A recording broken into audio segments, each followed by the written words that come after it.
Chapter 51 Making Energy Cubes, I.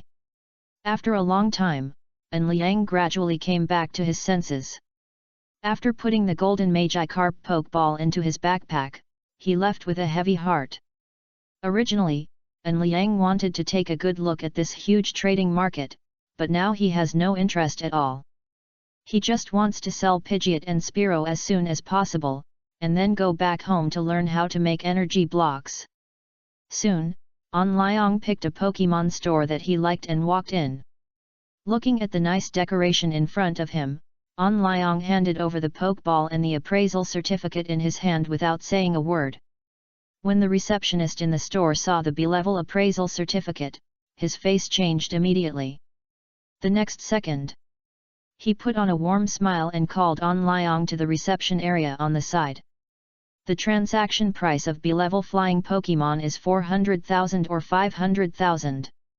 Even if his commission is only 5% after the transaction is successful, it is still a considerable number, at least for an ordinary person like him.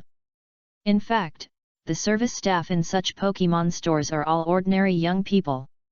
Even if such stores have a lot of profits.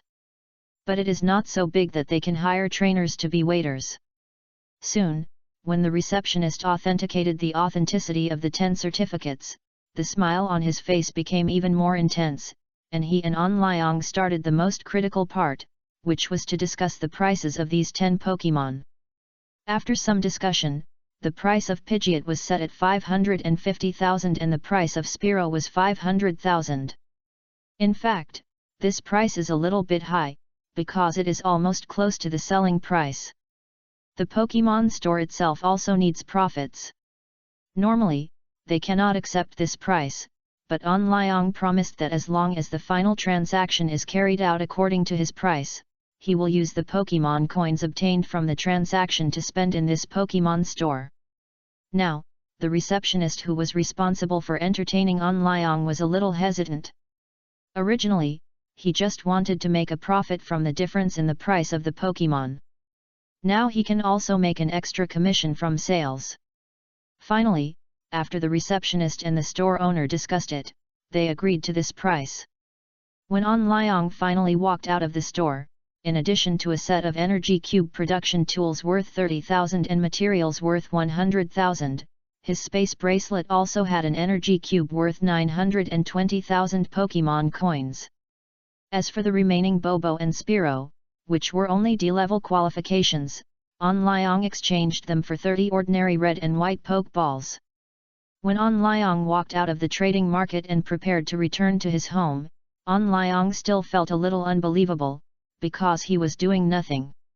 After returning home, Liang directly changed the study room at home, which was only symbolic, into his own studio. Looking at the series of tools in front of him, Liang was ready to work hard. As for the Swampert outside the door, he played the role of a leader, feeding his Pokemon on behalf of Liang. Looking at the Magikarp and Ugly in the inflatable pool, who were staring at each other, Swampert suddenly felt a headache. Its two sisters seemed a little abnormal. Thinking of this, Swampert suddenly looked at the studio where Liang was thoughtfully. Thinking carefully, the most abnormal one here seems to be this trainer. Swampert. Gurgle. Looking back to the studio, Liang has placed the tools in order. Crucibles, beakers of various sizes, distiller, filter, alcohol table, precision electronic scale. Equipment that can be named appeared in Liang's eyes. After taking a deep breath, Liang drank a bottle of sobering potion. Instantly, everything else seemed to be abandoned in his mind, and there was only the knowledge related to making water energy blocks. After recalling the strategy he found, Liang began to act. Extraction, separation, purification, fusion, heating, cooling, secondary fusion, shaping. After a smooth operation as expected, Liang failed. Looking at the bottle of black liquid in front of him, Liang estimated that even if his swamp jumper drank it, it would die suddenly. After decisively pouring it out, Liang began to clean the tools for the next round of experiments, but the cleaning process made him frown. Even if the energy block he made now is the simplest one, and the tools used are not many, there are more than 10 beakers and tools of various kinds. It takes more than 10 minutes to clean them after each experiment. Not to mention that he needs to summarize his experience after the experiment. This will seriously delay his progress. After frowning, and Liang looked at the wooden door behind him. Outside this fallen wooden door, there are a group of elves he trained: Bobo, mosquito-repellent tadpole, and ugly fish. Their names flashed through on Liang's mind one by one. Finally, only the name of Swamp Leap Fish was deeply engraved in on Liang's mind. It's you. Swamp Leap Fish.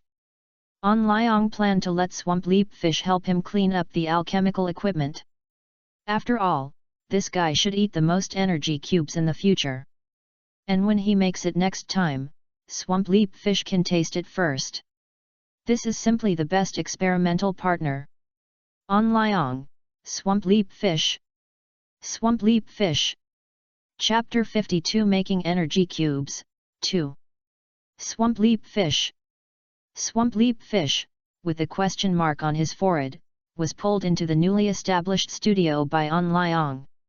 For some reason, Swamp Leap Fish suddenly had a very bad premonition in his heart, as if someone was thinking about it, especially when On Liang looked at it with a smile. Swamp Leap Fish, Kilu. Looking at the nervous Swamp Leap Fish, An Liang smiled and waved at him.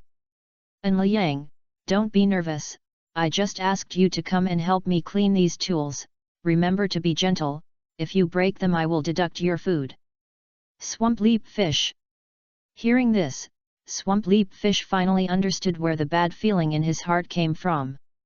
At this moment, Swamp Leap Fish looked at the precision instruments on the table, and then looked at his palms, and suddenly felt that it seemed that it had no food to eat these days.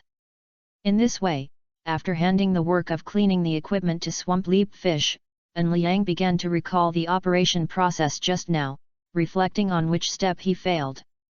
After thinking for a while, An Liang found that he seemed to hesitate for a few seconds at the final fusion. At this time, Swamp Leap Fish suddenly pulled An Liang's sleeve. When An Liang opened his eyes, he found that Swamp Leap Fish had finished cleaning the equipment. An Liang, well done, I'll give you something good tonight. Swamp Leap Fish, Kilu. Hearing something good, Swamp Leap Fish immediately became interested. It was still considering whether to turn over and sing a song a second ago, but now it is full of fighting spirit, as if it is looking forward to An Liang's failures so that it can continue to work. After repeating this several times, An Liang is finally about to succeed. The difficult steps of refining, extraction, and fusion have been completed. Now all that is left is the final cooling, and then let the energy block be fixed. This is the simplest step. As long as no idiot uses chopsticks to mess around in the unfixed energy block at this time, there is basically no breeder who can fail in this link. As the energy block is fixed and demolded, a blue translucent block appears in front of An Liang. He looked at the energy block in front of him, with an irrepressible smile on his face. Although he did not fully understand the basic knowledge of a general breeder apprentice at this moment, he was very satisfied to be able to make an energy block. Because it means that he will no longer have to worry about the food and drink of the Swamperts in the future. At this time, the Swamperts who were washing the beaker were also attracted by the blue energy cube. It never thought that its trainer, who had been busy here for a long time, was actually making food for it. After understanding this, the Swamperts were deeply moved. It recalled its past and felt that it had misunderstood its trainer. I must swear to repay it in the future. Look at On Liang again. At this moment, I don't know where to get a fruit knife. At this moment, the energy cube in front of him is as big as a palm. This is not okay. On Liang needs to cut it to about the size of a thumb. That is the size normally sold outside. Soon, after On Liang finished cutting, he found that if this small pile of energy cubes were bought outside, it would cost at least thousands of Pokemon coins, but if he made it himself, it would cost at most more than 1,000 yuan in material costs. As for packaging, although a good packaging can reduce the loss rate of nutrients in the energy cubes. However, An Liang did not intend to sell these, and put them in the space equipment, because the time in the space equipment is still, so even if there is no packaging, An Liang does not have to worry about the loss of nutrients in the energy cubes. Now An Liang's only worry is whether the speed of making energy cubes can keep up with the speed of these guys eating. Night falls. Anne's mother returned home. She looked at the bookshelf in the living room, and her face was full of question marks. She didn't understand why the bookshelf that was still in the study when she left in the morning ran to the living room. Walking into the study, the desk was full of various tools for An Liang to make energy cubes. On the other side, on a small table temporarily built after moving the bookshelf, there were dozens of blue energy cubes that had solidified and demolded or had not yet solidified. Seeing these energy cubes, Anne's mother couldn't help but be stunned.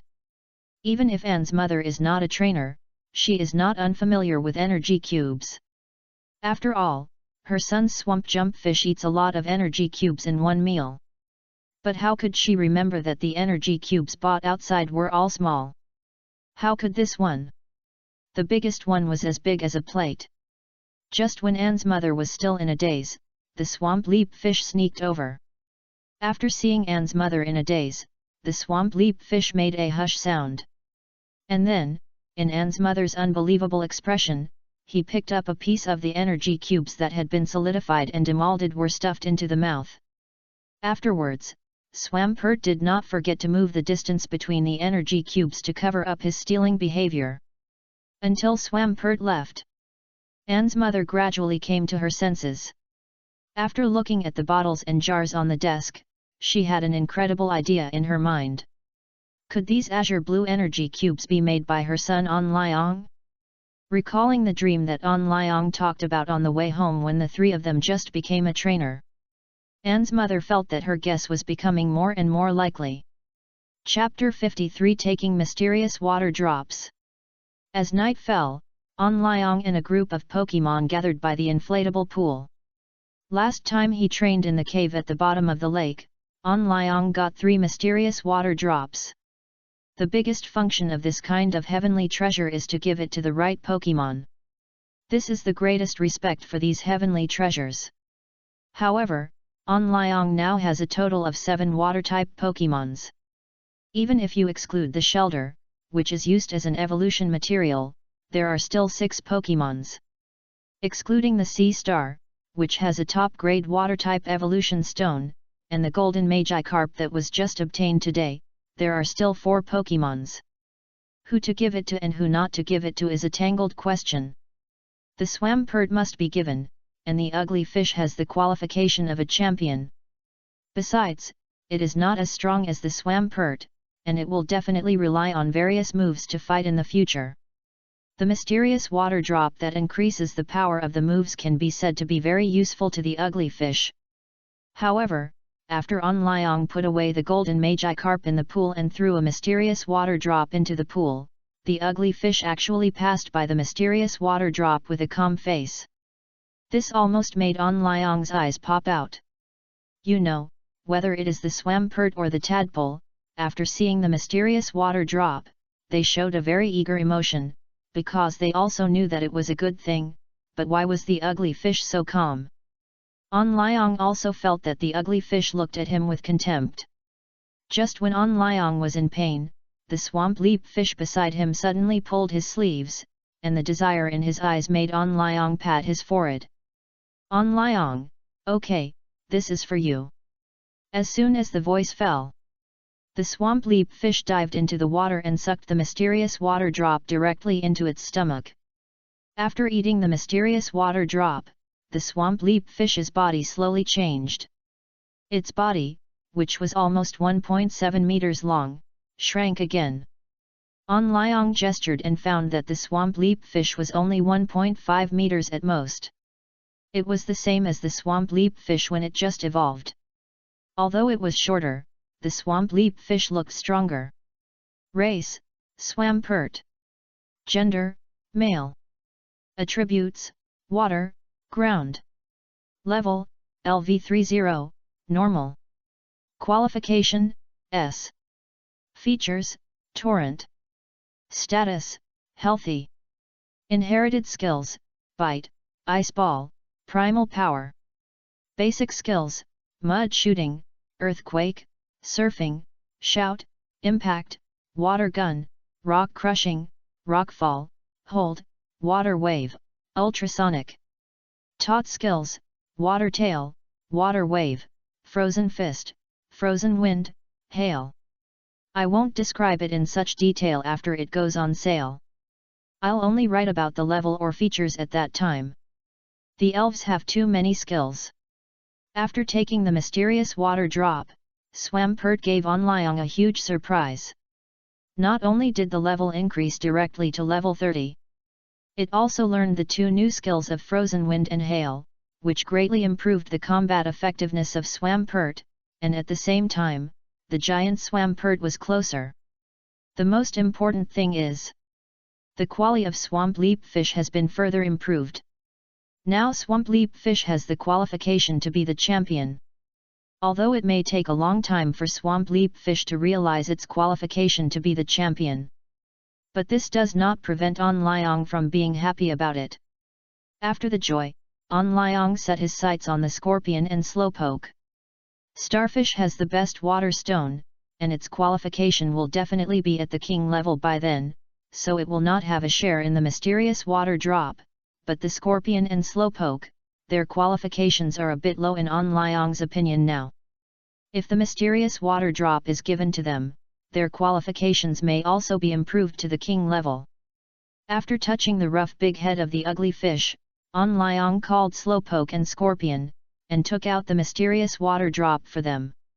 Just when Onlyong looked at slowpoke and scorpion with expectation, he did not notice that the ugly fish, which he had just touched a few times, was looking at him blankly. The ugly fish, which had not shown any emotion when facing the mysterious water drop just now showed a special fluctuation in its eyes. No one had ever touched it like this before. No one had ever fed it the food called energy cubes. Since being taken away by the creature called human in front of it, its fish life has undergone earth-shaking changes. After a while, as expected, the qualifications of the mosquito-repellent tadpole and slowpoke were also improved to the king level, and their levels were also greatly improved. At least higher than starfish. Otherwise, these two seniors were actually lower in level than their juniors, which was really embarrassing. Now they don't have to worry about this for a short time. As for the ugly fish? Sorry, the gap between them is still too big. Mosquito and slowpoke didn't have the slightest desire to compete with ugly fish. After everything was done, Swamp Leap took Mosquito and slowpoke to Onlyong's studio to eat secretly, oh no, to replenish nutrition. And Onlyong released the golden Magikarp again. Speaking of which, Onlyong just remembered that he put the Magikarp into the water directly after returning home in the afternoon, and he hasn't seen its talent yet. Race: Magikarp, Golden Flash. Gender: female. Attribute: water. Level: LV5, novice. Qualification: A. Features: ease of movement. Status: healthy. Inherited skills: none. Basic skills: leap. Taught skills: none. Enliang. Enliang, F***ck. Chapter 54 Order, I. Enliang, F***ck. Enma, stinky boy, stop swearing. Enliang. Enliang suddenly realized that no matter how powerful Wu Lun was, he would never be able to stand up to Enma. Just because he sighed, he was attacked by Enma.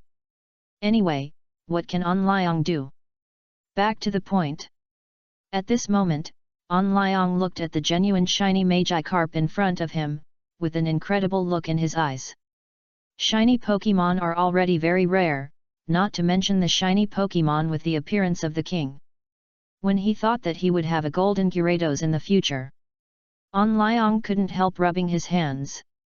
However, since he knew that this Magikarp was also worth cultivating, An Liang began to think about the cultivation plan. But what about Pokemon like Magikarp? It was really weak before it evolved. Especially this one of An Liang, it only has one skill, jumping up. It is probably impossible to increase its strength by fighting. If he wants to evolve it into Gyarados, An Liang estimates that he will have to rely on resources to support it. Just then, the backpack that An Liang placed on the table beside him suddenly shook. This made An Liang frown. A ghost Pokemon came to the house? This is impossible.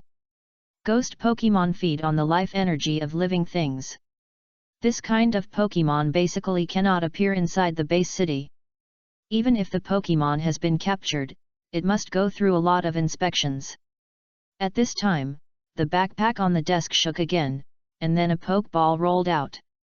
Seeing this Pokeball, An Liang suddenly showed an expression of sudden enlightenment. He actually forgot about this. When leaving the lake cave, An Liang caught a few more starfish and shelter. He was planning to sell them to Hexi. But he didn't expect that he would forget about it next. Now these Pokemon are shaking, probably because they are hungry. After all, it has been almost 2 days and 1 night since yesterday. After An Liang bent down to pick up the Pokeball, he showed a helpless expression on his face. Forget it. Since I remember it, I'll do it as soon as possible. A moment later, An Liang appeared in the angel shop of the Wanjie Trading Mall. Looking at the angels coming and going around, An Liang went to the rest area and sat down. However, just as he sat down, Hexi came over. They had traded so many times and had already added each other as friends. When An Liang appeared in the trading mall, he had already informed Hexi in the chat interface. Hexi, brother An Liang, what good things did you bring to your sister this time? Now Hexi is really looking forward to meeting An Liang. Because this little guy in front of her, who is not even a fraction of her age, can always give her some unexpected surprises. In her world, Hexi is not only a strong man but also a scientist. Most of the technology of the angel civilization comes from her. Various advanced technologies have made the strength of Mellow Heavenly Court more than 1 level higher. In the Super God universe, the way to improve strength is very technological. The simplest way is to improve the divine body.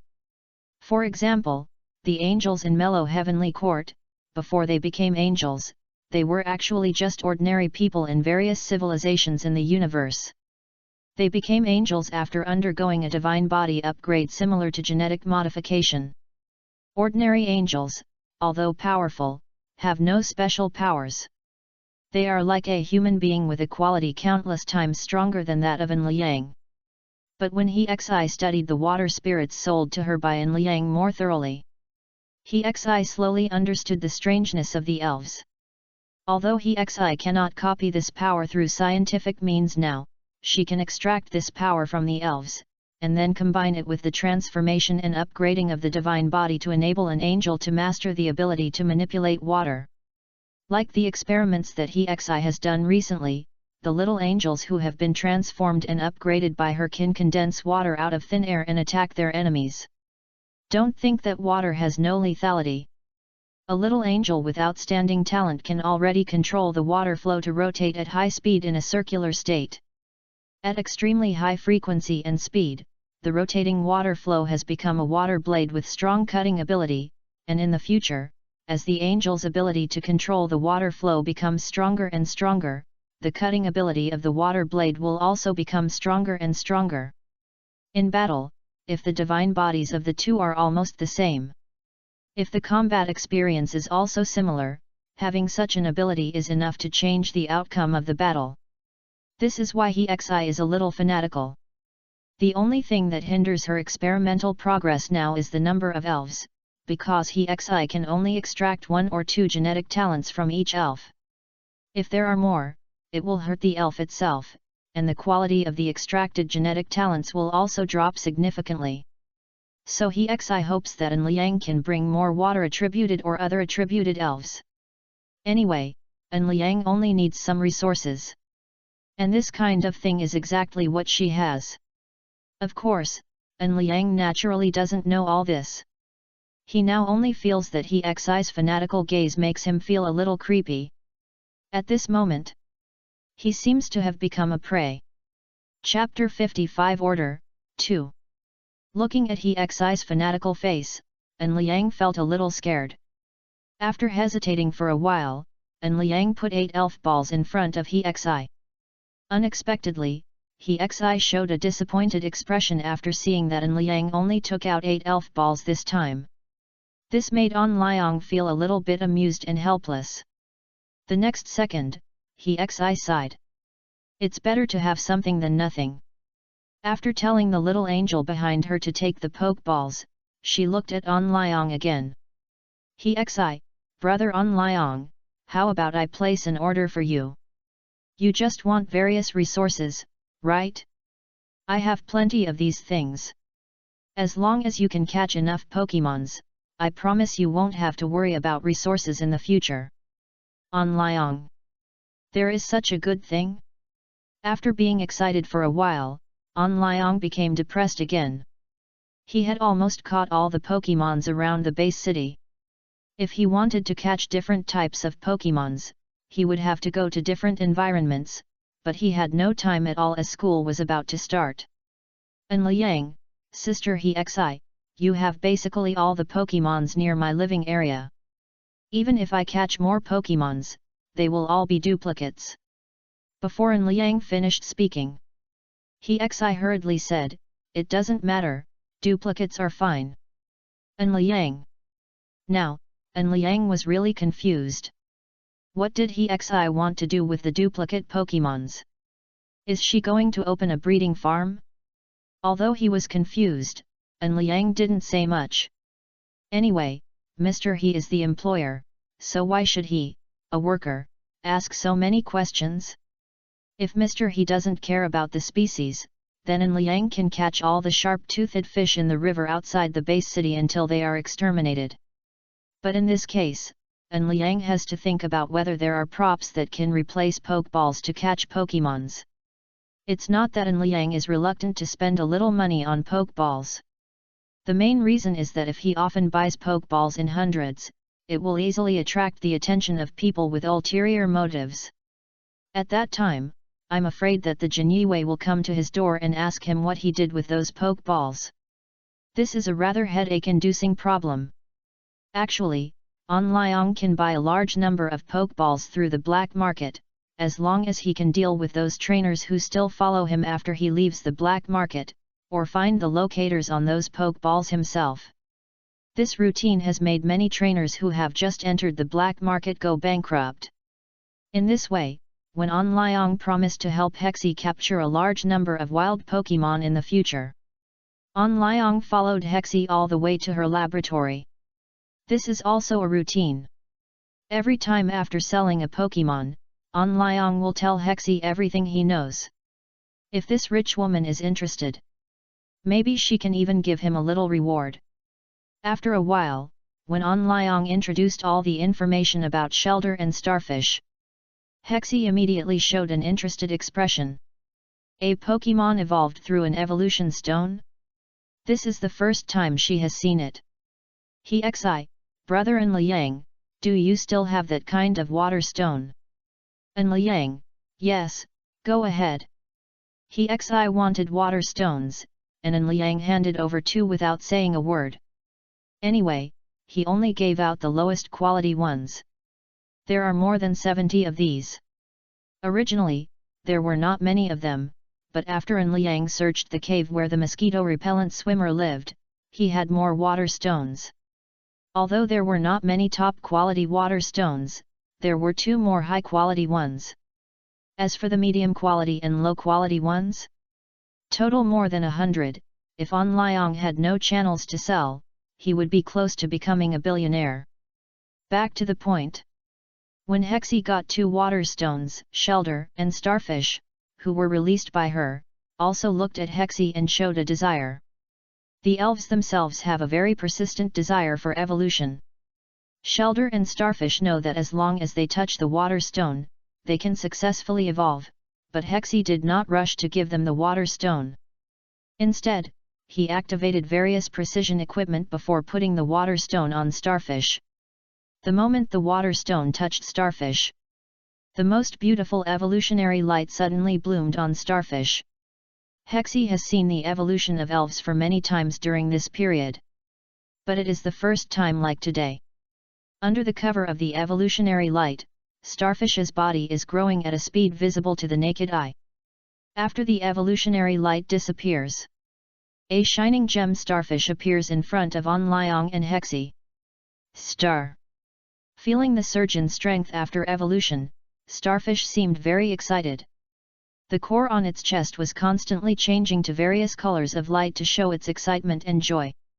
However, compared to Onlyong, who was curious, Hexie was recording the data of Gem Starfish at this moment. After evolution, Gem Starfish was twice the size of Starfish. At the same time, another starfish grew behind it. If someone looked at it from a distance, they would probably think that Gem Starfish had 10 horns. In fact, it was not the case. The Gem Starfish was composed of 2 interlaced starfish, so there was such a visual error. However, what made Onlyong most curious was the superpower attribute after the evolution of Gem Starfish. The superpower attribute seemed a bit mysterious to Onlyong. After all, the fire and water systems were easy to understand, but the superpower attribute was a bit special. Chapter 56, First Meeting with Angel Yan. After Starfish evolved into Gem Starfish, Shelder also evolved into Thorny Shellfish after Hexie gave it a water stone. Looking at the 2 new elves, if An Liang was not present, Hexie would have turned into a research maniac at this moment, but now that An Liang has not left, Hexie would rather spend some time chatting with him. Didn't the old woman, Holy Keisha, often say that they have a long life, and lying around doing nothing every day would make them even more unhappy? Hexie is now tired of her past life. Otherwise, she wouldn't stay in the Wanjie Trading Mall all day long. If someone chats with her to pass the time, Hexie is still very willing. As for the Gem Starfish and the Thorny Shell, Hexie directly asked the little angel behind him to take them to the ecological zone at the other end of the laboratory. The ecological zone at the other end of the laboratory was specially built by Hexie for the elves. It is to make these elves grow more comfortably and healthily. At this moment, a female angel coming towards him made An Liang's little heart tremble slightly. The female angel coming towards him at this moment had beautiful long golden hair, which was different from other female angels who looked weak. This female angel looks extremely heroic. What makes Onlyong tremble the most is her temperament. Just then, Hexie suddenly put her hand on Onlyong's shoulder, and the next second, she came over and whispered to Onlyong in a playful tone. "Hey, Onlyong brother, you like this? How about you bring me 1,800 elves next time you come, and I will tell you all her personal information, including her measurements and hobbies, how about it? By the way, this little angel is called Yan, isn't it a very nice name?" Onlyong. Yan? It's really good. Although Onlyong was very tempted at this moment, he didn't know why, but he had a feeling that he might die miserably if he agreed. However, just when he was still hesitating, the angel Yan who was walking towards him took the lead and said, "Respected King Tianji, Queen Sacred Keisha asked me to give these things to you." As he said, Angel Yan handed the space bracelet in his hand to Hexie. However, what disappointed Onlyong was that, from the beginning to the end, Angel Yan seemed to have never seen Onlyong. After handing the things in his hand to Hexie, he stood there with his head held high. There was no intention to look at him at all. However, what Onlyong didn't know was that the disappointment in his eyes was just seen clearly by Hexie. Although she wanted to punish this little guy who couldn't take his eyes off the beauty, Angel Yan was still there after all, and she couldn't lose face as the king of Tianji. "Hexie, okay, I got it. By the way, Tell Keisha for me that I have some important experiments recently, so I won't go back during this period. Novel Group 7032162220. Female Angel, yes, Lord Tianji King. After saying that, the golden-haired female angel turned around and left. Such a vigorous and decisive character made An Liang more curious about her. Unfortunately, the golden-haired female angel didn't stop to see An Liang's intentions even after walking out of Hexie's laboratory. This made Mr. An shake his head. However, his performance made Hexie a little unhappy. After looking at An Liang, who had a look of unsatisfied feeling, he snorted, which made An Liang, who knew he was in the wrong, look even more uncertain. Seeing An Liang who looked like she had done something wrong, Hexie was also a little stunned. Could it be that she, who had been single for tens of thousands of years, was really moved? Hexie herself was not sure about this. Just when the scene was very awkward, Hexie's snort immediately made An Liang show a flattering expression. This is a rich woman. Can't offend. Can't offend. An Liang, sister Hexie, I didn't expect you to have such a domineering title as Tianji King. Tianji King. Hexie muttered to herself for a while. A touch of reminiscence and a bitter smile appeared on her exquisite and beautiful face. Tianji King, I'm not that anymore. The three words Tianji King may be associated with idols in the hearts of the younger generation of angels. After all, Tianji King Hexie contributed greatly to the mellow heavenly court's success today, but these three words reminded Hexie of memories that she didn't want to face. That was the era of the three kings of angels. The sisters turned against each other and became enemies of life and death. This made her feel very tired. After shaking her head, Hexie was not willing to talk more about this topic. She was more curious about another question now. Hexie, little guy, in your eyes, what kind of woman is the most beautiful? An Liang. An Liang was a little confused. Why did the topic become this? But after thinking about it for a while, suddenly, he looked thoughtfully at Hexie's proud figure under the palace dress. An Liang, you can't see your toes when you look down, you are the most beautiful woman in the world. Hexie, you can't see your toes when you look down. Hexie was stunned when she got this answer. Obviously, she didn't understand what this meant, but when she looked down, she suddenly realized it. It is worth mentioning that she didn't have any extreme reaction, but looked at An Liang with a smile. After a long time, Hexie, so in An Liang's eyes, your sister is the most beautiful woman in the world. An Liang, gurgle. Chapter 57 Meet Magi Carpuncle again, I. Finally, An Liang fled from the angel shop. There was no way. Hexie in this state was not something An Liang could control. A few words made An Liang speechless. Hexie, who was watching An Liang leave, hummed a little tune and walked towards the precision instrument beside him after An Liang completely disappeared from her sight. With An Liang here, she still had an excuse to be lazy. Without An Liang, she would still be the most outstanding scientist in the mellow heaven. On the other side, An Liang, whose consciousness returned to his body, covered his thumping heart. Recalling Hexie just now, An Liang realized that although Hexie was a little naughty, her appearance and figure seemed to be impeccable. If he could marry her as his wife, wouldn't that be a double harvest of people and money? Realizing this, An Liang quickly put away the thoughts that shouldn't have in his mind.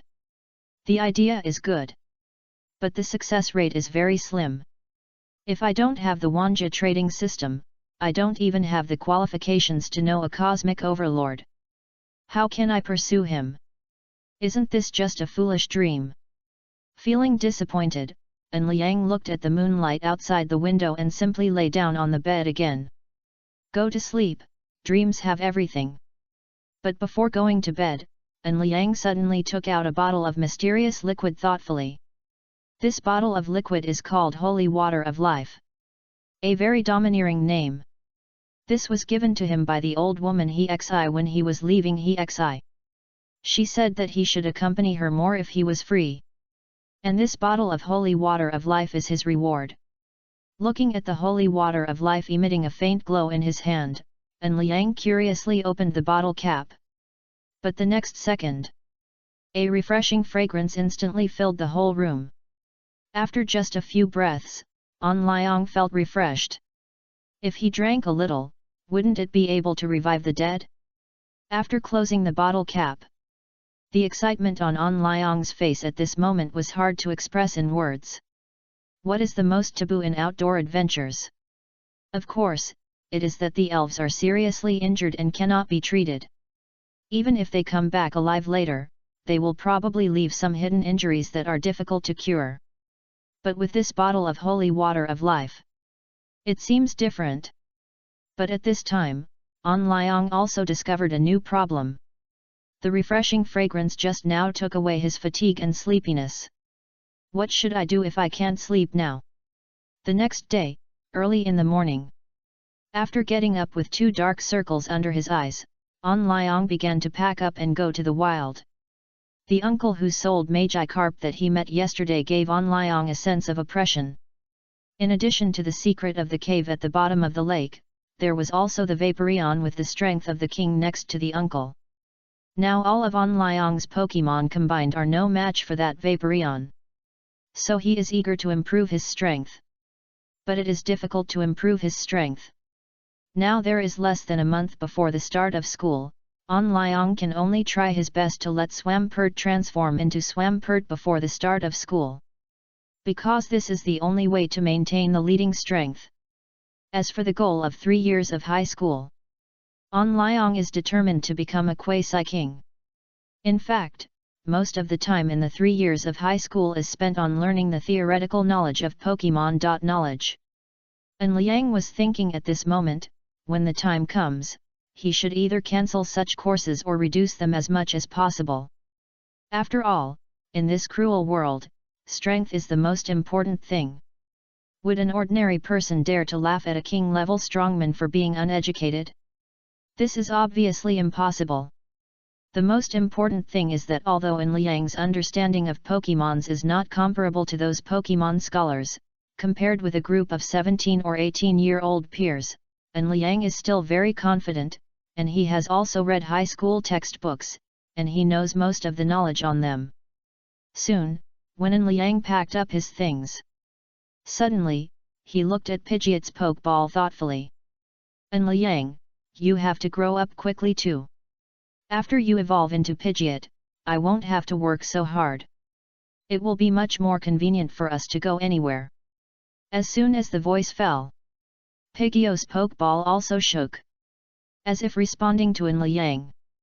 A few hours later, An Liang returned to the lake again. It was almost the same as when he left. There were many other trainers around who were training Pokemons here. However, each of them only has 2 or 3 Pokemons around them at most. Unlike An Liang, when he released all the Pokemons, he immediately became the most handsome guy here. Swamp, Slug, Slowpoke, Pidgeot, Starfish, Shelter, Golden Magikarp, Gyarados. A total of 8 Pokemons. When An Liang saw it, the corners of his mouth twitched, because he himself didn't know when he had conquered so many Pokemons. It is worth mentioning that Golden Magikarp and Gyarados were not put into the lake by An Liang. Instead, they were put in a large inflatable pool. Gyarados, that stupid guy, needless to say, would probably be lost if put into this lake. As for Magikarp, it probably can't even beat a sharp tooth. It's better to stay in the pool honestly and absorb the power of the top-grade water magic stone. One day, An Liang believes that Golden Magikarp can also evolve into Golden Gyarados. Golden Gyarados. It's so cool just thinking about it. After Swampert led a group of his followers into the lake to fight and level up, An Liang also took out a small table to prepare to make energy blocks here. Before leaving the city, An Liang specially bought a large amount of materials for water energy blocks and a lot of Pokeballs. The water materials were fine, but in order to buy those Pokeballs, An Liang ran to several stores in a row, just to make his behavior look normal. An Liang didn't know whether Hexie had researched the manufacturing method of pokeballs. After all, it was not a good idea for him to always buy pokeballs in large quantities. However, what An Liang didn't notice was that after taking out a dozen bottles and jars, the trainers who were training near him suddenly felt more confused. "Good guy. Are you moving the laboratory to the wild?" The trainers around An Liang obviously hadn't seen the tools and processes for breeders to make energy blocks. The next second, when An Liang's smooth operation was displayed in front of them, the trainers around him were stunned. It was not until more than 10 minutes later, when a water-type energy block that was cooling and solidifying was about to be demolded, that many trainers gradually came to their senses. Fuck. Chapter 58, Meeting Magikarp Uncle Again, Part 2. Everyone is a trainer, so they are naturally familiar with energy blocks. Moreover, after training around the lake, most of their Pokémon are water-type. Many trainers can feel that their Pokémon are very eager for the Azure energy block in front of them. This discovery made everyone's face change. They all know what it means to be able to make energy blocks. This means that An Liang will not have to worry about his life. And judging from his age, he should still be a student. Whether it is a college student or a high school student, a genius like him is probably a treasure in the hands of the principal and teacher. He is the kind of person who will respond to any request. When thinking of this, many trainers felt a little sour in their hearts. An Liang had taken out so many Pokémon before, but now he is still a breeder. Why is the world so unfair?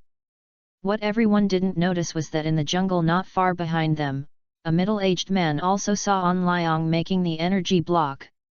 Interesting. Vapi, let's go. The energy block needs time to cool down naturally. While it was cooling, An Liang was cleaning the equipment with clean water. Today, Swampert went fishing to level up. So the job of cleaning the equipment can only be done by An Liang himself. Thinking of this, An Liang felt a headache.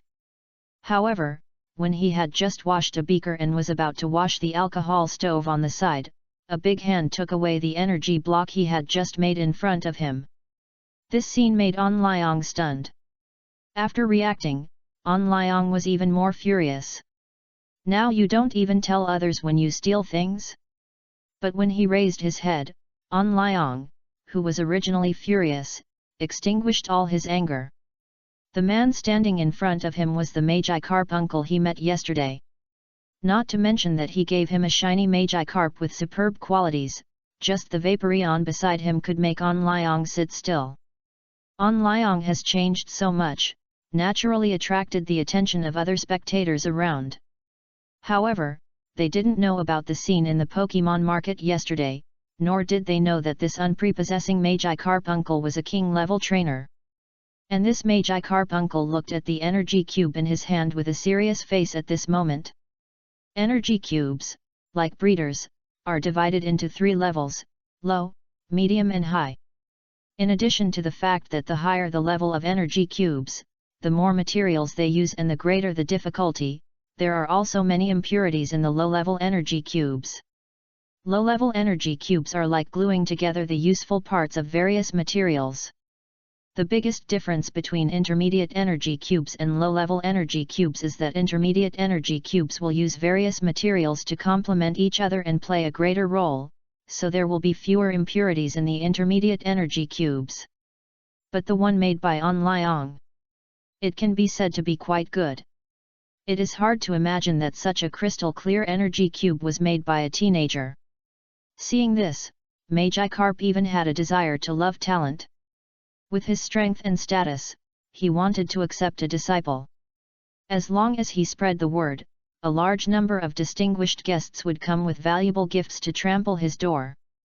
However, he traveled all year round. If he accepted this little guy as a disciple, it would be difficult to teach him anything. This would be too unfair to a genius. After hesitating for a moment, Magikarp's desire to love talent finally took precedence. However, he did not intend to accept a disciple based on these two encounters. It is said that a teacher is a father for life.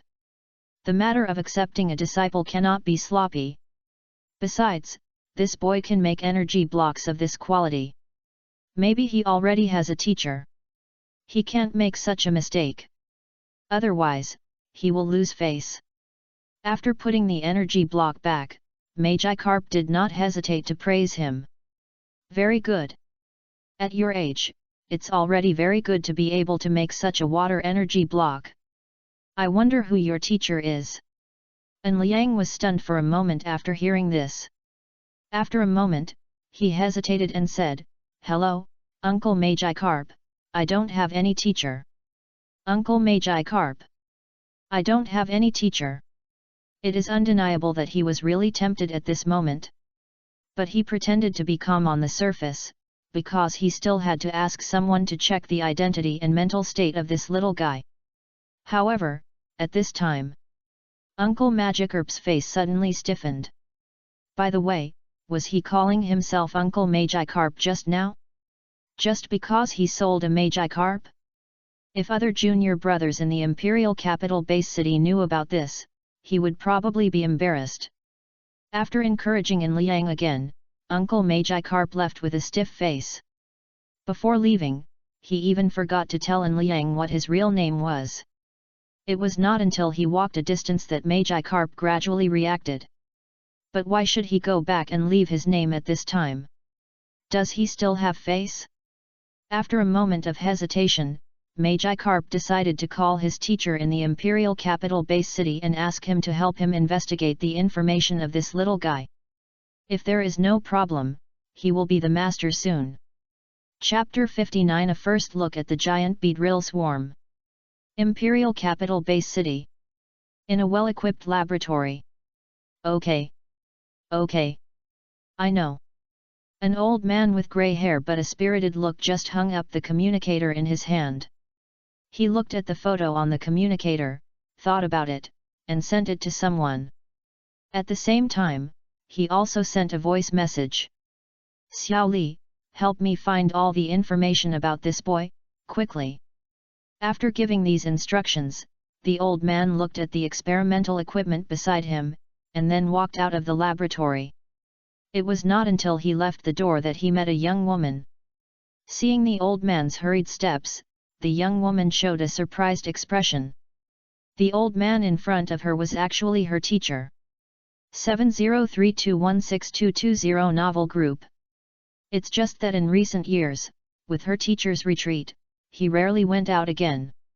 No matter what she needed, the disciples or others would bring it to her. In the past 2 years, she has rarely seen her teacher in such a hurry. Young woman, teacher, are you planning to go out? Old man, oh, it's Lan girl, your senior brother found a little guy, he is said to be very talented in cultivation, at the age of 16. He can already make high-quality low-level energy cubes. Old man, if nothing unexpected happens, you will soon have a junior brother. Young woman. What surprised the young woman was not that her senior brother found a genius. After all, there are geniuses every year. But her teacher actually planned to accept a disciple. If this news spreads to the outside world, there is no doubt. All the trainer families in the entire imperial capital will come here to visit. What is the merit of her junior brother? He was actually favored by this great god. But she was also a little surprised. Didn't the senior brother always want to accept a disciple to inherit his mantle? How did he meet a genius and send him to the teacher?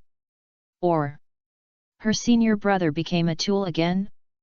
A few days later, and Liang couldn't hold back his joy when he saw Pidgeot evolved from Pidgeot.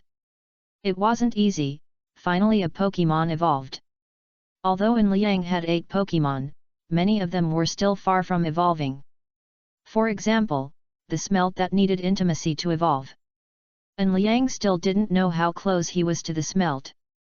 And if Slowpoke wanted to evolve into Slowking, in addition to needing the King's certificate, and Liang remembered that it had to be at level 37 to evolve. You should know that the highest level Swampert was only at level 32. It's still unknown when Slowpoke would evolve into Slowking. The Tadpoke was a little better. It only needed level 25 to evolve into Smelt Lord. However, if you want to evolve into Smelt Lord, it's better to wait until you're over level 30 and have learned all the skills you need to learn. The reason why Starfish hadn't evolved was the same. You had to lay a solid foundation. As for the stupid golden Magikarp, and Liang gave it a bottle of the remaining water essence, and with so many top-grade magic stones, the Magikarp's level was only raised to level 7. This made An Liang very worried for a while. Normally, Magikarp only needs to be level 20 to evolve into Gyarados. The difficulty of evolution is not more difficult than Pidgeot evolving into Pidgeot. At least on the surface. But because of the special nature of Magikarp, An Liang even suspected that it might take several months for his golden Magikarp to evolve into Gyarados. His dream of golden Gyarados was extended indefinitely again. Ah! After sighing in his heart, An Liang looked at the excited Pidgeot and waved. Congratulations, Pidgeot! You should keep working hard in the future. Pidgeot, pie! Pie! Hearing An Liang's encouragement, Pidgeot suddenly became more excited. Although its current size is a little bigger than that of Pidgeot, it is still not big enough for An Liang to sit on it. He still needs to wait for Pidgeot. After Pidgeot evolves, An Liang also plans to change his position and go to the jungle to train. In the jungle outside the base city, there are actually many Pokémon, such as the bug-type Pokémon of the Beedrill family and the Butterfree family, as well as the Pokémon of Arbok or Nidoran and Nidoran. Always fighting with the same Pokémon will easily solidify the fighting style of Swampert. Appropriately changing opponents can make Swampert grow faster, so that they will not be in a hurry when they encounter enemies in the future. Soon, after An Liang packed up the camp, he took Pidgeot and Swampert into the jungle. In the jungle next to the base city, there is also a group that is as annoying as the sharp-toothed fish, that is the Beedrill family. Beedrill is a social Pokémon like the sharp-toothed fish, and because the bug Pokémon grow fast, the Iron Shell pupa only needs to be level 10 to evolve into a Beedrill. So the Beedrill has always been the tyrant in the jungle. Besides being a bug Pokémon, the Beedrill also has a poison attribute. Even if it is only a level 10 Beedrill, its poison can kill an adult man. It just so happens that this kind of Pokémon has a paranoid fanaticism about the territory. If an ordinary person accidentally enters the Beedrill territory, it is basically hopeless. Chapter 60: A First Look at the Beedrill Clan, Part 2. The main reason why An Liang went to the Beedrill territory was of course to let the flying-type Pidgeot level up quickly so that he could take him to the sky. From ancient times to the present, humans have a persistent yearning for the sky. After the beginning of the Elf Age, although airplanes still exist, they dare not fly in the air. The main reason is that they don't dare to gamble. If they encounter a flying-type Pokémon, the plane will basically be doomed, so most trainers now like to capture a flying-type Pokémon. An Liang is no exception. However, no matter how they train, in An Liang's opinion, ensuring safety is the first priority. Just like him, he has already arrived outside the territory of the Beedrill colony. However, he did not rush to challenge Pidgeot and Swampert, but took the two Pokémon around the territory of Beedrill. An Liang was scouting the terrain so that he could know the escape route directly if he couldn't beat them later. It's just that An Liang overestimated his physical strength. He also underestimated the difficulty of trekking in the jungle.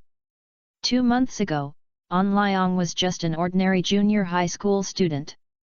His physical strength was just average. Walking in the rugged jungle for so long was the result of his continuous training in the past 2 months. After walking for more than 3 hours, An Liang sat down under a big uncle with sweat all over his head. An Liang, hoo. An Liang was breathing in the fresh air at this moment. At the same time, he was sighing in his heart. Oh my god, he hasn't done anything yet and half a day has passed. If he delays for another half a day, it will be dark. The jungle at night is not a safe place, especially for the weak. But what surprised An Liang was that after he sat under the tree trunk to rest for a while, he suddenly heard a climbing sound above his head. An Liang looked up with confusion and saw a Kairos lying on the tree trunk staring at him. An Liang, oh my god! The indifferent eyes of Kairos made An Liang feel cold in his heart. The pair of huge horns on its head were even more incredible. It exudes a dangerous aura all the time. The giant horns on Kairos's head are not as powerful as the teeth of the sharp-toothed fish, but they can easily break the tree trunk. If a human is caught by this pair of giant horns, the final result is naturally needless to say. Kairos often live in the jungle. They like to lie on the tree trunks to sneak attack their opponents. At this moment, there is no doubt that An Liang has become Kairos's lunch. It is worth mentioning that Kairos is very similar to the giant bee. They are very persistent in their territory. The tree trunk that An Liang just leaned on is the territory of this Kairos. An Liang may just want to take a rest, but in Kairos's view, this is the territory that An Liang wants to take away from him. Kairos, Kuai! After a roar, Kairos pounced on An Liang under the tree trunk. If An Liang is attacked by Kairos, even if he escapes the attack of the giant horns by chance, he will probably have to lie in bed for a long time, but the reaction speed of Swampert and Pidgeot is much faster than their trainer An Liang. As soon as Kairos pounced down to grab it, Pidgeot instantly used Wind. Wind, as a flying move, hit the bug-type Pokémon and directly caused double damage, and this was not over yet. After Kairos was blown away by Pidgeot, Swampert immediately jumped up. A fist as big as a sandbag directly hit Kairos' face. There was no doubt that Kairos, who was less than level 20, was knocked unconscious by Swampert. With the idea of recycling waste, An Liang directly took out the Pokeball and caught Kairos. Although he didn't want the bug-type Pokémon, it was not bad to keep it and sell it to Hexy. Besides, Kairos was not bad, because Kairos's attack, defense, and speed growth were all good. The only thing that was a little short was the health, otherwise it would definitely become a very popular Pokémon. Just like Beedrill, although this kind of Pokémon is very annoying in the wild, there are still many trainers who like to capture this kind of Pokémon very much, because they grow fast and only need to pay a small amount of resources to form combat effectiveness. This is because this world has not yet evolved. Otherwise, the super evolved Beedrill would have a heat that other Pokémons don't have. Back to the point. After conquering Kairos, An Liang didn't relax his vigilance. Kairos's appearance reminded him that this seemingly quiet jungle was not as safe as An Liang imagined. Soon, after An Liang rested for a while, he took the two Pokémons back on the road. After walking for dozens of minutes, An Liang had already arrived at the Beedrill's territory. However, what surprised An Liang was that although he only saw hundreds of Beedrills here, the number of iron shell pupae was far beyond his imagination. An Liang roughly counted that there were at least hundreds of iron shell pupae in the woods ahead. These iron shell pupae were hanging on the branches. If someone with intensive phobia saw them, they would probably go crazy on the spot. In fact, even An Liang, who does not have intensive phobia, felt a little numb when he saw this scene. He was not uncomfortable because of seeing these iron shell pupae, but because if he remembered correctly, after a hornworm evolved into an iron shell pupae, it would normally take only half a month to evolve into a giant horn bee. An Liang did not know how many days these iron shell pupae had been hanging on the tree. But he knew. In half a month at most, the real overlord of this jungle would appear. Chapter 61, The Battle of Clans, I. An Liang, gurgle. Looking at the piles of iron shell pupae in front of him, An Liang could not help swallowing his saliva. He was not greedy. It was just too shocking. So many iron shell pupae evolved into giant horns, which would definitely be the overlord of this jungle. If the trainers who entered this area were equipped with these giant horns, unless they were quasi-kings or king-level strongmen, they would basically fall under the siege of giant horns. An Liang was a little hesitant now. Although his original plan was to let Pidgeot fight insects to level up, he couldn't fight 100 alone. Even if Pidgeot evolved into Pidgeot, he couldn't beat them. And if he remembered correctly, when Iron Shell Pupa was frightened. This kind of Pokemon has a chance to evolve early. Although it is underdeveloped, its combat effectiveness will not decrease, but its lifespan will be reduced, but at least it will be fine in the short term. So An Liang was more worried. If he attacked Beedrills everywhere and angered these unevolved Iron Shell Pupae, he would be in trouble. Just when An Liang was hesitating, a pair of Beedrills who went out returned with the nectar they collected. The horned bees were better, at least they would hunt and fill their stomachs, but when the horned bees evolved into Iron Shell Pupae, they would just hang on the tree motionlessly and wait for themselves to evolve into Beedrills. Before evolving, the horned bees would work very hard to supplement nutrition to ensure smooth evolution. But they have to hang on the tree for half a month after all. They still need giant beepers to feed. But there are too many giant beepers here. There are so many that Swamp Leap Fish has a frightened expression on its face. It even pulled An Liang's sleeve and tried to persuade An Liang to leave. There is no way, because the guards here are more strict after the giant beepers that went out to collect honey come back. Each giant bee is like a well-trained soldier, patrolling the territory constantly. But God is fair. Beedrill has such a strong reproductive ability, but it has lost its long lifespan. After the Iron Shell Pupa evolves into Beedrill, unless its strength is improved to the elite level, the lifespan of an ordinary Beedrill is actually only 1 or 2 years. Besides, although Beedrill is powerful, as long as there is no human intervention, the powerful natural consciousness will not allow a certain kind of Pokemon to dominate. Beedrill is strong. But there are also the Popo tribe and the Caterpillar tribe in this forest. Let's not talk about Popo for now. The Hornet and the Caterpillar are sworn enemies. Both are insect Pokemon, and their reproductive ability is very strong. If a tribe wants to continue to grow, it naturally needs more Pokemon, and to feed more Pokemon, it needs a larger territory and more resources. If there is a conflict on this point, even if the Hornet and the Caterpillar don't want to conflict, it won't work. And An Liang happened to remember that there seemed to be a Caterpillar tribe on the way he came. If he could try to make the two tribes conflict, and there would be some remnants left, it would be very suitable for An Liang to go there for training. Thinking of this, An Liang quietly left with Swampert and Pidgeot. It is easy to make the two tribes conflict. An Liang only needs to catch some Beedrills and let them go to provoke Butterfree. Just do it. After making a plan, An Liang asked Pidgeot to search for targets in the air. Within 10 minutes, Pidgeot found a group of Beedrills collecting nectar. There are 12 Beedrills in this group. This number is a sure thing for An Liang. However, before taking action, An Liang found a more interesting scene, that is, behind this group of Beedrills, there seems to be a sneaky figure following. An Liang looked closely and saw that it was not Cumon.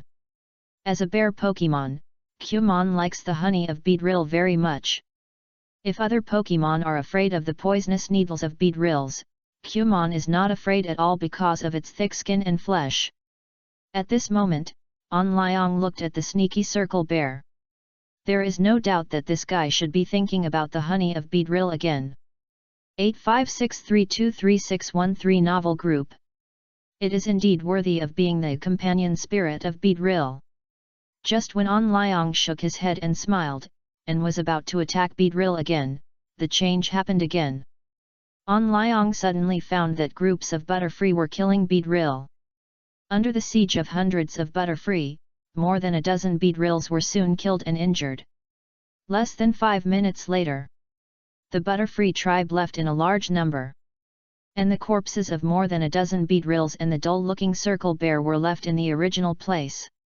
Seeing this scene, An Liang was a little stunned. Could it be that Beedrill and Butterfree could fight without him provoking them now? This made An Liang laugh. This is good. Hundreds of Butterfrees should be able to fight Beedrills to a draw. Just when An Liang was about to follow the Butterfrees to watch the fun, he saw the silly bear still standing there. The bear's dull expression made An Liang feel very interesting. The prey was snatched away by a group of butterflies. I don't know how much shadow this bear had in his heart. Chapter 62, The Battle of Clan, 2. After all, there were hundreds of Butterfrees ahead. An Liang didn't dare to follow too closely. He could only follow behind the Butterfrees, not too far away. However, at this moment, the sudden buzzing sound in the distance and the very faint sound of fighting attracted An Liang's attention. Is this a fight? An Liang, with the thought in his mind, instantly quickened his pace and put away the Pidgeot. The flying Pidgeot is also the natural enemy of Beedrill and Butterfree. After all, the food of Pidgeot and Pidgeot is mainly unicorns and caterpillars, although they can also catch Spearow. But compared with the latter, caterpillars and unicorns are easier to catch. If Pidgeot appears on the battlefield at this time, it may have a bad effect. If things go wrong, An Liang and Pidgeot will first become the targets of the joint attack of the two major tribes of Butterfree and Beedrill. After he slowly touched over, he found that there were two large tribes fighting at the water source in front, and these two tribes were the Butterfree tribe and Beedrill tribe he just mentioned. However, looking at the bloody battlefield in front of him, An Liang suddenly felt nauseous. Because on the battlefield in front, there were elves dying every moment, either Beedrill was paralyzed and killed by Butterfree, or Butterfree was stabbed to death by Beedrill. In the short time that An Liang saw, nearly 10 Pokémon fell to the ground. The ones that fell to the ground here. But the ones that could never get up. It was not like a competition between trainers, where Pokémon could be sent for treatment if they were injured. Such a cruel battlefield made An Liang, who had never been exposed to it, feel very uncomfortable. Now he was holding back from vomiting, which showed that his will was strong. However, compared to the thousands of Pokémon on both sides of the battlefield, the dozen or so Pokémon that fell down were obviously nothing. Neither Beedrill nor Butterfree stopped attacking because of the death of their tribesmen. On the contrary, their attacks became more and more crazy. At this moment, An Liang suddenly found that there are constant reinforcements coming. Although An Liang didn't know why the two elf tribes fought each other, he could predict that if they continued to fight like this, even if one of the two sides won in the end, it would only be a miserable victory. Just when An Liang was still observing the battle situation, the chief of the Beedrill tribe found the chief of the Butterfree tribe. As the saying goes, enemies meet, and they are particularly jealous. After seeing each other, the two powerful elves fought without saying a word. Just when the two elf tribes were still fighting, An Liang suddenly looked in the direction of the Beedrill tribe thoughtfully. Like Beedrill and Butterfree, they are elves with a strong sense of territory. They like to collect resources in the forest and then concentrate them in the center of their own territory. This is not only to enhance the strength of the tribe, but also to ensure the continuation of the tribe. Like this kind of Zerg Pokémon, they all have extremely high discipline and unity. Pokémons like Butterfree and Beedrill that have evolved to their final forms are generally responsible for collecting resources, and then supplying them to those green caterpillars or metapods that have not yet evolved in the tribe, so as to help them evolve. After evolving, Butterfree will join the team to collect resources, and the cycle will repeat. It is this kind of united behavior that can make the two tribes with low individual strength become so powerful, especially the Beedrill tribe, which almost became the overlord of the forest. Looking at the battlefield that is still expanding, An Liang smiled and slowly retreated. Since he plans to rob one of the Beedrill tribe or Butterfree tribe, the sooner the better, otherwise he will be unlucky when they finish fighting and he hasn't finished robbing. After identifying the direction, An Liang began to run quickly towards the Beedrill tribe. Normally speaking, it is actually safer to go to the Butterfree tribe. After all, there are still hundreds of unevolved iron shell pupae in the Beedrill tribe. If he disturbs these Pokemons while looting the Beedrill tribe, the result? It depends on one's own opinion. But the problem is that On Liang only knows the location of the Beedrill tribe but not the location of the Butterfree tribe. So at this moment, he can only sigh and continue to run quickly towards the Beedrill tribe. To be honest, although the battle in front of him cannot be said to break out every year, it will at least occur every 3 or 4 years. There is no way. Although the lifespan of bug-type Pokemons is very short, their reproduction ability is beyond the reach of other Pokemons. Especially when compared with Dragon-type Pokemons, the reproduction speed of bug-type Pokemons is even more terrifying. The battles that break out every few years are actually the internal cleansing of the forest. The forest consciousness will use the survival of the fittest to eliminate a group of elves. Otherwise, if these insect elves are allowed to develop naturally, the natural ecology of the forest will become a mess in a short time. Even if there is no internal cleansing of the elves, I am afraid that Yan country will do it personally. Of course, this refers to some elf tribes that are relatively close to the human base city. If it is the kind that is farther away, Yan country is also far behind. The blue planet has been growing since the beginning of the elf era. It is now rumored that there were tens of thousands of giant bee colonies in the original Shenangjia. Soon, under the guidance of the map he drew, An Liang returned to the vicinity of the giant bee tribe. At this time, An Liang no longer had the initial excitement, and now there was only endless tension. Now he kept praying in his heart, hoping that there would be fewer giant bees left here, and it would be best if all the giant bees joined the battle with the Butterfree tribe. Although he did not need insect resources, this kind of free pickup made people very happy. Chapter 63, Clan War, 3. Looking at the Beedrill tribe in front of him, On Liang once again released 4 Pokemon, Pidgeot, Flycatcher, Starfish, and Slowpoke. Although there are only a few Beedrills in the Beedrill tribe now, the number of iron shell pupae is still the same as when On Liang came last time. Since he wants to plunder this tribe, On Liang naturally has to use all his combat power. In fact, On Liang feels a little pity at this moment. If Squidward can evolve into melodic and obey his command, let alone such a Beedrill tribe, even 10 On Liangs can flatten it. Don't think it's incredible. The Quasi-King level Pokemon are so powerful. After making the decision, On Liang took out several bottles of antidote from his backpack and drank them first for his Pokemon. You know, Beedrills are not easy to deal with. They are insect-type and poison-type Pokemon.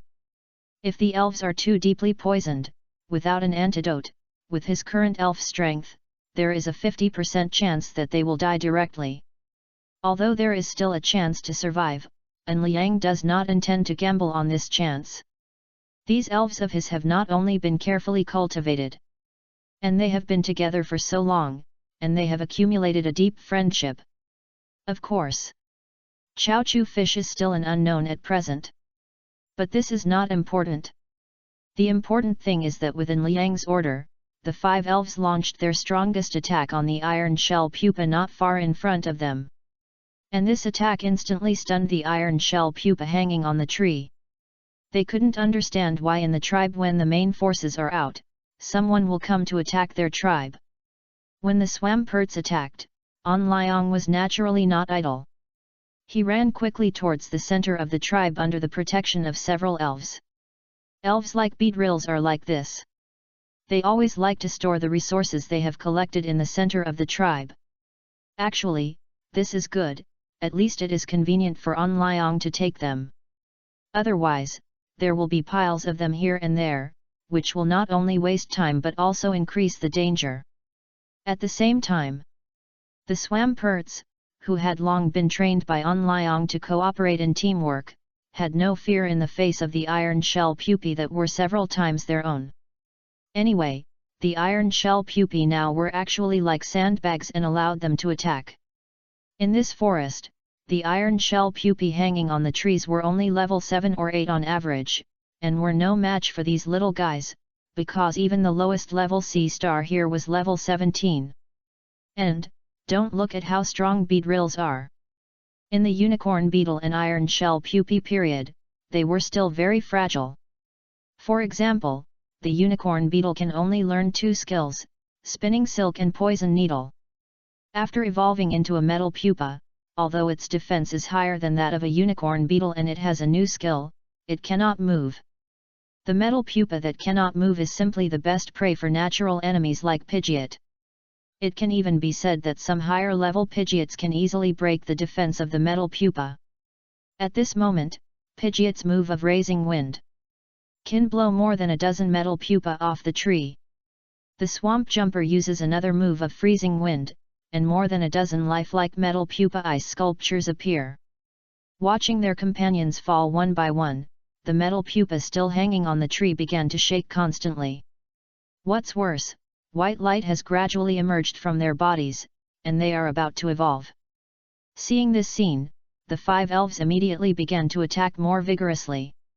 Because no human can understand the meaning of the light of evolution better than them. They knew that if they delayed any further, their enemies would not be the hundreds of metal pupa still hanging on the trees, but hundreds of giant hornets that wanted to kill them. While the Swampurts were still working harder to attack the metal pupa, On Liang had already trotted to the center of the giant hornet tribe. However, after arriving here, he found that this was not only the place where the giant hornet tribe stored resources, but also the nest of the giant hornet leader. After seeing the resources piled up under the nest, On Liang immediately laughed. Even if most of the resources here are useless to him, he can return to the base city and exchange them for Pokemon coins to buy things that are useful to him. Or, simply barter.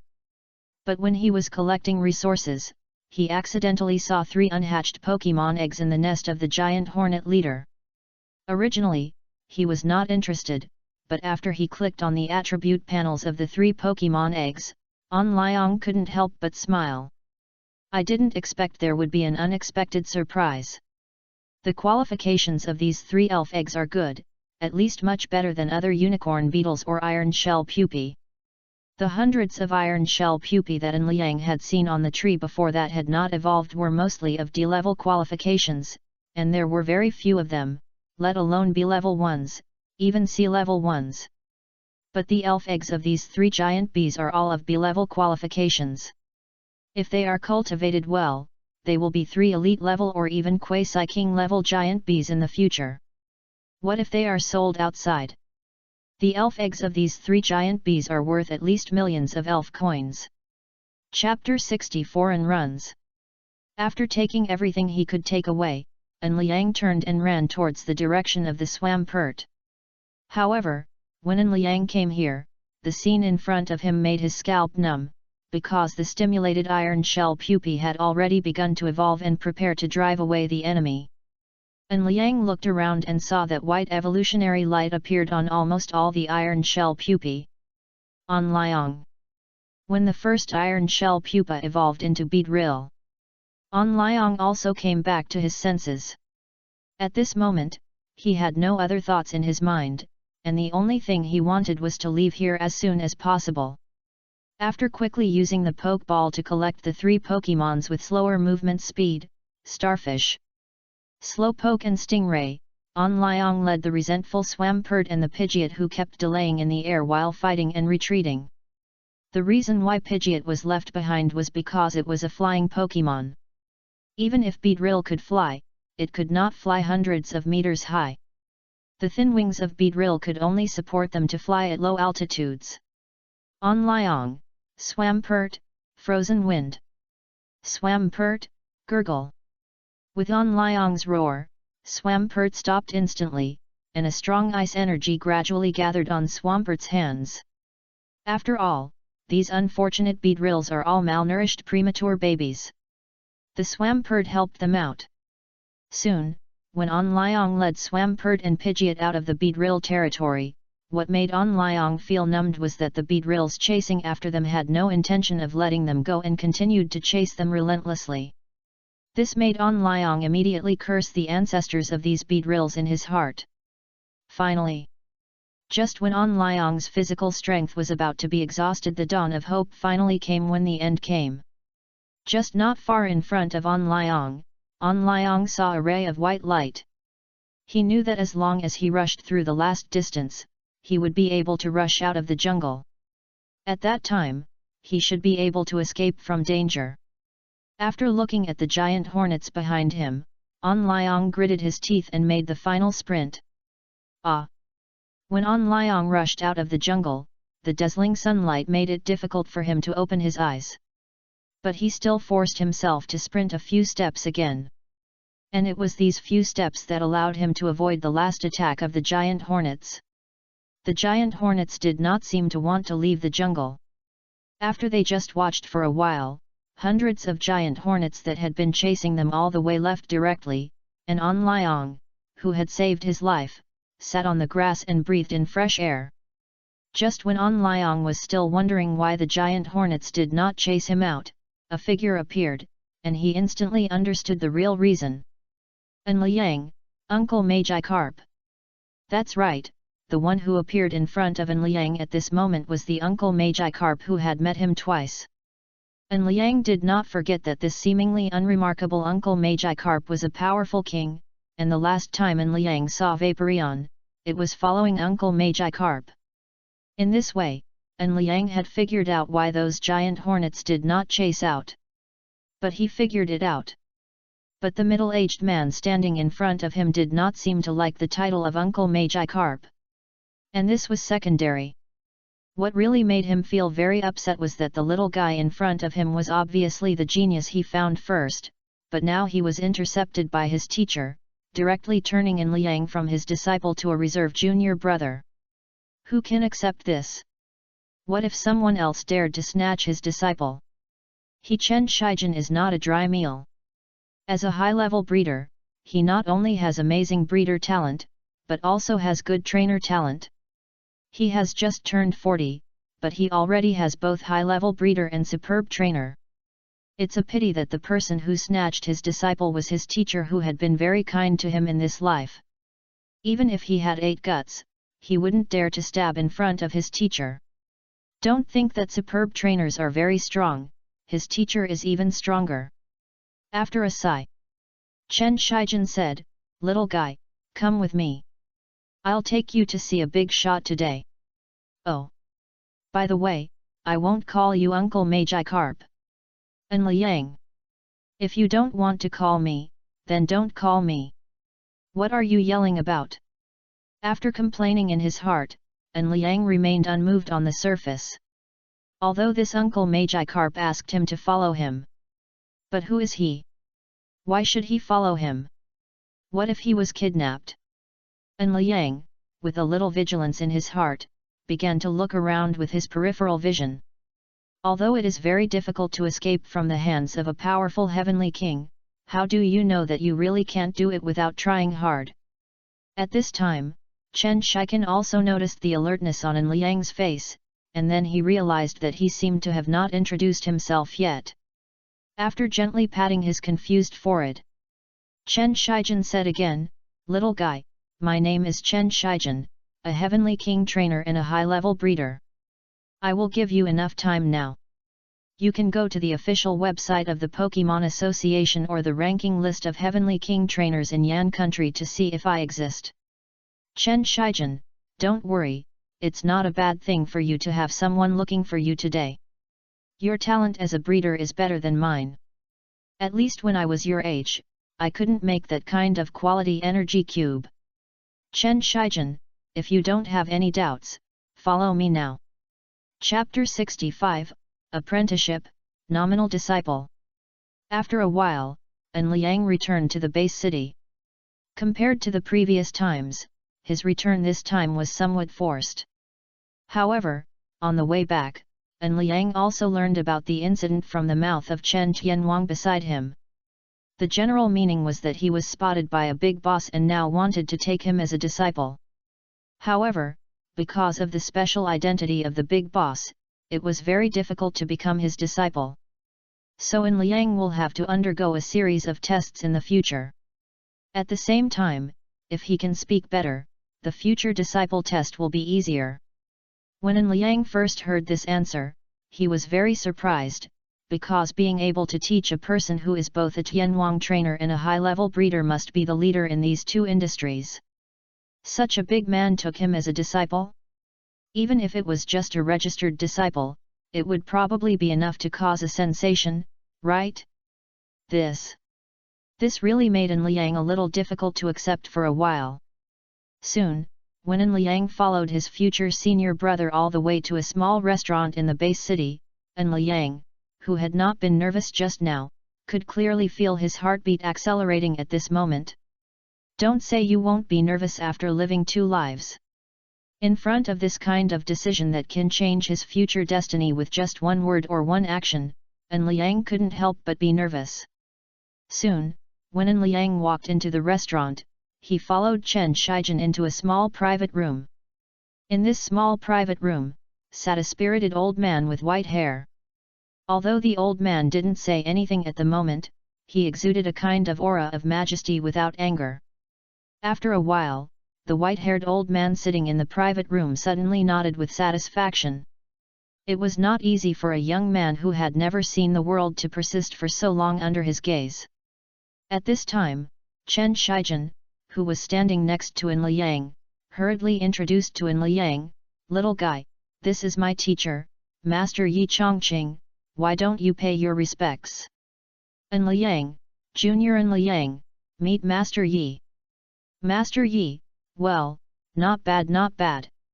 As the saying goes, when you admire a person, you will find him very pleasing to the eye no matter what he does. Master Yi is like this at the moment. The little guy in front of him looks very good in both his training and cultivation talents, although he already has 3 disciples. But there is no way he has lived for more than 100 years. Now he has lost the passion of his youth. Now he just wants to do experiments and then cultivate a few outstanding disciples. And the facts have also proved that his vision for selecting disciples and his means of cultivating disciples are very good. In addition to the 3 disciples he has accepted in recent years, the eldest disciple and the second disciple have become high-level cultivators. The eldest disciple that satisfied him the most was not only a high-level trainer but also a king-level trainer. Every time he took the eldest disciple out, Yi Chongqing would feel very proud, and the little guy standing in front of him, Yi Chongqing always felt that he might bring him a bigger surprise in the future. After pondering for a while, Yi Chongqing actually wanted to accept An Liang as his disciple, but he didn't want An Liang to enter so easily. It's not that he didn't like An Liang and wanted to torture him, but he just wanted him to cherish this opportunity more. Yi Chongqing, little guy, I heard from Shijin that you can already make low-level energy blocks. Do you have any energy blocks you made yourself? Can you show them to me? An Liang, yes. Yes. This is it. As he said, An Liang handed an energy block the size of a dish to Yi Chongqing. To be honest, Yi Chongqing and Chen Shijin were both stunned when they saw this uncut energy block. Is this thing still an energy block? Why is it so big? At this moment, An Liang may have seen the 2 people's speechless hearts, so he explained embarrassedly. It's too troublesome to cut the energy cube, and my elves like to eat it this way. They seem to think that such a big bite is very satisfying. Yi Chongqing. Chen Shijin. After the corner of his mouth twitched inadvertently, Yi Chongqing still forced himself to shift his attention from the size of the energy cube to its quality. After all, this is the most important thing. After Yi Chongqing looked at it over and over for a while, a smile gradually appeared on his face. The quality of this energy cube is good. Although in his opinion, there are still many shortcomings that need to be slowly improved, he is a top breeder who has been specializing in the field of breeders for nearly 100 years. And what about An Liang? Strictly speaking, he is not even the lowest level breeder now, so if he requires An Liang to meet his standards, it would be a bit too much. As for Chen Shijin, he looked at his teacher's expression cautiously at this moment. Based on his understanding of his teacher, he probably decided to accept An Liang as his disciple. When he thought about the disciple he had chosen would become his junior, Chen Shijin felt very helpless. If he had known this would happen, he would not have called his teacher. As a high-level breeder and a king-level trainer, he himself has many friends in high positions in the imperial base city. Even if they are just superficial friends, they will not hesitate when facing Chen Shijin's small request and will agree directly. After all, what they want is just to help investigate the intelligence of an ordinary boy. But now? Good guy. The disciple who was in his mouth was taken away by the teacher. Uncomfortable.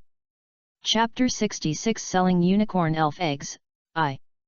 Finally, when An Liang paid the bill and walked out of the small restaurant, he had completed his apprenticeship, but he was now only Yi Changqing's registered disciple. An Liang didn't know who Yi Changqing was, and didn't know how great his influence was. But Yi Changqing knew it himself. Once the big families in the imperial capital base city knew that he was going to recruit disciples again, not only would they bother him every day, but it would also affect An Liang's growth. So Yi Changqing temporarily gave An Liang the status of a registered disciple. As for when he could become a formal disciple, Yi Changqing had only one requirement, that is, An Liang must become an elite trainer and a formal low-level breeder before graduating from high school.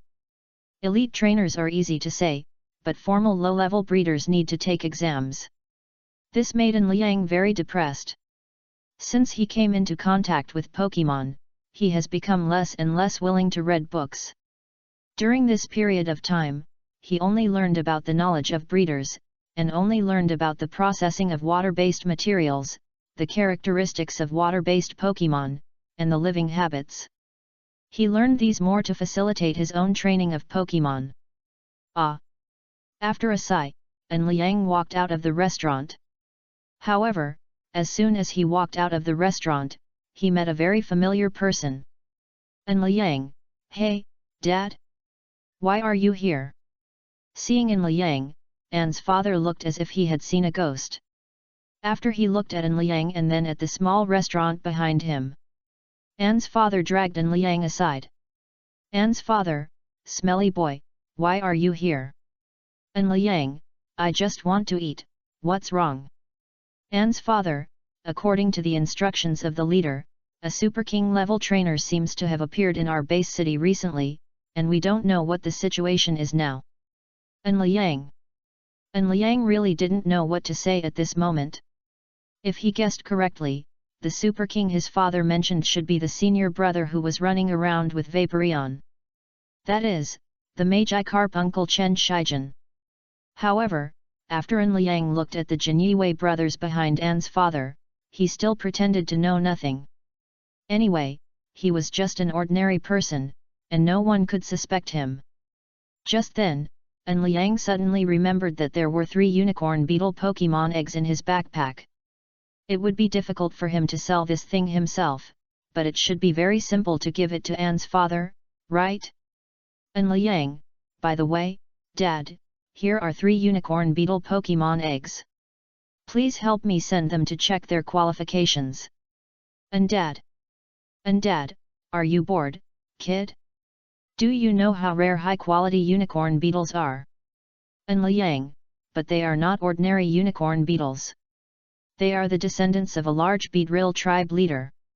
And Dad was very shocked and confused at this moment.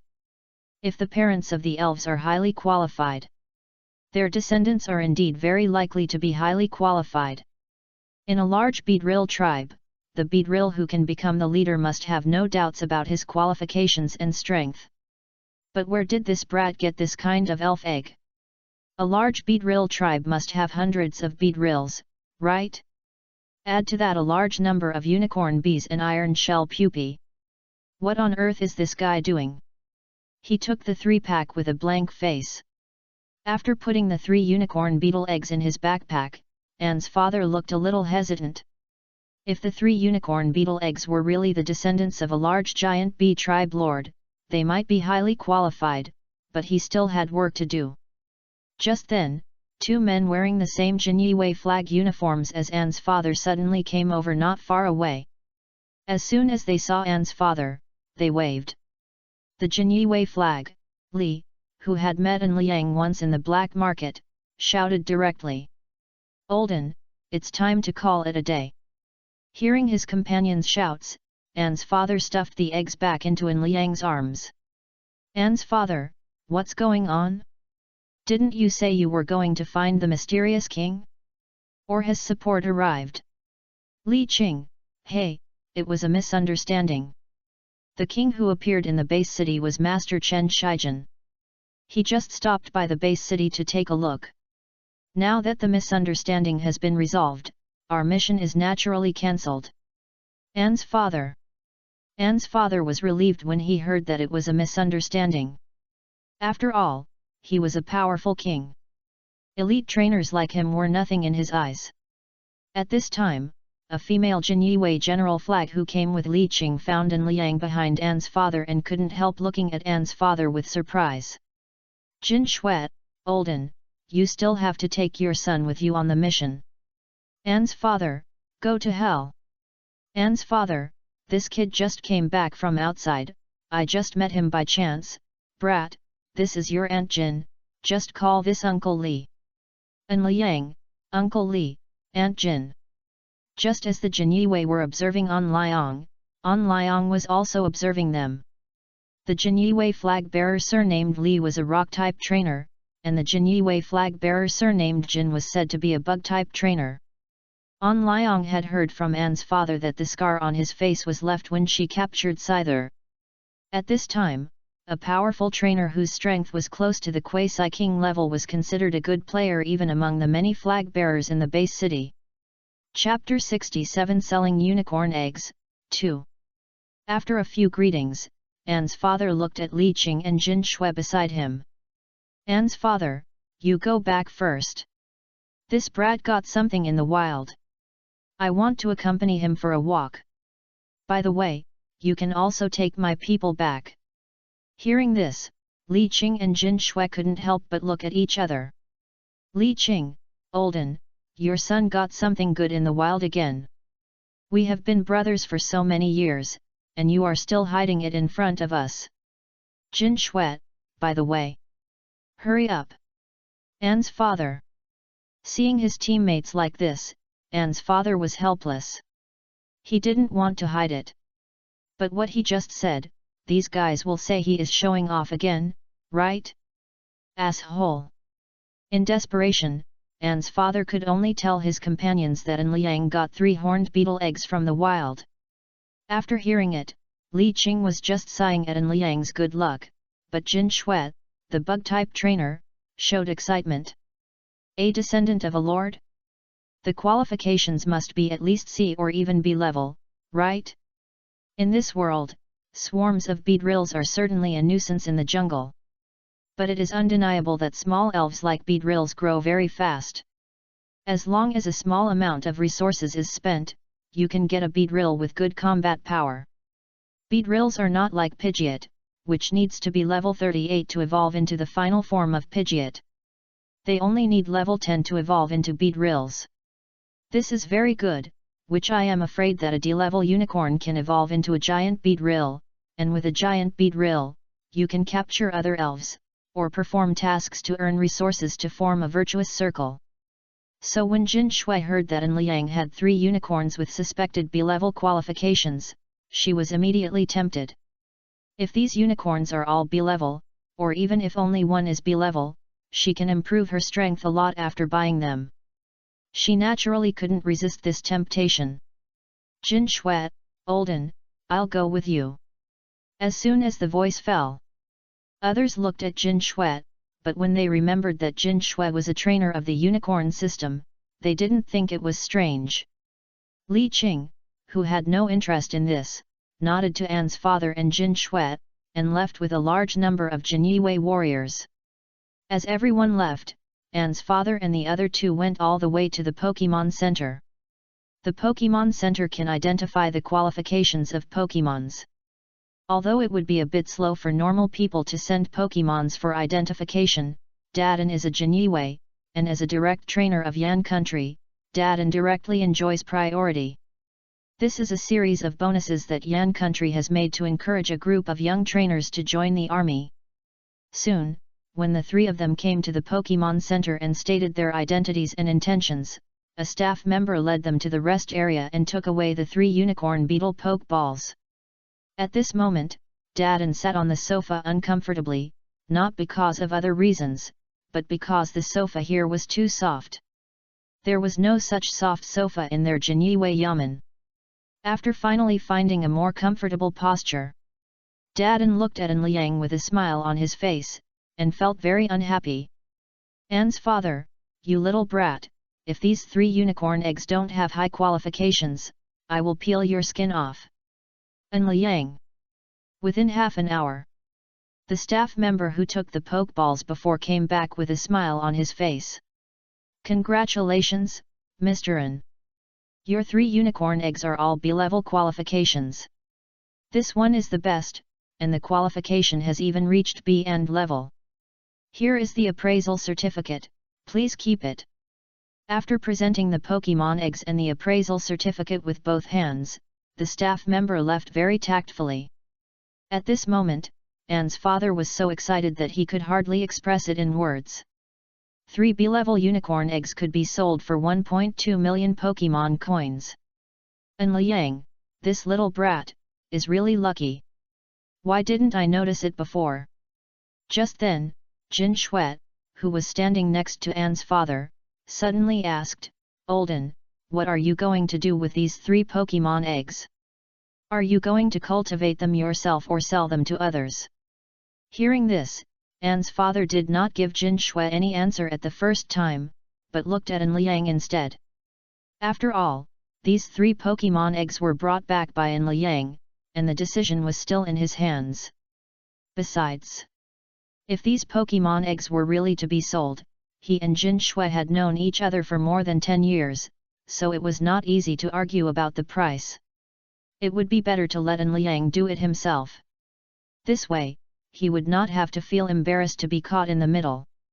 And An's father's little tricks may be enough to fool ordinary people, but which trainer who can get to the Jinyiwei general flag is not an expert in observing words and expressions? After rolling his eyes at An's father, Jin Shuet looked at An Liang, whose face was still a little childish. Could she fool a child? Just kidding. Jin Shuet, little guy, don't worry, since you called me Aunt Jin, I will naturally not let you suffer a loss. The B and unicorn is 500,000 Pokemon coins, and the other 2 are 400,000 Pokemon coins. If you are willing to trade, Aunt Jin will transfer the money to you immediately. An Liang, okay. Looking at Jin Shuet, who was so straightforward, An Liang's expression was a little stunned. However, as if he suddenly remembered something, An Liang suddenly stroked the space bracelet on his hand.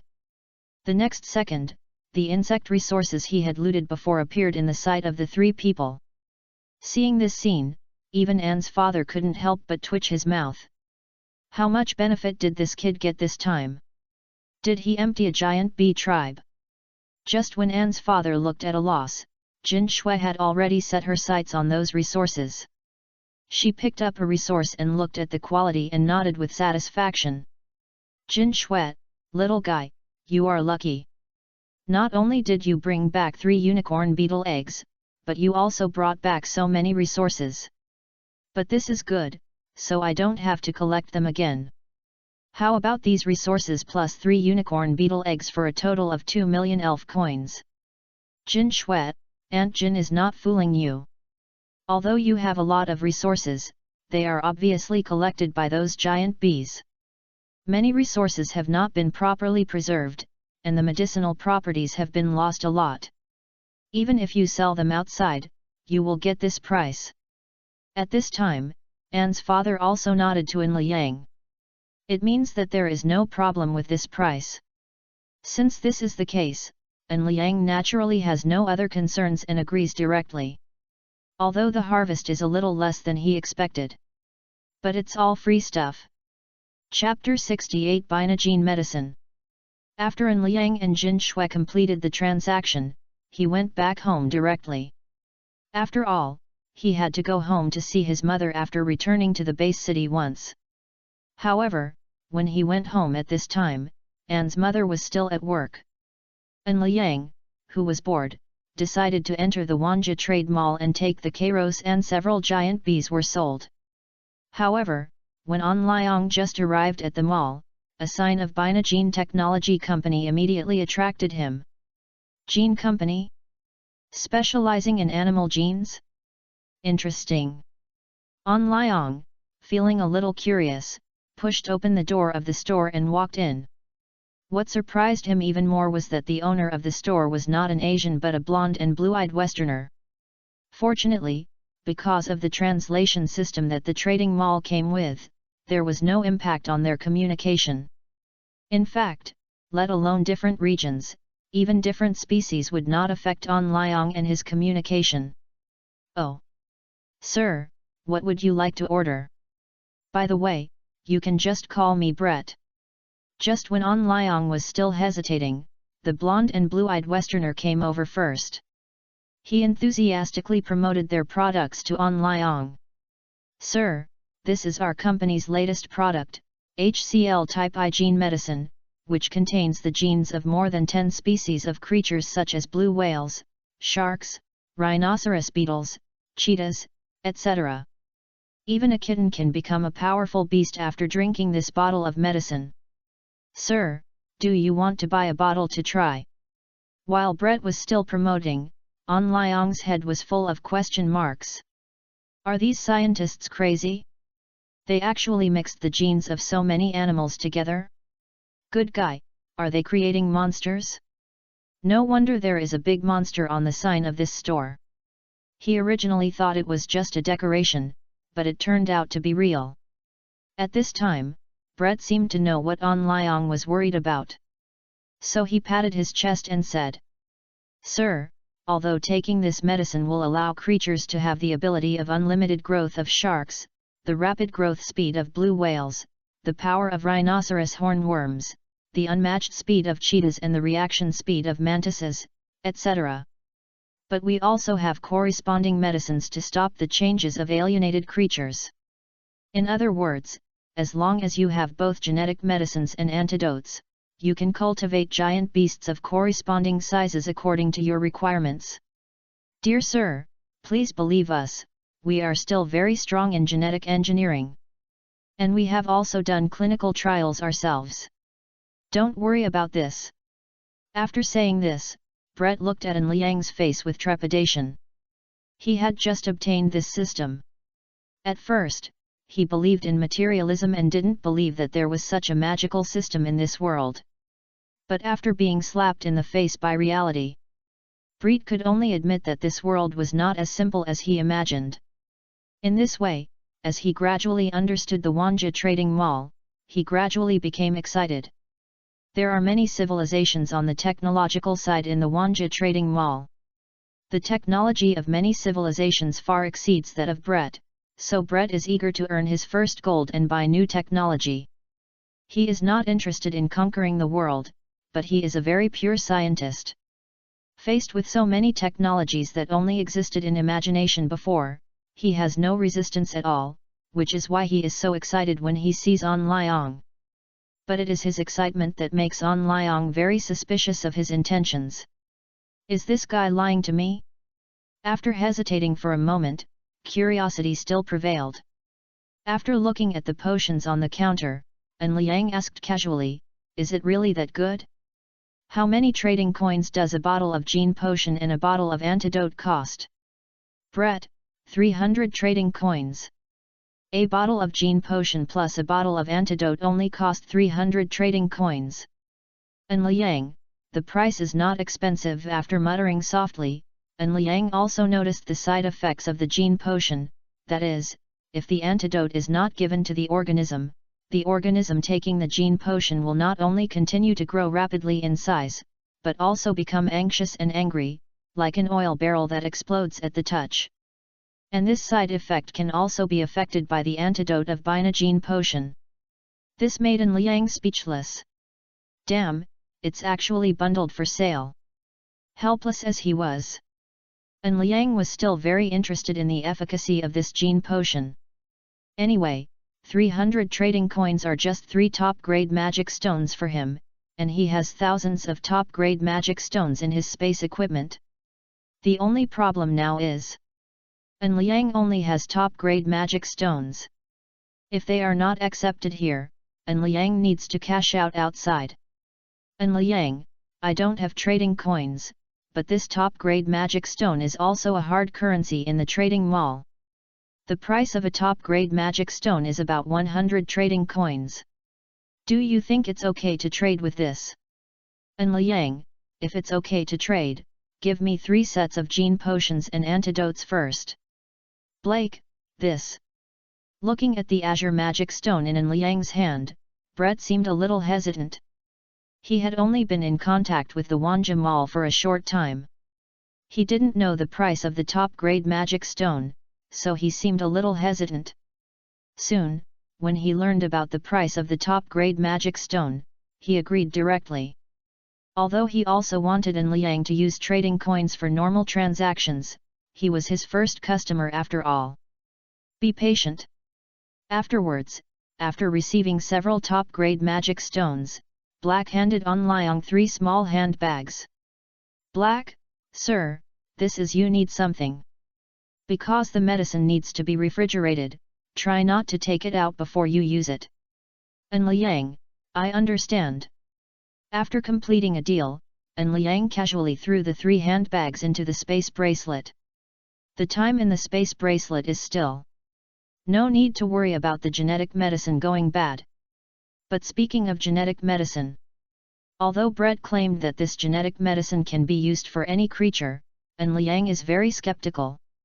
Before he thoroughly studies it, he will not use it on his own elves, but the elves sold to Hexi can take one out as a test subject. The Kairos that attacked him is not bad. Of course, and Liang just picked it at random. It's not because Kairos attacked him before that he planned to take malicious revenge. Text. Remarks on the listing, please subscribe. It's going to be listed. It will be listed at 1 p.m. today, please support me, my readers. If the subscription is high, it will definitely be updated. Finally, please subscribe. Important things should be said 3 times. Please subscribe. Please subscribe. Please subscribe. Chapter 69 Giant Kairos, I. Soon, when Liang arrived at the angel shop, he entered Hexi's laboratory smoothly. Seeing Liang coming, Hexi's pretty face also showed some joy and some puzzled expressions. Liang has been coming here more and more frequently recently. Could this little guy have other intentions? Just when Hexi was puzzled, Liang put the pokeballs of Kairos and Beedrill on the table beside him. Liang, old lady, ahem, Sister Hexi, I got an interesting gene potion today, how about we do an experiment? However, in response to Liang, Hexi had a half-smiley expression. She put down the tools in her hand casually, came behind Liang with a playful look, and Hexi put both jade hands on Liang's shoulders and said with a playful look. Little guy, what did you want to call your sister just now? I heard that this little guy, who was getting more and more courageous, was just about to call her an old woman. Didn't she know that women were most afraid of the age issue, or did this little guy want to challenge her authority? And Liang, gurgle. At this moment, Liang could feel the coolness coming from behind him, as well as a faint fragrance, and he could even hear Hexi's breathing. This made Liang feel very uncomfortable. From childhood to adulthood, except for his mother, he had never been so close to another woman. But when Hexi saw Liang's embarrassed expression and evasive eyes, he suddenly felt playful. At first, Hexi just put her 2 jade hands on Liang's shoulders to prevent the little guy from escaping, but slowly Hexi has come to Liang. Relying on her tall figure, Hexi put one hand on Liang's shoulder and pinched his chin with the other hand. Looking down at Liang from a high position like this, Hexi felt a different feeling in her heart. You should know that Liang is only 16 years old this year. His physical development has not been completed, and his height is only a little over 1.7 meters. And what about He Xi? She has a perfect figure and personality. She is even 1.78 meters tall. At this moment, He Xi looked at An Liang, whose face was becoming more and more embarrassed, and couldn't help pinching An Liang's little face, and said in a teasing tone, "I didn't expect that An Liang's brother actually has the potential to be a little milk dog. If you can't make a living one day, come to your sister, and there will be no problem in raising you for the rest of your life." After saying that, He Xi let go of An Liang's cheek. Novel Group, 8563233613. Even though the action just now made He Xi feel inexplicably happy, and even wanted to pinch it every day, she also knew that this matter should not be rushed. What if this little guy is too shy and dares not come in the future? He Xi, by the way, An Liang brother, what experiment did you want to do with your sister just now? An Liang. At this moment, An Liang rubbed his red cheeks and looked at He Xi with a vigilant face. That look is self-evident. If An Liang looked at him like this before, He Xi would definitely punish this brother, but now He Xi just felt very proud. Even looked at An Liang provocatively. As if to express that if you have the ability, come and pinch your sister's chin and cheeks. Finally, when An Liang looked at He Xi with a face full of pride with a face full of resentment, he took out a silver handbag. The handbag contained the potion he bought not long ago. An Liang, this is the potion I just bought. It is said to make organisms grow quickly. I want to try whether it can be used on elves. By the way, this is the antidote for rapid growth. As for the test product, An Liang looked at the pokeballs that he had just placed on the table. Among the 6 pokeballs, the pokeball containing Kairos stood out. With a flash of red light, Kairos appeared in front of An Liang and He Xi again. "Please give me flowers." Seeing the human who had defeated him, Kairos' eyes flashed with a trace of fear. However, it is not so easy to surrender with its violent temper. Although it is very afraid of An Liang in its heart, it still uses the pair of huge horns on its head to face An Liang, as if it is ready to attack him at any time. Seeing this scene, He Xi is no longer surprised. Among the Pokemon that An Liang sent, there are docile ones like Slowpoke or Squidward, and there are also very ferocious ones like Spearow or Sharptooth. The little Pokemon in front of him that looks like a bug. It should be similar to Sharptooth. Then, He Xi suddenly waved his hand. Kairos, who was still waving his claws just now, was grabbed by an invisible force at this moment. No matter how it struggled, it was difficult to break free. And as He Xi's white palm gradually closed, Kairos also put on a painful mask. He Xi, go ahead, use that tube of gene medicine on it. An Liang, oh. An Liang was a little stunned by He Xi's action aesthetics that combined elegance and violence. After all, the level of this Kairos should be close to level 20, and He Xi solved it with just a wave of his hand, which really made An Liang very envious. When will he be able to easily kill a level 20 Pokemon? Soon. After An Liang injected the gene potion into Kairos, He Xi waved his hand again and sent Kairos into a huge glass display case. A normal Kairos can be 1.5 meters tall. It can also weigh 55 kilograms. I just don't know how much Kairos can grow after taking the gene potion. Guang. Chapter 70 Giant Kairos, 2. After Kairos was thrown into a huge glass display case by He Xi's eyes shifted to the pokeballs that An Liang had placed on the table before. After opening one casually, a ferocious giant hornet came into view. The giant hornet's personality is even more violent than Kairos. The moment it saw He Xi, it rushed towards He Xi with 2 sharp forelimbs. This made He Xi's eyebrows slightly frown. Brother An Liang, why did you bring back such creatures this time? Did you get into a worm's nest? Bring me some other elves next time. An Liang didn't listen to He Xi's complaints at all. At this moment, he was wandering around Hexi's laboratory, looking at the elves he had sent before. In fact, except for the sharp-toothed fish he sent the first time, which had all died, the elves he sent later were basically still alive, and their strength had greatly improved. It's just that 12 looks a little strange. Why do they look hollowed out? Just when Liang was still feeling strange, a large basin of blue liquid caught his attention. On Liang, what is this? Hexi, Hexi, who was putting various resources into Kairos' display cabinet, looked back at On Liang and continued to feed Kairos while explaining. That is water element nutrient solution, which I specially prepared. It is very helpful for the growth of elves. It can quickly improve strength without damaging the foundation. Hearing this, On Liang immediately became interested. After gesturing the size of the basin, he directly released the golden magi carp. Just now, the old woman Hexi pinched his face. He must find it back. And the golden magi carp, which has always been selfless and like an old man who has retired, still behaved the same way as before after being put into the basin of blue liquid by On Liang, but its level has quietly increased by 1 level at this moment.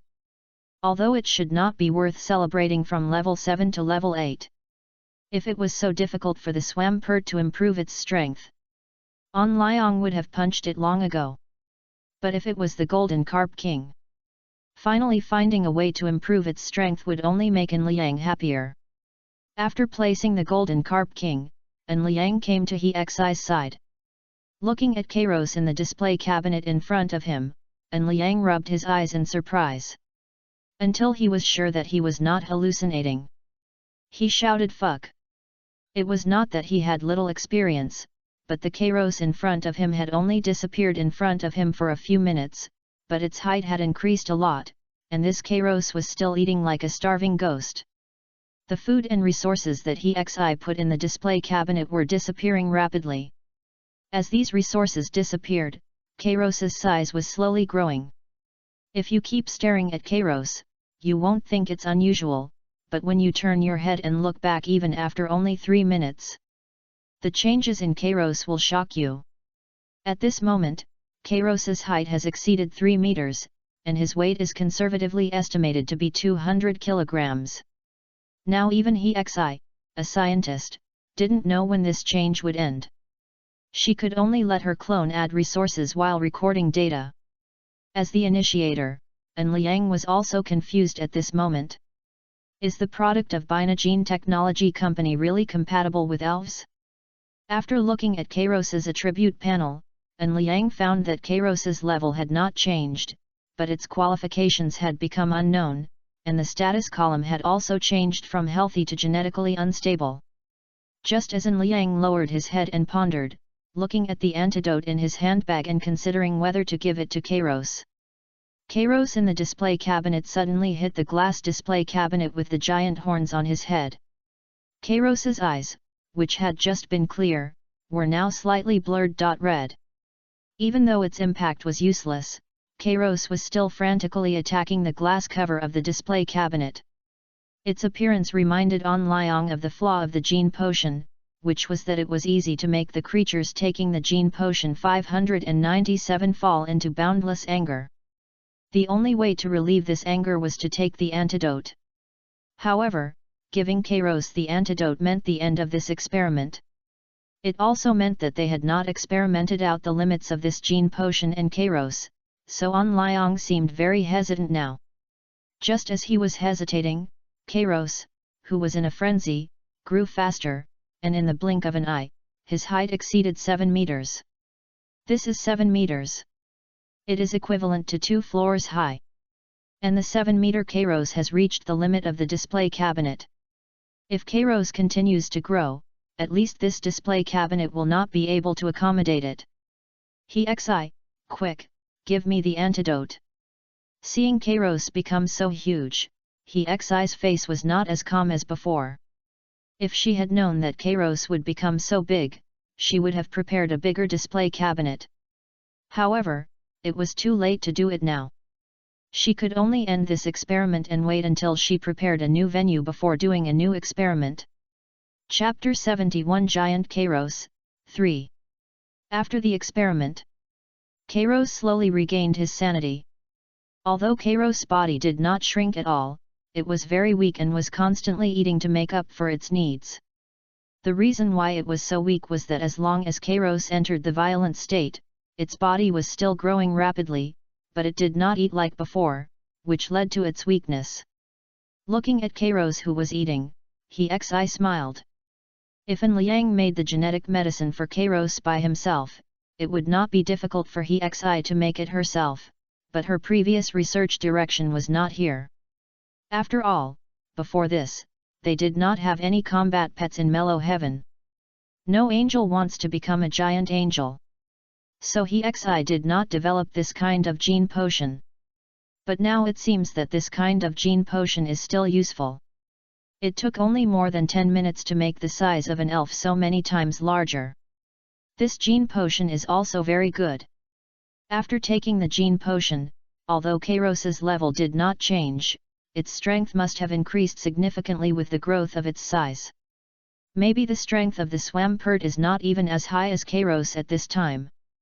However, after becoming bigger, although Kairos's strength and physical strength have increased, his speed is not as fast as before. In addition, to make a giant Kairos, not only a gene potion and antidote are needed, but also a lot of resources. He just took a lot of resources to ensure that Kairos went smoothly on the way to becoming bigger. If there were no such resources, its body would have turned into a mummy long ago. So although the gene potion is effective, An Liang still felt a little scared. Fortunately, he did not rashly give his elf the gene potion, otherwise he would not know whether the resources in his space bracelet were enough. And once his elf went crazy, it was still unknown whether he could stop it in time and give it the antidote. Just when An Liang was still thinking about how to deal with the remaining 2 gene potions, he was using professional instruments to check Kairos's physical condition. After a check, he found that Kairos had no other problems except some malnutrition and osteoporosis. And these 2 problems were also very easy for her to solve. She only needed to give Kairos enough resources. With the elf's strong physique, it would slowly return to normal after a while. At this time, the gene potion residue that he had just sent for inspection had also been inspected. Looking at the names of more than a dozen animals on the genetic medicine component test report, Hi's expression did not change much, but when she saw the 3 words water bear, insect, the corner of her mouth twitched. She still knew this kind of insect.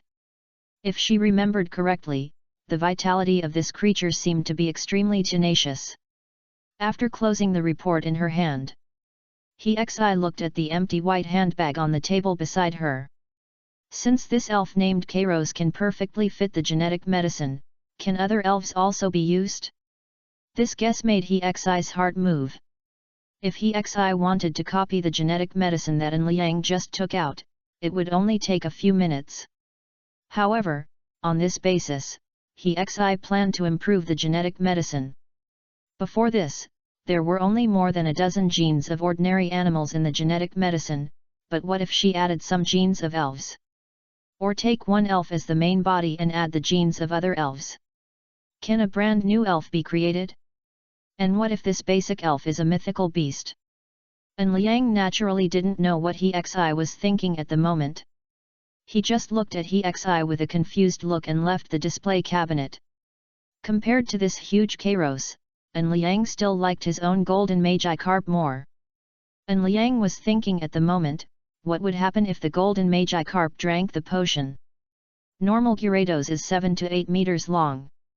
Even if the golden Gyarados is only 4 times larger than its previous self like Kairos, then after the golden Magikarp evolves, its length will reach more than 30 meters.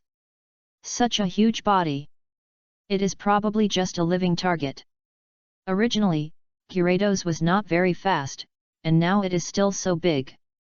After thinking about it, An Liang still has not decided whether to use the gene potion on the golden Magikarp.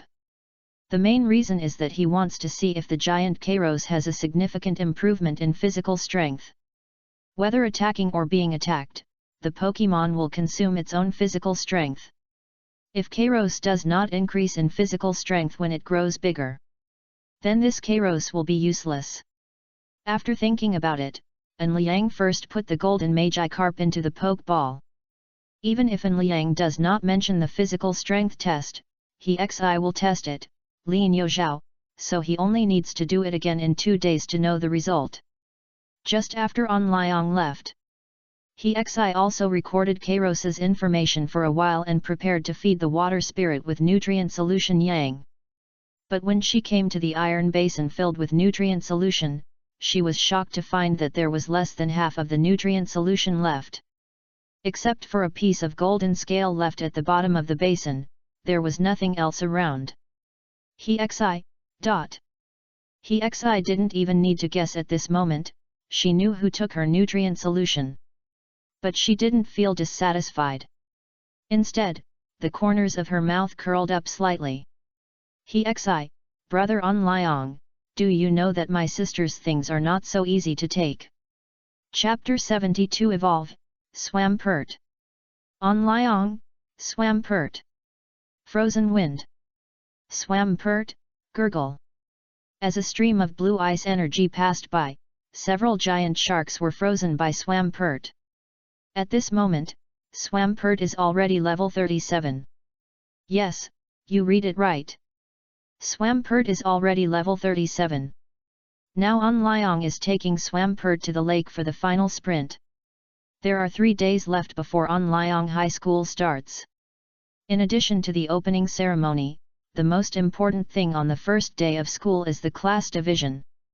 Class division is also very simple, that is, a simple distinction is made according to the attributes and levels of the Pokemon.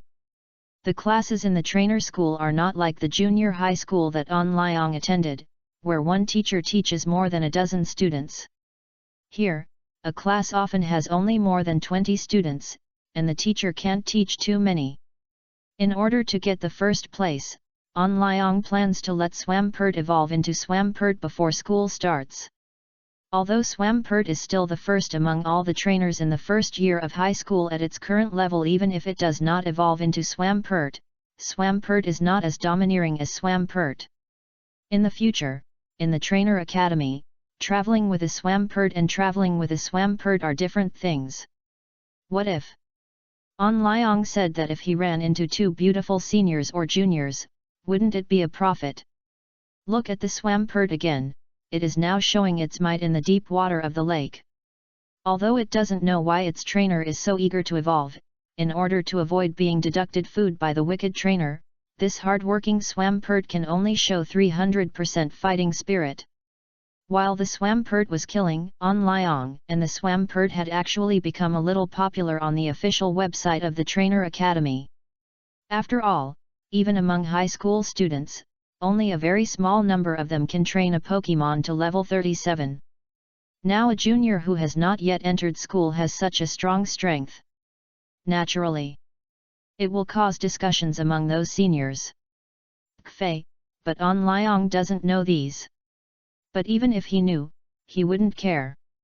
Because he knows that his real stage will be when he enters college after the college entrance examination. The college entrance examination of trainers.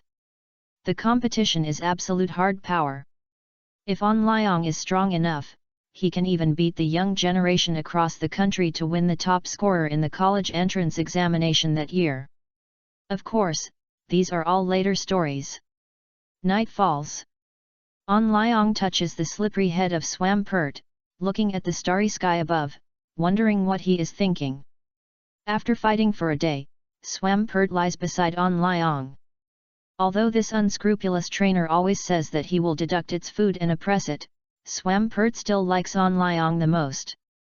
After the tired Swampert flips over, he takes out a water element magic stone from somewhere. Although it does not lack such things now. But the magic stone in its hand, which still emits a faint blue light, is the first gift An Liang gave it when it was still a water puffer. In fact, Swampert did not absorb all the energy in this magic stone. Instead, it has been hiding it by its side as a souvenir. At this moment, Swampert looks at the faint blue light on the magic stone and suddenly makes a certain determination in his heart. It does not want to disappoint its own trainer. Swampert, Gilu. With a roar from Swampert, the light of evolution appears on Swampert. This made An Liang, who was sitting next to the Swampert, show a surprised expression, but what he didn't notice was that at the moment when the Swampert evolved, a dull magic stone fell from its body. At this time, Slowpoke and the others also noticed the evolving Swampert. Seeing this, they all showed envious eyes. Even the eyes of the two stupid guys, Golden Magikarp and Ugly, changed significantly. And the Swampert, whose whole body was shrouded in the light of evolution, the body gradually changed, and the already sturdy figure became even bigger. Before, the height of Swampert was almost catching up with An Liang, and now after evolving into Swampert, its height will reach 3 meters. Such a huge body made the trainers around An Liang camp look shocked. Before, they didn't know the specific strength of Swampert, they only knew that Swampert could deal with 3 to 5 megalodons at the same time. But when Swampert evolved into Swampert, they all understood a little. After all, although there are not many Pokémon like Swampert, it is not rare. A normal Swampert, even if it has just evolved, has the strength close to the elite, and this one looks more sturdy. Is its strength probably already at the elite level? Realizing this possibility, the trainers around all looked dazed. An Liang was watching the changes of Swampert more carefully. After Swampert evolved into Swampert, its skin turned dark blue again, just like when it was Aqual. What shocked An Liang the most was Swampert's arm that was as big as a sandbag. If it punched Megalodon, it would probably knock it out directly, right? The power of Swampert was already very scary. And Swampert can be described as terrifying, right? In addition, the fin on Swampert's head changed from 1 to 2, and the 2 fins on its tail turned into a huge fan-like tail. But no matter how its appearance changes, Swampert will always be Swampert. An Liang, Swampert, please teach me more in the future. Chapter 73 Born with great strength, tearing Gyarados apart with bare hands. Swampert, Kamo. Kamo. After evolving into Swampert, Swampert was also very excited. Not only did it roar loudly on the spot, but it also pounded the ground twice with its thick arms like sandbags. An Liang, is this an earthquake? It was not known whether Swampert was too powerful or he could not help but use his moves out of excitement, causing An Liang to feel the ground shaking. The trainers watching the show around him naturally felt this small earthquake. But they did not say anything. In this world where strength is respected, An Liang's strength has won their respect. Or even if they have opinions, how can they tell An Liang? With their strength, they can walk over, but whether they can walk back is not certain. At this time, Starfish, Slowpoke, and Pidgeot also came to Swampert. Swampert is their leader and usually takes good care of them. Now that Swampert's strength has improved again, these friends are very sincere to congratulate it. And the golden Magikarp swimming in the inflatable pool returned to its usual silly expression after taking a look. Seeing this guy, An Liang's joy was immediately dispelled. He had been providing this guy with delicious food and drinks for more than half a month. But the level of the golden Magikarp has only been raised to level 16, and it is still a long way from level 20 to evolve into Gyarados. You should know that the things of the rich woman Hexi are not so easy to get. As for the Uchiha who was hiding in the corner of the pool, a trace of envy appeared in his eyes at this moment. It was not envious of the powerful strength of Swampert, but that after it evolved, so many friends came to celebrate for it. Although Uchiha has been subdued by An Liang for so long, before it evolved into Melodic, it was very inferior and autistic. The inferiority complex was mainly due to its appearance. After all, if Uchiha was good-looking, it would not be called this name, and An Liang guessed that it was autistic because it lived alone before he subdued Uchiha. so it doesn't know how to make friends now. Usually, Swampert look for Chaochu to play, even if Chaochu is very willing, but the character developed over the years still makes Chaochu shrink. After noticing the lonely Chaochu, An Liang walked to the pool and touched its head. Although it is not as smooth as Swampert, it is even a little numb. But An Liang doesn't dislike it at all. After all, you will know how fragrant it is after Chaochu evolves into melodic. Soon, after a night, the impatient Swampert rushed directly into the lake. It is now the overlord of the lake. Ordinary sharp-toothed fish dare not challenge the authority of Swampert, otherwise they will definitely be beaten badly. In addition, An Liang has captured many higher-level sharp-toothed fish during this period. Without the big brother leading them, those ordinary sharp-toothed fish dare not rush. However, today Swampert's opponent is not sharp-toothed fish or megalodon. Swampert is going to challenge another overlord Pokemon in the deep water area. That is the Gyarados tribe living here. As Swampert entered the territory of Gyarados with great momentum, blue Gyarados roared out from the water. The Gyarados tribe and Megalodon tribe usually have their own territories. Before it evolved, Swampert was provoking everywhere in the territories of Sharptooth and Megalodon. Today is its first time here.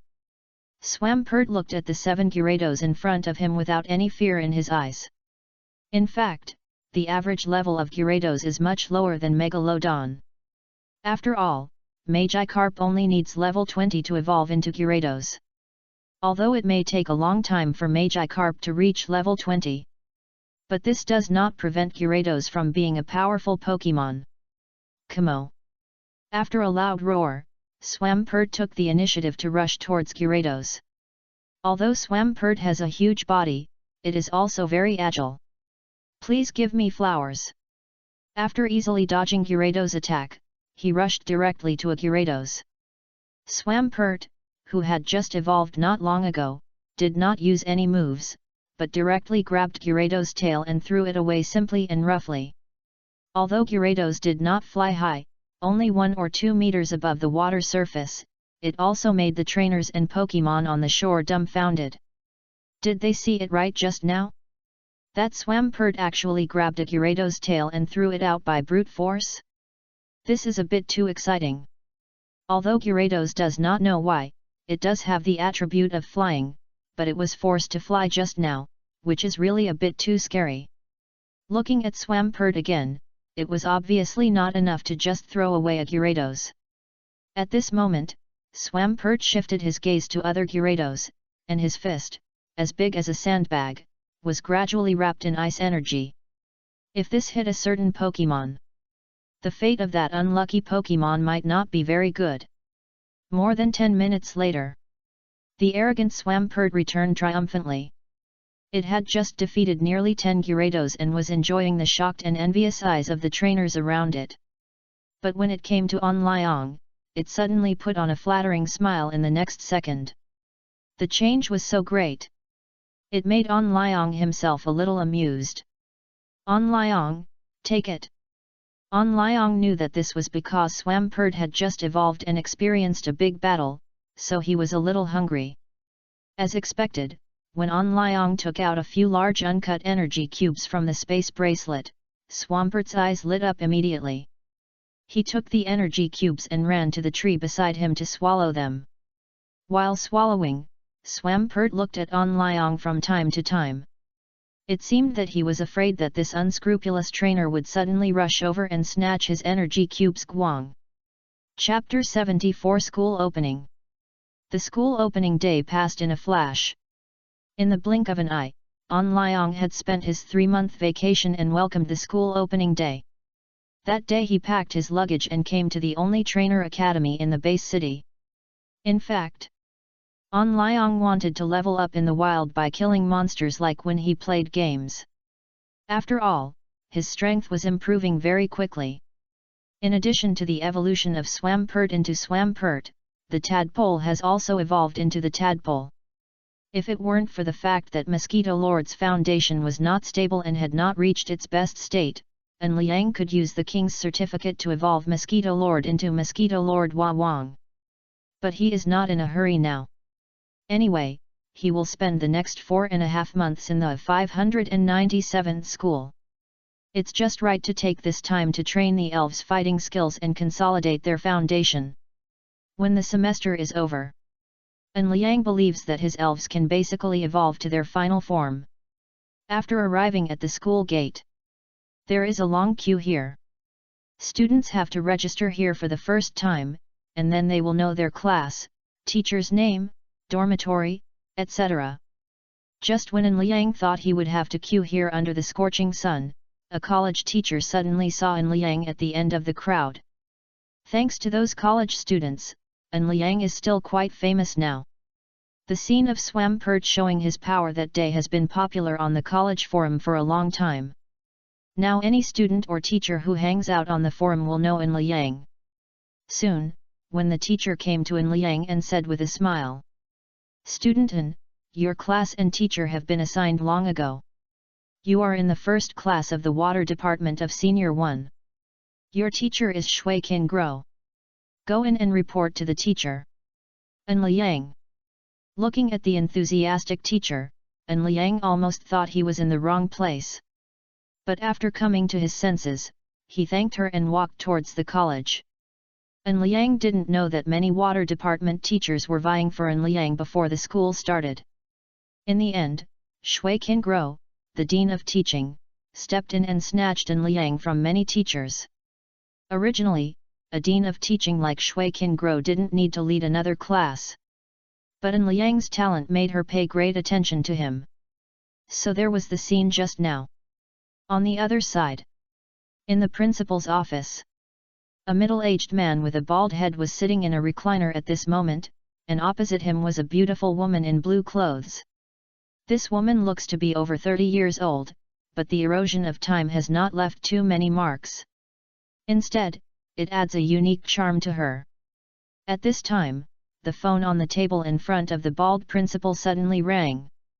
After he picked up the phone, the voice from the other end of the phone made his eyes light up. "Okay. Okay. I know." After hanging up the phone, the bald principal suddenly said to the woman in the room, "Qin Guo, the little guy on Liang is here, you should also go and get ready. Your strength is now stuck at the elite level. You must seize this opportunity. For genius students like On Liang, the school will allocate a special subsidy to such students every year. As teachers of these students, they can actually get some resources, and the faster the students grow, the more resources the teachers get. This is why so many teachers are fighting for Liang. However, Liang's teacher Shui Qin Guo can become Liang's head teacher not because of her elite strength but because her father's comrade in arms is the bald principal.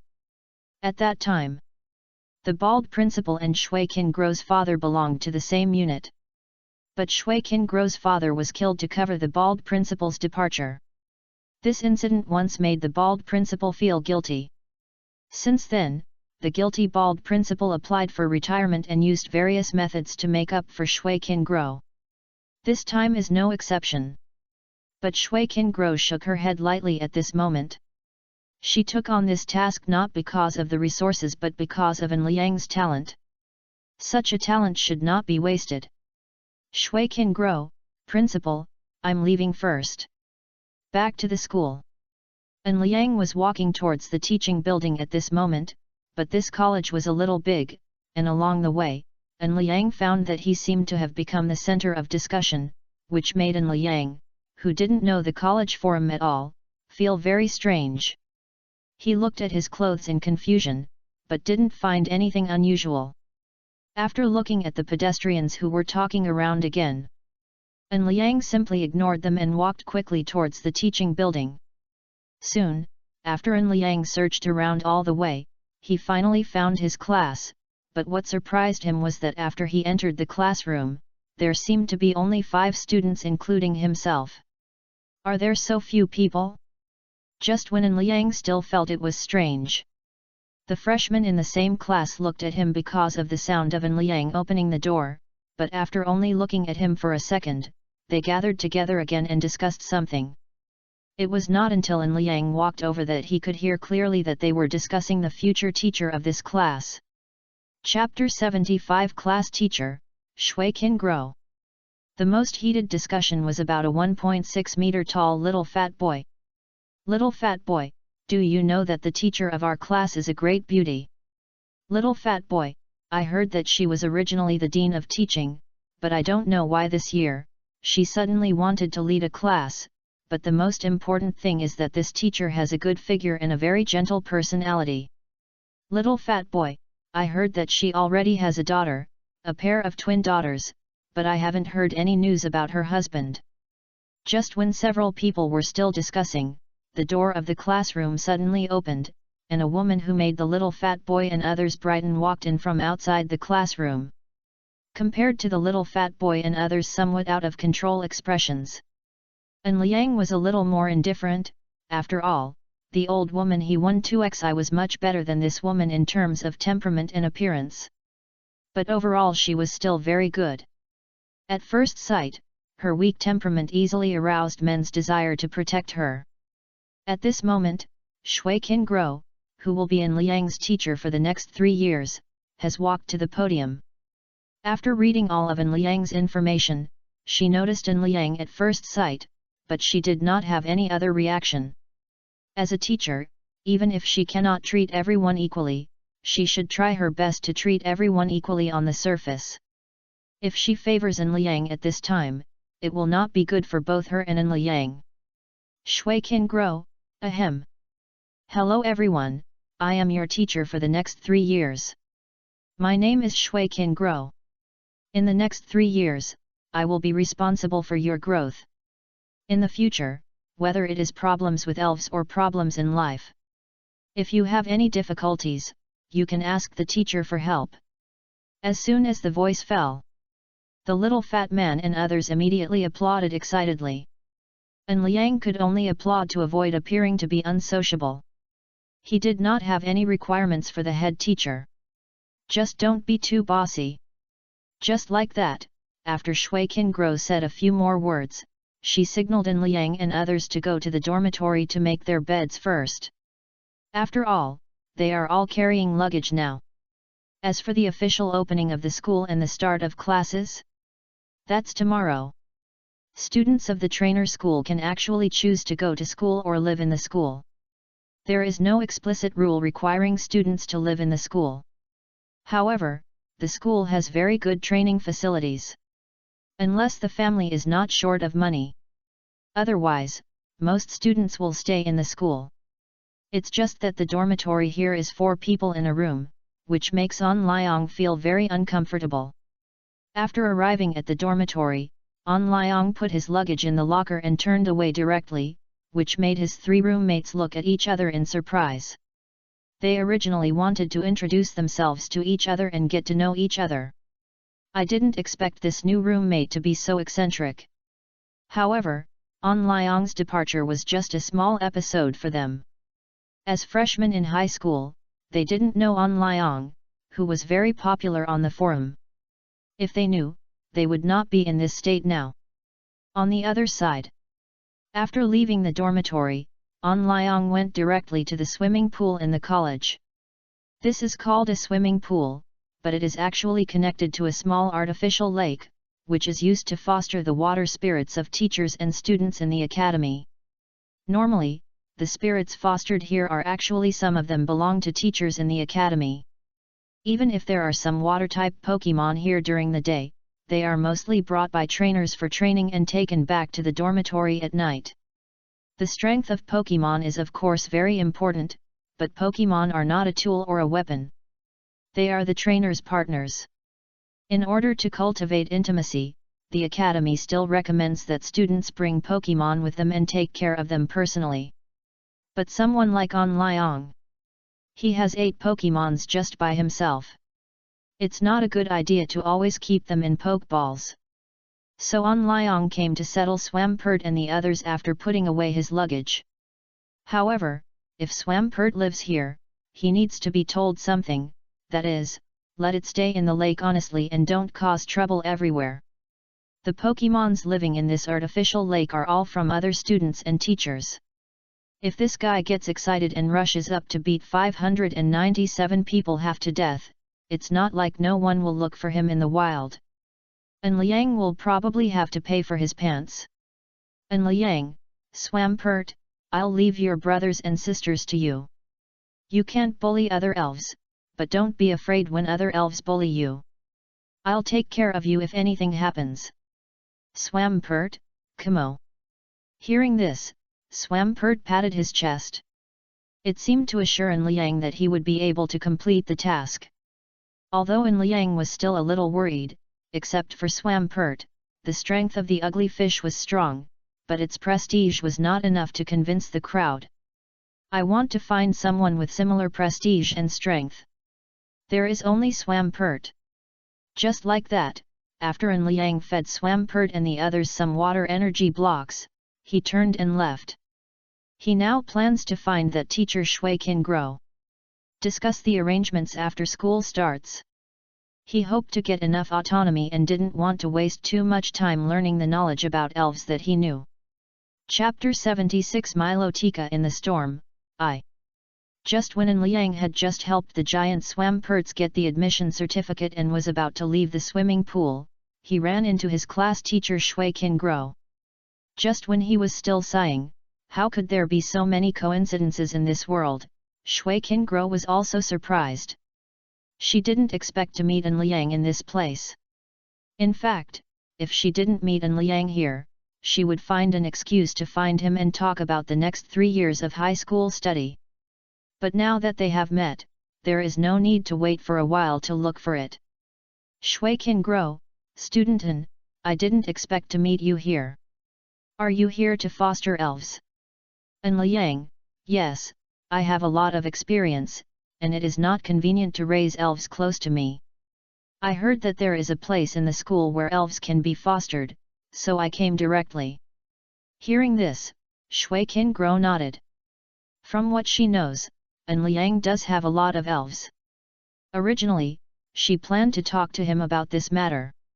After all, the more Pokemon, the better. When An Liang was still weak and did not have so many resources, concentrating resources to cultivate a Pokemon was the most suitable way for him. Just when the two were thinking about how to talk to each other about their own affairs. Kamo!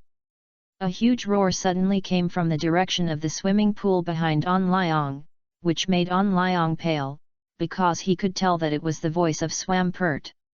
It was his Swampert. An Liang didn't care to say anything to Shui Qingguo, and turned his head and ran in the direction he came from. When he came to the lake, he saw Swampert and Mosquito glaring at a group of trainers, and in front of the group of trainers, there were Pokemon like Arbok, Mosquito, and Slowpoke. Seeing this scene, An Liang became even more nervous. He quickly ran to Swampert and comforted the angry Swampert. At this time, Swampert also pointed at the trainer on the shore as if he had found his backbone, and then pointed at the fish whose scales had been knocked off its head. It turned out that just now, after An Liang left here, the lonely fish swam alone on the shore. Faced with the ugly fish, the elves in the lake avoided it. If it was just like this, the fish would not be unacceptable. After all, it had been living a very lonely life before it was captured by An Liang. But just as it was swimming in the water, the arrival of a team of trainers broke the tranquility. They started to laugh loudly when they saw the ugly back of the fish, which made the fish a little sad and chose to continue swimming to the depths of the lake. But its escape did not win even a trace of sympathy and pity from those trainers. There were even some trainers who picked up stones by the lake and threw them at the fish. You know, before the fish evolved, except for its barely acceptable speed, other attributes were not worth mentioning. And at this time, the Smelt had basically no skills like Magikarp.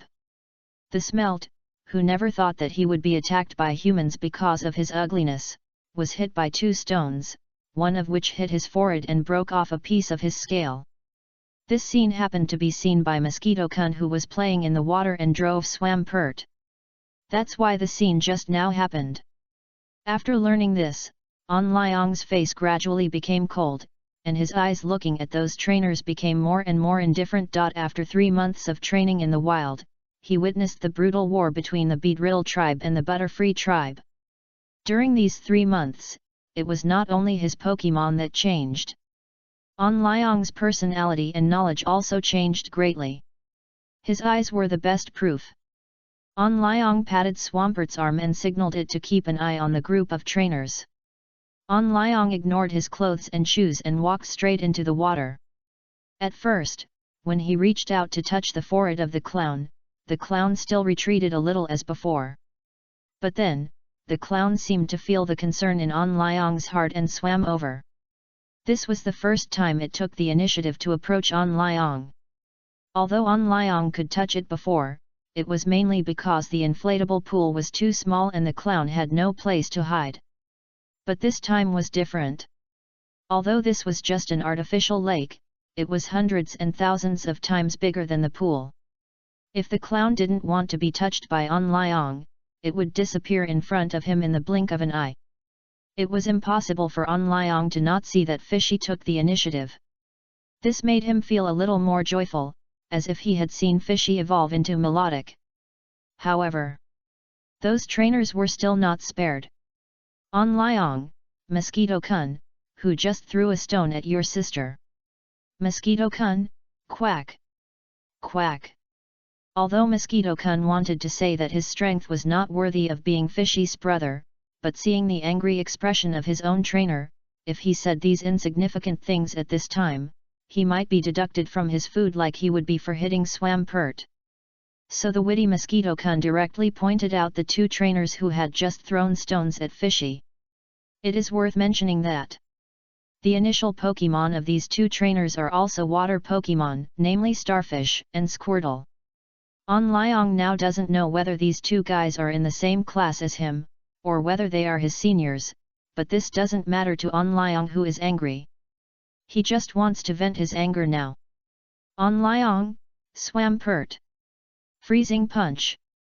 A Squirtle and a Starfish are just a punch away for Swampert. An Liang, stop, Croc, move at high speed, stop Swampert. At this critical moment, a voice that An Liang felt familiar suddenly sounded from a distance. Then, a burly Croc rushed to Swampert at a speed that was extremely inconsistent with its size and blocked its freezing punch. However, Swampert's attack was not so easy to block. Even though Croc was higher in level than it, Croc was still pushed back by Swampert for several steps, and the stone road under the feet of the 2 Pokemons was cracked like a spider web at this moment. Seeing this scene, Shui Qingro's face became more nervous. She didn't feel sorry for those stone slabs. After all, how much can those stone roads be worth? She was mainly afraid that An Liang, who had such strength, would continue to pursue an attack. If she hadn't stopped him just now, the Squirtle and Starfish would have been beaten half to death by the angry Swampert. Shui Qingro, student An, it is wrong for these students to hit your Pokemon with stones. The school will severely punish them for this. Please take back Swampert and don't challenge the rules of the academy again. In fact, when An Liang just asked Swampert to attack Squirtle and Starfish, he had already violated the school rules. But geniuses have special treatment. Swarmet was able to repel Tyranitar with 1 punch. Even if there was a premise of fighting in a hurry, the excellence of this Swampert still amazed Shui Qingro. If An Liang hadn't still had an indifferent expression with a little murderous intent at this moment, Shui Qingro really wanted to take a close look at his Swampert. She is also a water trainer and naturally has a high interest in water Pokemon. On the other side, Squirtle and Starfish, who were almost attacked just now, were almost scared to death. Swampert just seemed to want to eat people, which was like a dimensionality reduction attack for Pokemons like them who grew up in a greenhouse. But the most shocking thing, it was still those unlucky trainers. They were not in the same class as An Liang, but in the previous class of An Liang's previous class. That is to say, they were senior high school students. They have been in this academy for 2 years, especially as water trainers themselves, so they naturally know how strong Shui Qingguo, the Dean of Water Teaching, is. It is rumored that her crocodile is already stuck at the threshold of the Kuei-Sai King. This kind of strength is definitely the top one in this academy, but what did they just see? Shui Qingguo's crocodile was actually beaten back by someone, and it was beaten back by a student's Pokemon.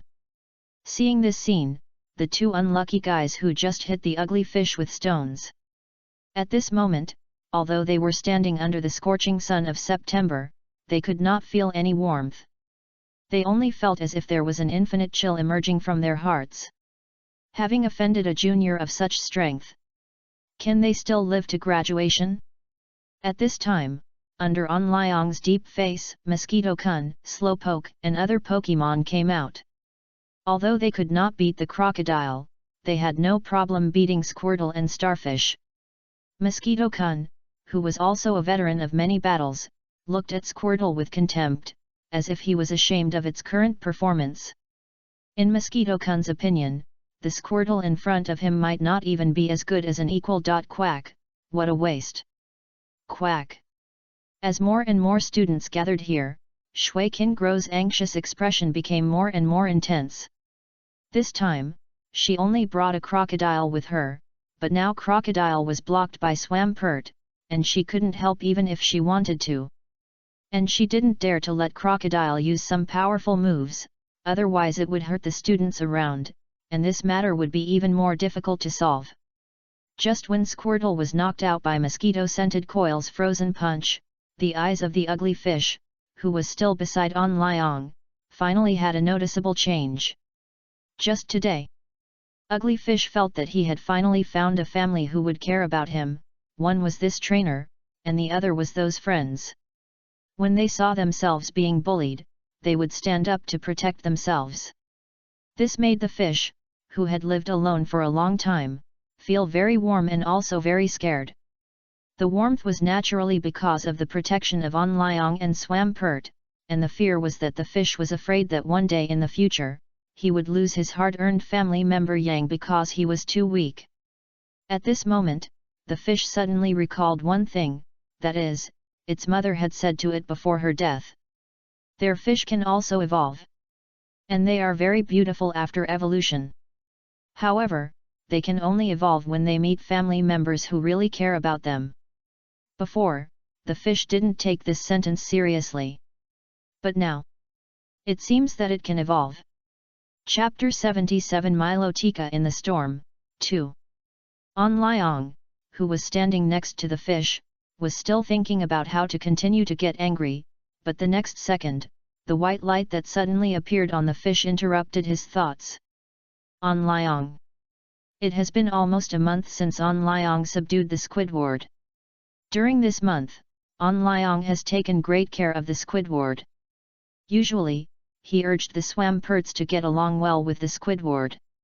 When needed, he told the stupid golden Magikarp not to play the staring game with the Squidward. After such a long wait, the Squidward finally evolved. The evolution of the Squidward also attracted the attention of many people, including Shui Qingguo. As a water trainer and the Dean of Teaching, Shui Qingguo naturally knew about the Squidward. As a qualified teacher, she would never judge a Pokemon by its appearance.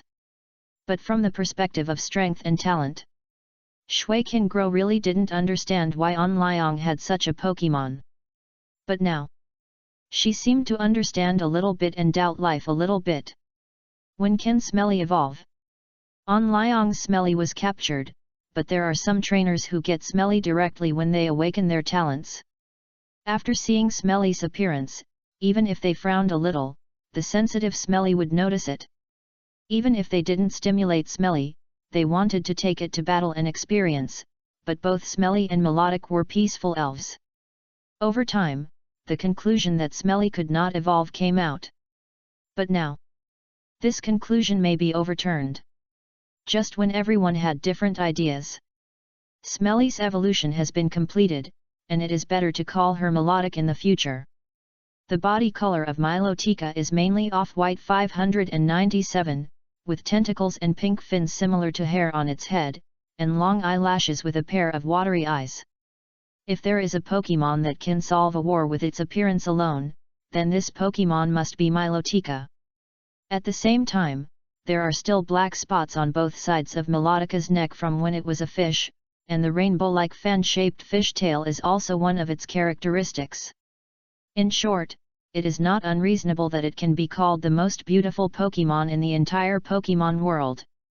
After Milotica evolved, looking at her very different body, she fell into a stagnation.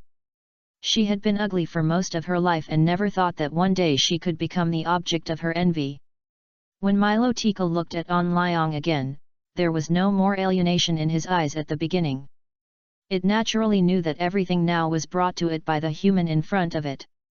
It swore that if someone wanted to hurt its trainer, even if it paid with its life, it would never let that guy have an easy time. At this moment, Onlyong was looking at the Milotic next to him with a happy face. It must be said that Milotic is indeed the most recognized Pokemon with the best appearance. If that old woman Hexie saw this, she would probably be speechless with surprise. Looking at the Milotic in front of him, Onlyong tentatively reached out his hand to touch it. Because of the character of the previous ugly Achu, Onlyong's movements were very slow, fearing to irritate Milotic, but what surprised him was that Milotic was no longer as distant to him as before. After seeing him raise his hand, it actually took the initiative to stretch its head over and rubbed it against Onlyong's hand. This naturally made the latter overjoyed. At this time, Pokemon such as Swampert and Mosquito also came to Milotic. At this moment, they all had stunned expressions. They really couldn't believe that the ugly duckling could actually turn into a white swan. But the one with the biggest reaction, the one that must be the still silly golden Magikarp. At this moment, the golden Magikarp stared at Milotic with a pair of huge dead fish eyes. It seemed to not understand why such a big change had happened to a good friend who was playing big eyes with it yesterday. Is this evolution? At this moment, the golden Magikarp suddenly felt a yearning for evolution that he had never had before. Just then, Milotic suddenly made a long cry to the sky. Ang! Just when Onlyong was still wondering, the sky darkened at a speed visible to the naked eye. The next second, bean-sized raindrops poured down. No one expected that this heavy rain would come so suddenly and violently, so that everyone, including Onlyong, got wet because of this heavy rain. And Onlyong was standing in the lake at this moment, looking at the sky thoughtfully. Is this praying for rain? Indeed, it is not uncommon for Milotic to comprehend the move of praying for rain at the level of 56. But why did it pray for rain at this moment? Dislike the weather being too hot, want to cool down? Just when Onlyong was still confused, the raindrops falling from the sky had slowly become smaller. A few minutes later, there was no cloud above the academy. At this time, Onlyong seemed to know why Min Xiao used the rain prayer. Because in front of him, there was a 7-color rainbow hanging in the sky. Onlyong knew that this rainbow was the gift given to him by Min Xiao after it evolved. Onlyong, thank you, Min Xiao. Min Xiao, oh. Facing Onlyong, Min Xiao showed all his tenderness and consideration. Not far away. Seeing this scene, Shui Qingguo looked at her wet clothes helplessly.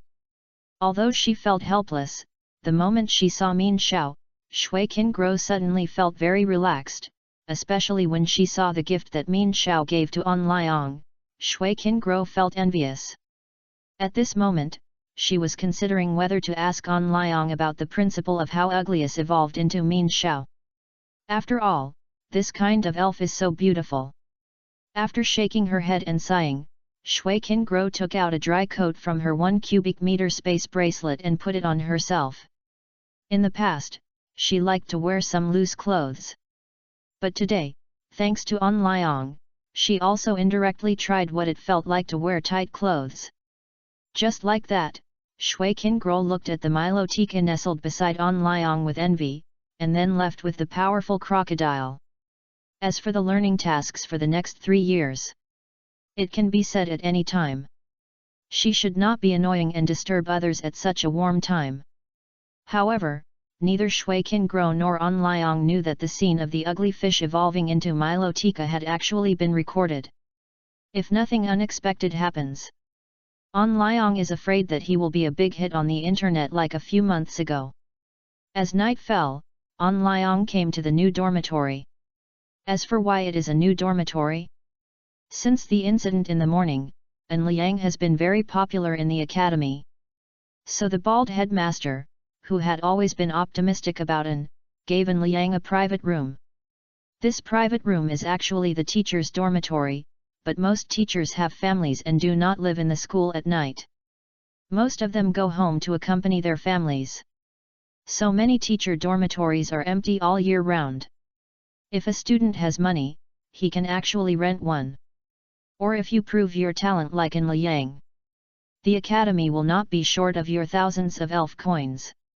As long as you bring glory to the academy, let alone one dormitory, even if you connect 10 dormitories, it will be no problem.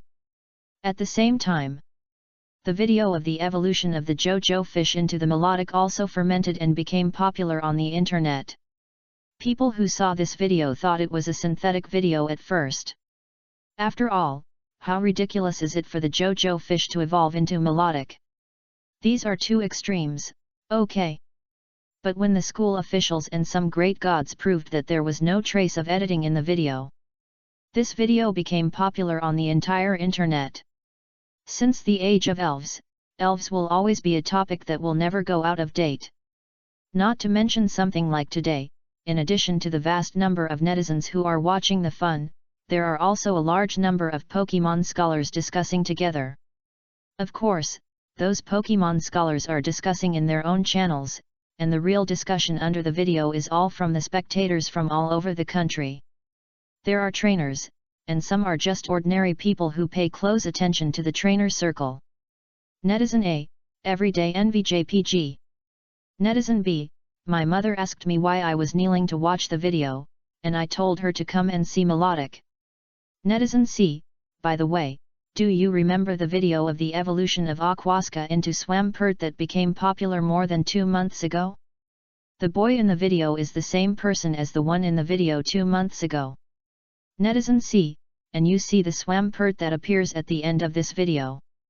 Can I guess that this Swampert is the Swampert from 2 months ago? Netizen D. Netizen E. Netizen B, if you hadn't said it, we really wouldn't have discovered this. As long as the Swampert evolves into Swampert, its strength is close to the elite level, right? Netizen A, although I don't want to admit it, you are very right, and look at the Milotica in the video. It has learned to pray for rain just after evolution, and it can summon such heavy rain in a short time. Its strength must be at the elite level. Students nowadays are really getting better and better. Netizen D, I've decided. I'm going to beat up my kid when he comes back tonight. Netizen S, this Milotica is so beautiful. OP, will you sell it for 50 million elf coins? Netizen B, it has been identified. The above person is stupid. Milotica only recognizes one master in its lifetime. Moreover, the boy in the video has such strength at such a young age. He will definitely be noticed by the country. Netizen B, in this case, anyone who touches him will die. Moreover, he has such strength in 3 months. You don't think he really has no backing, right? Netizen S. Goodbye. Chapter 78 The Storm After the Storm. Ugly evolves into Milotica. This matter is far from as simple as it seems. Since the majority of netizens knew that Smelly could evolve into Melodic, they went crazy, especially those trainers who already had Smelly. Although few people summoned Smelly when awakening their talents, it was not impossible. These trainers were eager for An Liang to publicize the method of evolving Smelly. Unfortunately, 3 days had passed since the Smelly incident. An Liang had not responded yet. At the same time, in a laboratory in the imperial capital base city, Yi Chongqing was watching the video of Smelly's evolution. This was not the first time he had watched this video. In fact, he had watched it many times, but every time he watched it, he found it incredible. After all, who would have thought that smelly could evolve into melodic? Just then, Yi Changqing's eldest disciple Chen Shijin walked in. After seeing his teacher, Chen Shijin hurried to his side and said respectfully, "Teacher, the tasks you assigned have been completed, and those big families have also agreed not to interfere with my daily life for the time being." Speaking of my little junior brother, Chen Shijin's expression at the moment was somewhat strange. Although An Liang became completely popular this time. But following closely, there are also the attention and temptation of various forces. An Liang is only in the first year of high school and has such strength now. With the talent he has shown now, it seems to be a trivial matter to be promoted to a king in the future. In this way, various forces will naturally come to recruit him. But at this time, the old man Yi Changqing, who has always been protective of his children, refused to do it. Although An Liang is now only a nominal disciple of Yi Changqing, in his heart, An Liang is his last disciple. Facing the recruitment of so many forces, if An Liang is willing, it's nothing, but if he is forced, do they really think that he, the champion, can't hold the knife? One sentence. Grandpa Yi Changqing only used one sentence to make the people in their circle give up the idea of recruiting An Liang. And this sentence is, "This kid is my last disciple." Whether it is the imperial capital base city or other large base cities, the families who wanted to recruit An Liang at first just wanted him to marry into their family. After all, there is no such thing as a free lunch in the world. If you want to get resources for growth, you naturally have to learn to give up some things. But Grandpa Yi Changqing's words instantly gave them up. First of all, An Liang, as Grandpa Yi Changqing's last disciple, doesn't have to worry about resources, and Grandpa Yi Changqing still has a name in the Yan state official until now. Besides, his several disciples are either idle or employed by the official. If nothing unexpected happens, An Liang will probably choose to join the official in the future. So after learning this news, the happiest person may be the Yan state official. If I could. They really wanted to shout, "Thank you Master Yi Changqing for sending me this last disciple." Another point is that a last disciple is different from a normal disciple. A last disciple means that An Liang is the last disciple of Master Yi Changqing in this life. He is also the one who will completely inherit his legacy. Let's not talk about whether Master Yi Changqing will give up this disciple, just whether they can compete with the Yan country officials is a question. The sight returned to An Liang. An Liang was standing in front of the door at this moment, looking at Shui Qingguo in front of him with a look of astonishment. An Liang, teacher, please come in. After being stunned for a few seconds, An Liang suddenly stepped aside to let Shui Qingguo walk into the room. Looking at the tidy room in front of her, Shui Qingguo nodded imperceptibly, but when she saw the various bottles and tools that An Liang placed in the living room, Shui Qingguo's face could not help but become stiff. When she walked in, she saw that a white mold still contained the energy cube that An Liang had just made. Seeing this scene, Shui Qingguo rubbed her eyes in disbelief. If An Liang was just an excellent trainer, she would not be so surprised. After all, there are several gifted trainers every year. Although there are not many of these gifted trainers who can fully grow up, there are some. But An Liang is not only a trainer, but also a breeder, which makes Shui Qingguo a little unbelievable.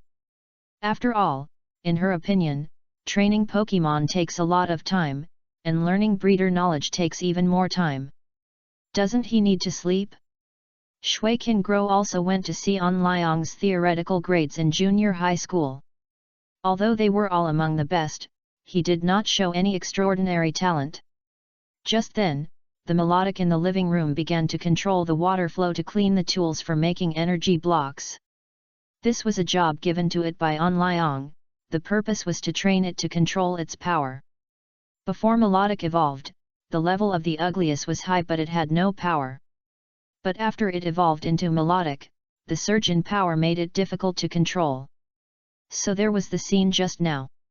Shui Qingguo didn't care too much about this. After all, this was also about getting along with the elves. As long as An Liang didn't beat or scold the elves, how An Liang got along with his own elves was his own business. Besides, with the degree of Melodic's dependence on An Liang, even if someone said that An Liang abused the elves, I'm afraid no one would believe it, right? It's just that these energy cubes. Shui Qingguo, student An, did you make all these by yourself? An Liang, yes, that's right. I have some solidified energy cubes here. Teacher, do you want to call the powerful crocodile out to let it taste it? Faced with An Liang's proposal, Shui Qingguo naturally refused. She also knew the value of energy cubes, so how could she agree to An Liang's proposal? It's just that she originally wanted to persuade An Liang to study hard and get more rewards from the academy, but now she couldn't say it, because people could make more energy cubes than the academy's rewards. This made Shui Qingguo very embarrassed. When the two came to sit aside, An Liang looked at Shui Qingguo with a strange face. This woman came to him early in the morning. She didn't say a word after entering the door. What's the trouble? Just when Shui Qingguo was slightly stunned, An Liang's eyes shifted to Shui Qingguo's delicate body. Although this class teacher usually likes to wear some loose clothes, on the day when the ugliest evolved, An Liang accidentally glanced at her and found that the giant panda level was hidden under this woman's loose clothes. And at this time, An Liang suddenly understood a certain monarch in ancient times. The ancients were honest and never lied to me. At this time, Shui Qingguo also noticed An Liang's strange eyes. This made her expression even more stiff. She found that this visit seemed to have become a joke. But at this moment, the pokeball hanging on Shui Qingguo's waist suddenly opened, and a Pokemon that An Liang was very familiar with and made Melodic look alert suddenly appeared. The Pokemon that appeared in front of An Liang at this moment was Shui Qingguo's initial Pokemon, Crocodile. Seeing this Pokemon, An Liang showed an interested expression. In his memory, Crocodile's initial form, Crocodile, was also one of the 3 starter Pokemons. Although it did not occupy An Liang's childhood like Charmander, he still knew something about Pokemons like Crocodile. Shui Qingguo was surprised when she saw Croc. It seemed that she couldn't understand why Croc, who was always very obedient, suddenly appeared. Shui Qingguo, Croc, come back. Faced with Shui Qingguo's call, Croc rarely obeyed the trainer's order.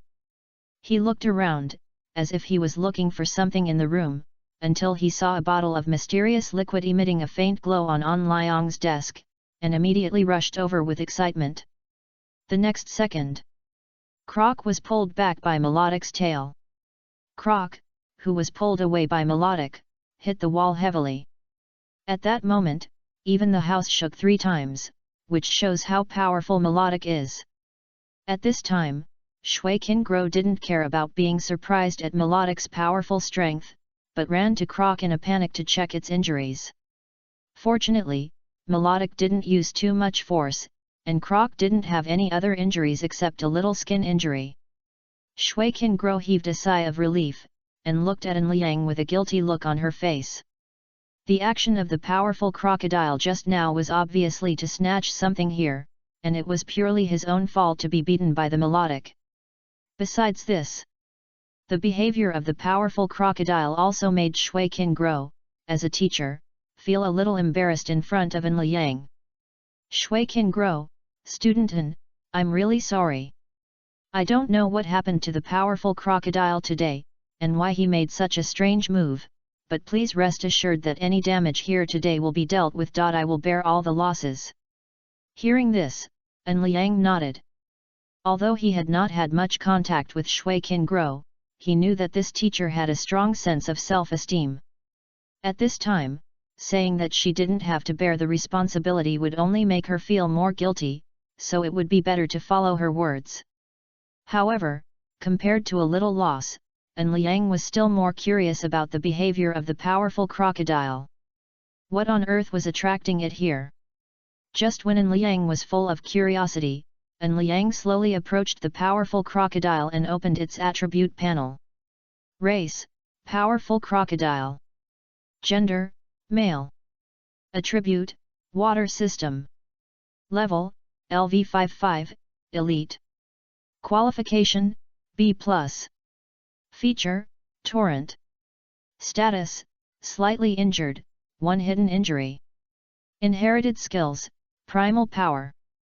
Basic skills, high-speed movement, staring, anger, water gun, bite. Taught skills, ice fist, ice beam, pray for rain, hold.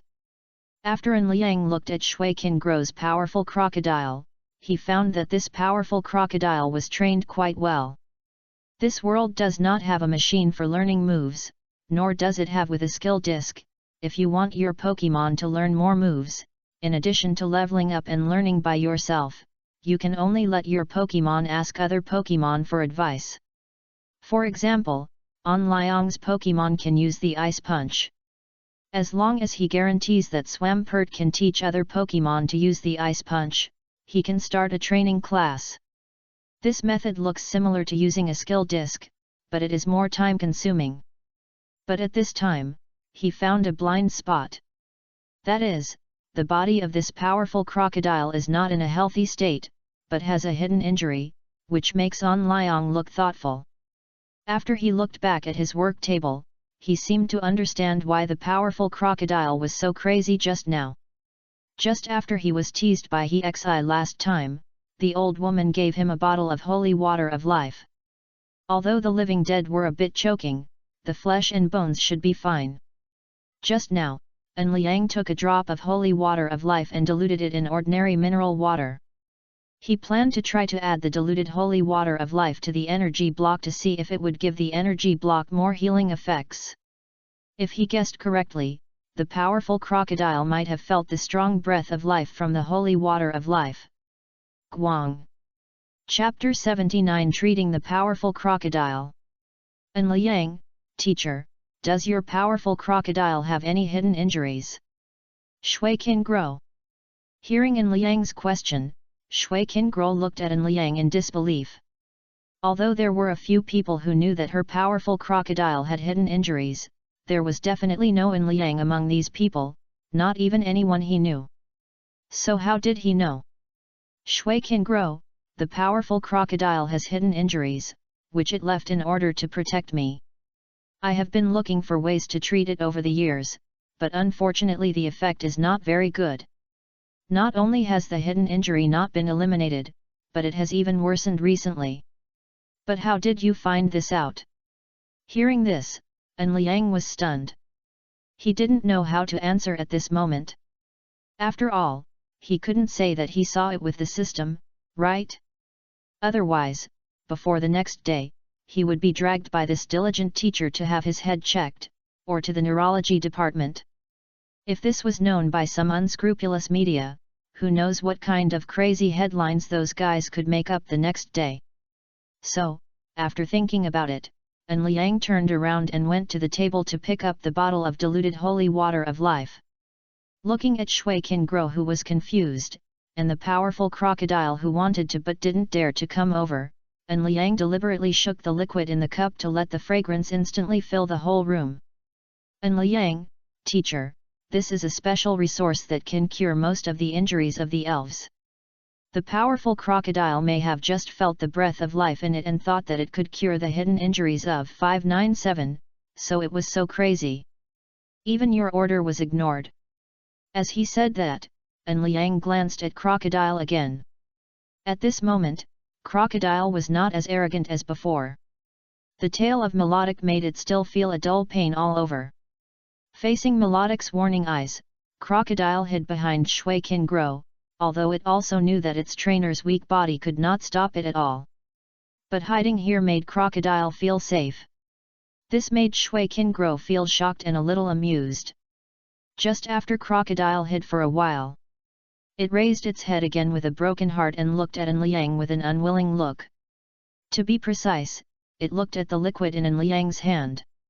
But this time, the powerful crocodile didn't dare to snatch it again. In fact, if it had known that the beautiful elf in front of it had such a powerful strength, it would not have been so reckless to snatch it just now. Seeing this scene, Shui Qingro's pretty face showed a helpless expression.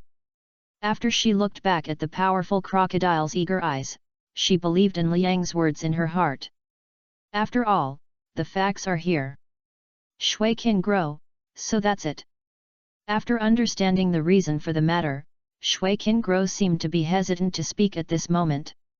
She looked at the measuring cup in Liang's hand several times and wanted to say something to him, but every time at the end, Shui Qingro would retreat and sigh silently in her heart. Actually, Shui Qingro just wanted the diluted holy water of life in On Liang's hand. Although this thing is diluted, the effect is still powerful, otherwise crocodile wouldn't be so crazy just now and even disobeyed the orders of its own trainer.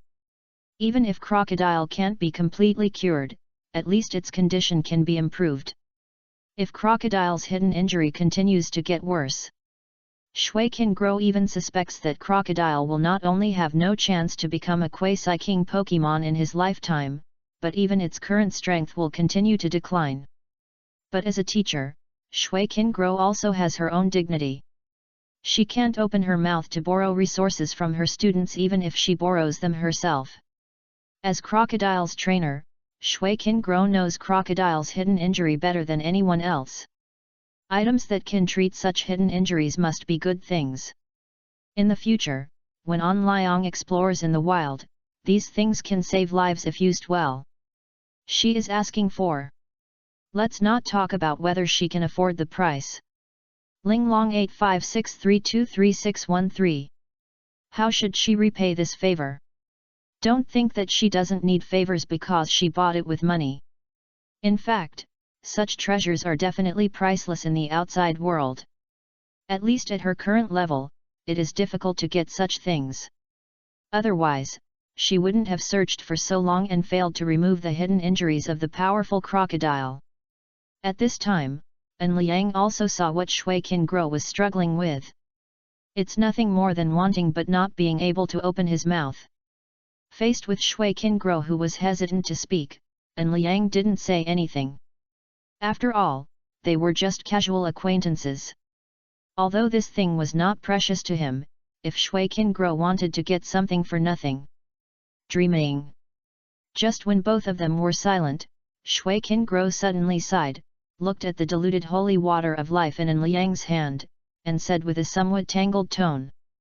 Mr. An, to be honest, I really need the resource in your hand, but now I can't exchange it with you for something of equal value.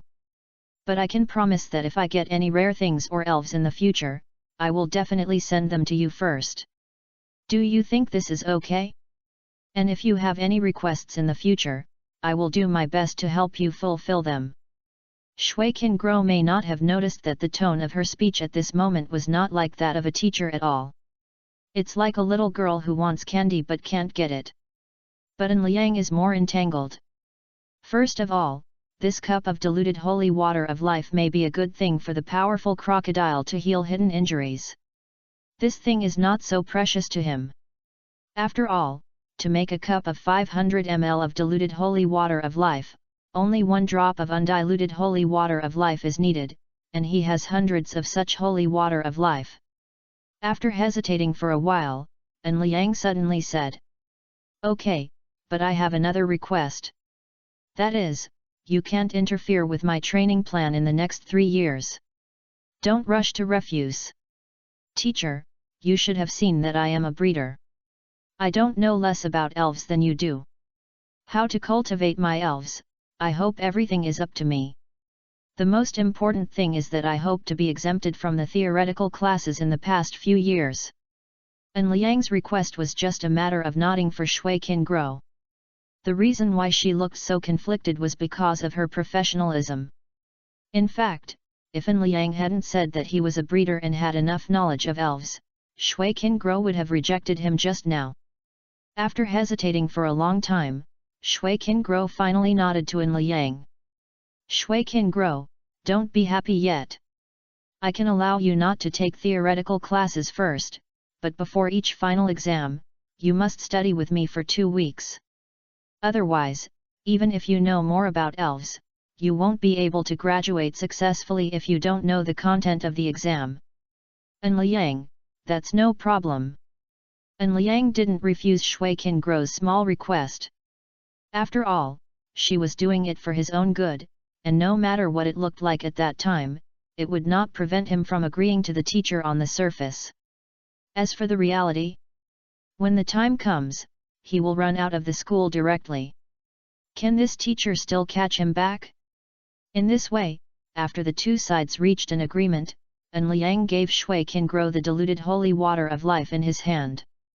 Then she looked at Crocodile with curiosity. After Shui Qingro received the holy water of life, the excitement on her face was a little difficult to describe. The reason why she wanted to heal Crocodile's hidden injury was because she wanted to protect herself. In addition, Crocodile's strength has been stuck at this stage for a while because of the hidden injury. Shui Qingro believed that with Crocodile's talent, once she cured its hidden injury, it would definitely become a Quasi-King Pokémon. If Crocodile becomes a Quasi-King, Shui Qingro can take on some higher-level tasks at the Trainer Association in exchange for more resources. Then she can train other Pokémon, thus forming a virtuous circle. At this moment, Crocodile himself was also quite excited. After receiving the holy water of life from Shui Qingro, Crocodile couldn't wait to drink it up. The moment he drank the diluted holy water of life, the cells in Crocodile's body immediately regained their activity. Tyranitar is Shui Qingro's original Pokémon, and Shui Qingro has been a trainer for almost a year now. 15 years. During this long period of time, the activity of the crocodile's body is no longer the same as when it was young, otherwise it could have healed the hidden injuries with its own strong body. Now the diluted holy water of life is to replenish the activity of the crocodile's cells and let it have a second spring. Soon, the crocodile had completely absorbed the life energy in the holy water of life. The powerful life energy healed the crocodile's hidden injuries and made its strength even better. The moment it opened its eyes again, a more powerful aura gushed out of its body. Although An Liang felt that even after the crocodile advanced to the Quasi-King realm, it was still not as good as Melodic. And the fact is really so. Originally, after becoming stronger, the crocodile wanted to roar excitedly, but when it saw Melodic's warning eyes, it swallowed it back. The crocodile was also very confused. It had obviously been promoted to the Quasi-King realm. But when he saw this Melodic, it still felt scared. The other party's eyes were so cold that they had no emotion. It made the already defeated crocodile unable to resist. Looking at Shui Qingro again, even though she was already 31 years old this year, she was still as excited as a child after seeing Crocodile's promotion. So much so that she hugged An Liang, who was standing beside her and was unprepared. When Shui Qingro hugged him, An Liang was very confused in his heart. Although he often went to chat with the old woman, he excited to relieve his boredom these days. And the old woman also liked to tease him. But Shui Qingro was the first one to be hugged by a member of the opposite sex, except for An's mother. But it must be said that An Liang can now be sure that Shui Qingro has really reached the level of a giant panda, and she exudes a faint fragrance. An Liang couldn't help but sniff it. Let's be honest. If An Liang was outside, he would have been easily arrested for his behavior just now, but fortunately, Shui Qingro was in a state of excitement at the moment and didn't notice An Liang's weird expression and impolite behavior. The only thing that disappointed An Liang was that he didn't feel the feeling of being hugged by a beautiful woman for long. After Shui Qingro realized it, she quickly let go of An Liang, although An Liang wanted to say, "It's okay, you can hug me for a while." But after thinking about it, An Liang didn't want to be punished for molesting his homeroom teacher in the first week of school and then announce it to the whole school. This is no different from being killed in society. Just like that, Shui Qingro suppressed her shyness and embarrassment and chatted with An Liang for a few words before leaving. This made the powerful crocodile a little reluctant. Because it found that when Melodic was not angry, it was simply its dream lover. Unfortunately, Shui Qingro, who looked embarrassed at the moment, had no intention of discussing with Crocodile. She took out the pokeball and took Crocodile back. She was so excited that she hugged her student. This made Shui Qin grow a little unacceptable, because she found that she no longer had the dignity of a teacher in front of An Liang. It would be fine if she was not as strong as her student. This student was her biggest creditor. Ah! Thinking of this, Shui Qin Gro couldn't help but sigh. Now, the only good news for her was Crocodile's promotion. Shui Qin Gro, Crocodile, keep working hard in the future. Chapter 80 Wonderful College Life, I. In a blink of an eye, a full week had passed since An Liang last treated Crocodile. During this week, Shui Qin Gro fulfilled her promise and really did not disturb An Liang's growth. She even suppressed the fact that he skipped classes every day. Although this caused her to suffer huge controversy. But she is an honest and trustworthy person. An Liang, on the other hand, has been living a 3.1-line life during this period. He basically goes back and forth between the dormitory and the place where Swampert and others live every day. Sometimes, An Liang even wants to set up a tent by the pond in the academy and live there. Unfortunately, Shui Qin Gro disagrees. In addition to training, An Liang will also discuss the training of Pokemon with Shui Qin Gro, who occasionally comes over, or simply go to the Wanjie Trading Mall to see the old woman and see if he can get anything back. In order to make the Golden Carp Magikarp evolve smoothly, An Liang now wants nothing. That day, when An Liang came to the artificial lake in the academy, he happened to meet his class teacher Shui Qin Gro. Maybe because of the hug last time, An Liang has deliberately inquired about this class teacher these days. It is said that this class teacher is a relative of the principal of this academy. It should be considered a family with connections. As for the family, it is rumored that Shui Qin Gro has a pair of twin daughters, who should be only 10 years old now. Although she has a pair of lovely twin daughters, she raised them all by herself. An Liang did not find any information about the father of the twins. It is rumored that he abandoned Shui Qin Gro and ran away. But An Liang found it hard to believe. What kind of person would abandon a beauty like Shui Qin Gro and a pair of lovely twin daughters and choose to run away? This is simply unreasonable. At least if it were An Liang, he would definitely not do this. However, when Shui Qin Gro saw An Liang, she did not smile like An Liang. So relaxed. The hug a week ago is still fresh in her memory. After all, she has not been in contact with any man since she chose to raise her daughter alone. She has been alone all these years. If possible, Shui Qin Gro actually wanted to avoid An Liang. But now that she has seen it, it would be too much to pretend that she didn't see it. Shui Qin Gro, student An, what a coincidence, I didn't expect to meet you here. An Liang, teacher, good morning. Just like that, after the two greeted each other. Just when Shui Qin Gro was about to leave, An Liang grabbed her arm. An Liang, teacher, where are you going in such a hurry? An Liang naturally knew why the head teacher's eyes were a little evasive, but this did not prevent him from joking. Otherwise, he would have been training elves every day these days, and it was just right to relax now. After all, An Liang is only 16 years old this year, which is the age when he is very curious about that kind of thing. He naturally has a good feeling for Shui Qin Gro, who is beautiful and can easily arouse men's desire to protect her. Shui Qin Gro, who was pulled by An Liang, had a blank mind at this moment. After An Liang's deception, Shui Qin Gro, who was a little confused, followed An Liang to the lake. It was not until the cool breeze gently brushed her cheek that Shui Qin Gro came back to her senses with a smile. She was actually kidnapped here by a student. Although she knew it was nothing, Shui Qin Gro felt as if she had done something wrong. This made An Liang, who was standing beside him, even more interested. The melodic next to An Liang looked at Shui Qin Gro with hostility at this moment. Before she appeared, An Liang was completely a melodic. But now, this woman directly seduced its trainer away. Min Xiao's hostile eyes. How could Shui Qingguo not notice it? But she was also a little amused and didn't know how to respond. She really didn't expect one day, she would become a love rival of a little Pokemon. But since she was here, Shui Qingguo still planned to see how An Liang trained Pokemons and got along with Pokemons on a daily basis. In addition to the fact that she was An Liang's teacher, she was also curious about how An Liang had such strength at this age.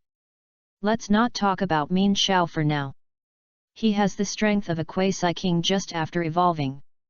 This means that Smelly had reached this level before it evolved, but it was not prominent because Smelly was too weak during the period. But An Liang Swampert, that was his initial Pokemon. Just when school started, Swampert punched her Tyranitar back several steps, which was really shocking, because Tyranitar's strength was not low. Otherwise, it wouldn't have this name. But at this moment, Shui Qingguo saw a scene that made her dumbfounded. An Liang took out a large number of energy cubes from his space bracelet and placed them in front of several elves. Especially for the large Swampert, the rice bowl in front of them was as big as An Liang's daily wash basin. But even so, it was still filled with a large basin of water energy cubes. This immediately made Shui Qingguo speechless. This meal would cost at least tens of thousands of elf coins, right? And this is when An Liang himself is a breeder, otherwise the price of this meal would be at least doubled if purchased outside. At this moment, Shui Qingguo looked dazed, and she seemed to understand why the strength of these elves improved so quickly. If the elves eat energy cubes like this every meal, they can get enough nutrition, and coupled with their own excellent talents, it seems that it is not difficult to grow quickly, but this is only not difficult for him. Even as the Dean of Teaching, the monthly salary can only give her elves something good occasionally. What if they also eat energy cubes like An Liang? With the same appetite as Croc and Swampert. In a few days, she might go bankrupt. At this time, An Liang, who had just fed the Pokemon, turned around and sat next to Shui Qingguo. An Liang felt that Shui Qingguo had a faint fragrance, which was very pleasant. He admitted that he seemed to have a little affection for the female teacher next to him, and he did not deny that it was mainly because of her appearance and figure that attracted him. But he is a man after all. Beautiful women can always attract men's attention. Otherwise, would An Liang have to press the F key to enter the tank? Absurd. Soon, after all the Pokemons finished breakfast, they began their own training. At this stage, Swampert mainly continued to strengthen. Level 41 is a small level. If it is broken through, Swampert will also break through the elite level. It is not difficult to break through this level, as long as you accumulate more foundation. Compared with other Pokemons, Swampert's growth time is still too short, and it has just evolved into Swampert not long ago. It is still a bit difficult to improve again in a short period of time. At present, Melodic is constantly practicing its ability to master moves. Whether it is Swampert or Mosquito, they all grew from weak to strong, step by step, and mastered their power bit by bit. However, Melodic is different. Melodic was really weak when it was Squidward, but after evolving into Melodic, it became a genuine Quasi King Pokemon. Quasi King Pokemon great destructive power. If you can't control your power, any move can threaten human life. As for Slowpoke and Warehouse, their foundation is solid enough. They have taken the mysterious water droplets, which has raised their qualifications to the king level. Now they have to upgrade their levels and become Warehouse WA and Slow King as soon as possible. One of them is the Rain Core of the future Rainy Day team and the other is the Output. The Rain Core is naturally Warehouse WA, and Slow King An Liang plans to let it learn more output skills. For example, Big Character Explosion, Flame Shock, Freezing Beam, Mental Shock, etc. Anyway, the real world doesn't force you to wear a few moves. This thing is naturally the more the better. As for Magikarp, the stupid guy. Although he occasionally has a little fighting spirit recently, it's only occasionally. so it is still in a free-range state. As for Starfish, An Liang has recently let Starfish practice using superpowers to lift himself up. Although Starfish doesn't have superpowers now, it can use superpowers. An Liang is training this point so that its superpowers will become stronger after evolution. As for Pidgeot, it is also upgrading its level like Slowpoke. Because it wants to ride on the Rainy Team's car, it can only start team training after Pidgeot. Looking at the training of the elves, An Liang, who was sitting on a boulder on the shore, smiled with satisfaction. Training elves. The trainer just needs to find the direction. No one asked you to go over with a whip. The elves also hope to become stronger. When they find that the training method of the trainer can really make them stronger quickly, they will train themselves without the trainer's urging. Not to mention the elves that An Liang feeds every day with delicious food and drinks.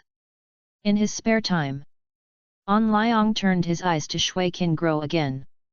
The main reason is that An Liang didn't want to, because he could always smell a faint fragrance after he sat down. At this moment, they were almost close to each other, which made An Liang's little heart beat non-stop. Of course, it would be over if he stopped. Looking at his teacher who pretended to be calm, An Liang suddenly put his hand on Shui Qingguo's waist.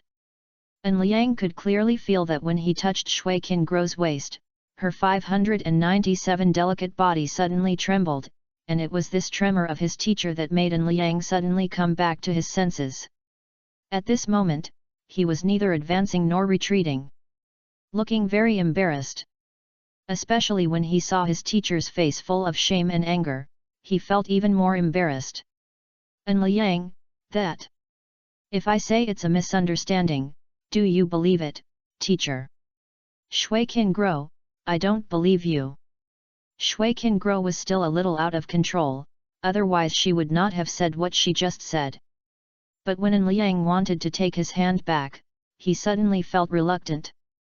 After looking at the teacher who was just full of shame and anger, but did not have any other overreactions, An Liang gritted his teeth and directly embraced Shui Qingguo in his arms. This time, Shui Qingguo was completely stunned there. She was actually hugged by her own student. If other teachers saw this, she would not be able to stay in this school anymore. However, when she was stunned, An Liang saw that she did not resist, and he changed from holding Shui Qingguo with one hand to holding her with both hands, and even held her on his legs. This feeling made An Liang feel very strange. At this time, Shui Qingguo leaned on An Liang's arms with a tangled look on her face. She did not resist just now? This made her feel very strange. At this moment, she and An Liang were like a couple in love, snuggling together tightly. Although it was very difficult for her to accept it, she did not seem to reject this feeling. Shui Qingguo knew that this was partly because of her gratitude to An Liang. Another part was that she had not been held on someone's legs like today for 10 years. Just like this, after a long time. Shui Qingguo, who was leaning on An Liang's shoulder, suddenly said with a face full of resentment, "It's almost time for the second class to end. How long are you going to hold me?" An Liang, "Hey? So soon?" After Shui Qingguo's reminder, An Liang realized that it was already 9:30. It was indeed time for the second class to end. After this get out of class, there will be a break of more than half an hour. This is the time the school gives to students to take care of the elves and get along with the elves. If someone comes here and sees this scene, although An Liang himself doesn't care, but his teacher may not. Chapter 82 Wonderful College Life, 2. When An Liang reluctantly let go of Shui Qingguo breathed a sigh of relief, sorted out her clothes, and glared at An Liang fiercely. After all, his actions just now were a bit excessive. If it weren't for the matter of the powerful crocodile, Shui Qingguo would have had a different reaction just now. However, after Shui Qingguo tidied up her messy clothes, she looked at An Liang. At this moment, she looked at An Liang with a complicated look. After hesitating for a while, Shui Qingguo sighed and said, Student N, just treat the incident as if nothing happened. This is the best choice for both of us. I hope you won't be so reckless in the future. After saying that, Shui Qingguo was about to leave. And Liang he held her back again. And Liang knew that if he let the teacher go today, it would be extremely difficult for him to do anything in the future, but if he held her back now, he could still change the future. Sure enough, Shui Qingguo did not resist excessively when An Liang held her back. Because she herself did not understand her inner thoughts. The reason why she was more resistant now was that, in addition to their teacher-student relationship, she was already a mother of 2 children and was 10 years older than An Liang, and the gap between them was too big. Even if she looked like she was 25 or 26 years old now, it was because she had contracted 2 elves. After 2 days, when the strength of the powerful crocodile was completely stabilized, she could also contract a 3rd elf, and she might be even younger by then. If she could contract a beauty like Melodic, her appearance and temperament might be even better. Back to the point.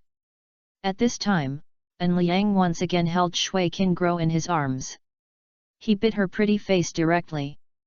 An Liang, teacher, you didn't resist, which means you have accepted it. Besides, didn't you say a few days ago that you would do your best to fulfill any request I made? How come it doesn't count after these few days? Hearing this, Shui Qingguo, who was held in An Liang's arms, was a little bit amused. Although she agreed to it at the beginning. But who would have thought that there would be such a request? But this time she didn't refute or struggle. She was held in An Liang's arms as if she accepted her fate.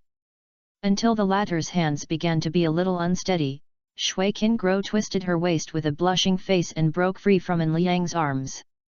Shui Qingguo, don't go too far. Shui Qingguo's words should be intended to warn An Liang. But she didn't realize that her tone was actually a bit of a spoiled child. And what she just thought in her heart was that outsiders might come here at any time. Not that An Liang actually touched her. This made An Liang raise his eyebrows, and he bit his teacher's pretty face again. This rogue-like behavior made Shui Qingguo feel helpless, but the feeling of being liked made Shui Qingguo's eyes a little blurred. The only thing that made her feel uncomfortable was that teacher-student love was too shameful. After breaking free from An Liang's arms, Shui Qingguo couldn't help sighing at the red-lipped and white-toothed boy in front of her, but she couldn't blame others. If she had to blame someone, she should blame her own willpower for not being strong enough. Shui Qingguo took the initiative to help An Liang straighten his collar and whispered, "You guys should train the elves well. I have classes later and I'll leave first." After that, Shui Qingguo took the initiative to hug An Liang and left here. Although she didn't have a clear answer to An Liang's behavior just now, the action of helping An Liang straighten his collar, which was like a young wife, was enough to explain something. Not to mention the last active hug. Just like that, until Shui Qingguo's figure completely disappeared from An Liang's sight, and reluctantly withdrew his sight, but when he looked at the giant swampers, he found that they had stopped training at some point, and all stared at him with wide eyes. With so many eyes looking at him, even An Liang felt a little embarrassed. The main reason was that the eyes of the elves were too innocent. If there were 7 or 8 people looking at An Liang with a joking face, he might even laugh triumphantly, but 5 or 6 ignorant elves looking at him would only make An Liang feel guilty. An Liang, one by one, all training tasks today will be increased 10-fold. 20 times for the giant swampers. Swampert, Kamo. In the blink of an eye, half a month later. On this day, An Liang, who was training elves, found that his resources were almost exhausted, which meant that he had to go out again to find new elves in exchange for resources. It's just that almost all the Pokémon around the base city have been caught by him. If he wants a new Pokémon, he must go to a farther place or simply enter the ruins. For example, if he wants a Charmander as a partner, he must go to the Charizard Valley to find it. There are many wild Charizards or Charmanders living there, and this kind of Pokémon is basically not found outside the Charizard Valley. but when it comes to exchanging resources. And Liang realized that he seemed to have not been to the Wanjie Mall to see the old woman for more than 10 days. This immediately made Liang feel a little scared. After all, Xi had told him to go to the Wanjie Mall to chat with her more often when he was free, but he had completely forgotten about it during this period of time. The main reason was that the other party had already paid the chat fee before. That is, the bottle of holy water of life. If there was no bottle of holy water of life, to be honest, there would be no last time to save the powerful crocodile. This made Liang even more scared. I don't know if it's too late to go now? When Liang came to the angel shop in Wanjie Mall with a worried look on his face. Seeing him, Hexi raised her eyebrows slightly. Hey! Isn't this Liang, brother? You finally have time to come and see your sister today. I've been busy lately. I've been busy. When Liang said this, he felt a little guilty. I felt that although I was really busy during this period, I was not busy with serious things. I was mainly busy teasing my teacher. After all, they had just confirmed their relationship, and they were both water-type Pokemon trainers, so they seemed to have endless topics to talk about, so he forgot about it to Xi during this period, but this reason must not be said. Otherwise he would be beaten to death. And this naturally made Xi very dissatisfied. As a god-level strongman, Xi had actually seen Liang's guilty expression a long time ago. And when he came half a month ago, he would have a hint of perfume on his body. With a little guess, Xi knew why Liang didn't come during this period. This also made Xi feel a little uncomfortable. I always feel like someone else picked the peach. And Liang's growth has played a vital role in Xi's help. It's like planting seeds by yourself, and then fertilizing and watering them without missing anything, but when it's about to be harvested, they are directly pulled out by others. How can she accept this? She snorted and sat on the sofa beside her. After looking at Liang with a face full of mandrills, she said in a nonchalant tone, I'm exhausted from doing experiments during this period, and my shoulders are sore. Hearing this, Liang seemed to understand something. He walked behind Xi and hesitated when he saw her fair and delicate shoulders exposed to the air. If he misunderstood her intention, he would probably be beaten to death on the spot. Liang remembered that when he came here before, he saw Xi slap the giant Kairos away with just one slap. That thing doesn't look like a sharp-toothed fish. The 7 or 8 meter tall Kairos weighs several tons. With an uneasy mood, Liang gently pinched Xi's fair shoulders with his hands. It would be better if he didn't pinch. Once he pinched, the incomparable touch immediately made Liang a little distracted. Although he and Shui Qingguo have confirmed their relationship, they usually just hold hands or watch the sunset together. They have never massaged shoulders like today. However, Liang seemed to have forgotten the most important thing at this time. That is, don't think about another woman when you are alone with a woman. Otherwise, the end may be miserable.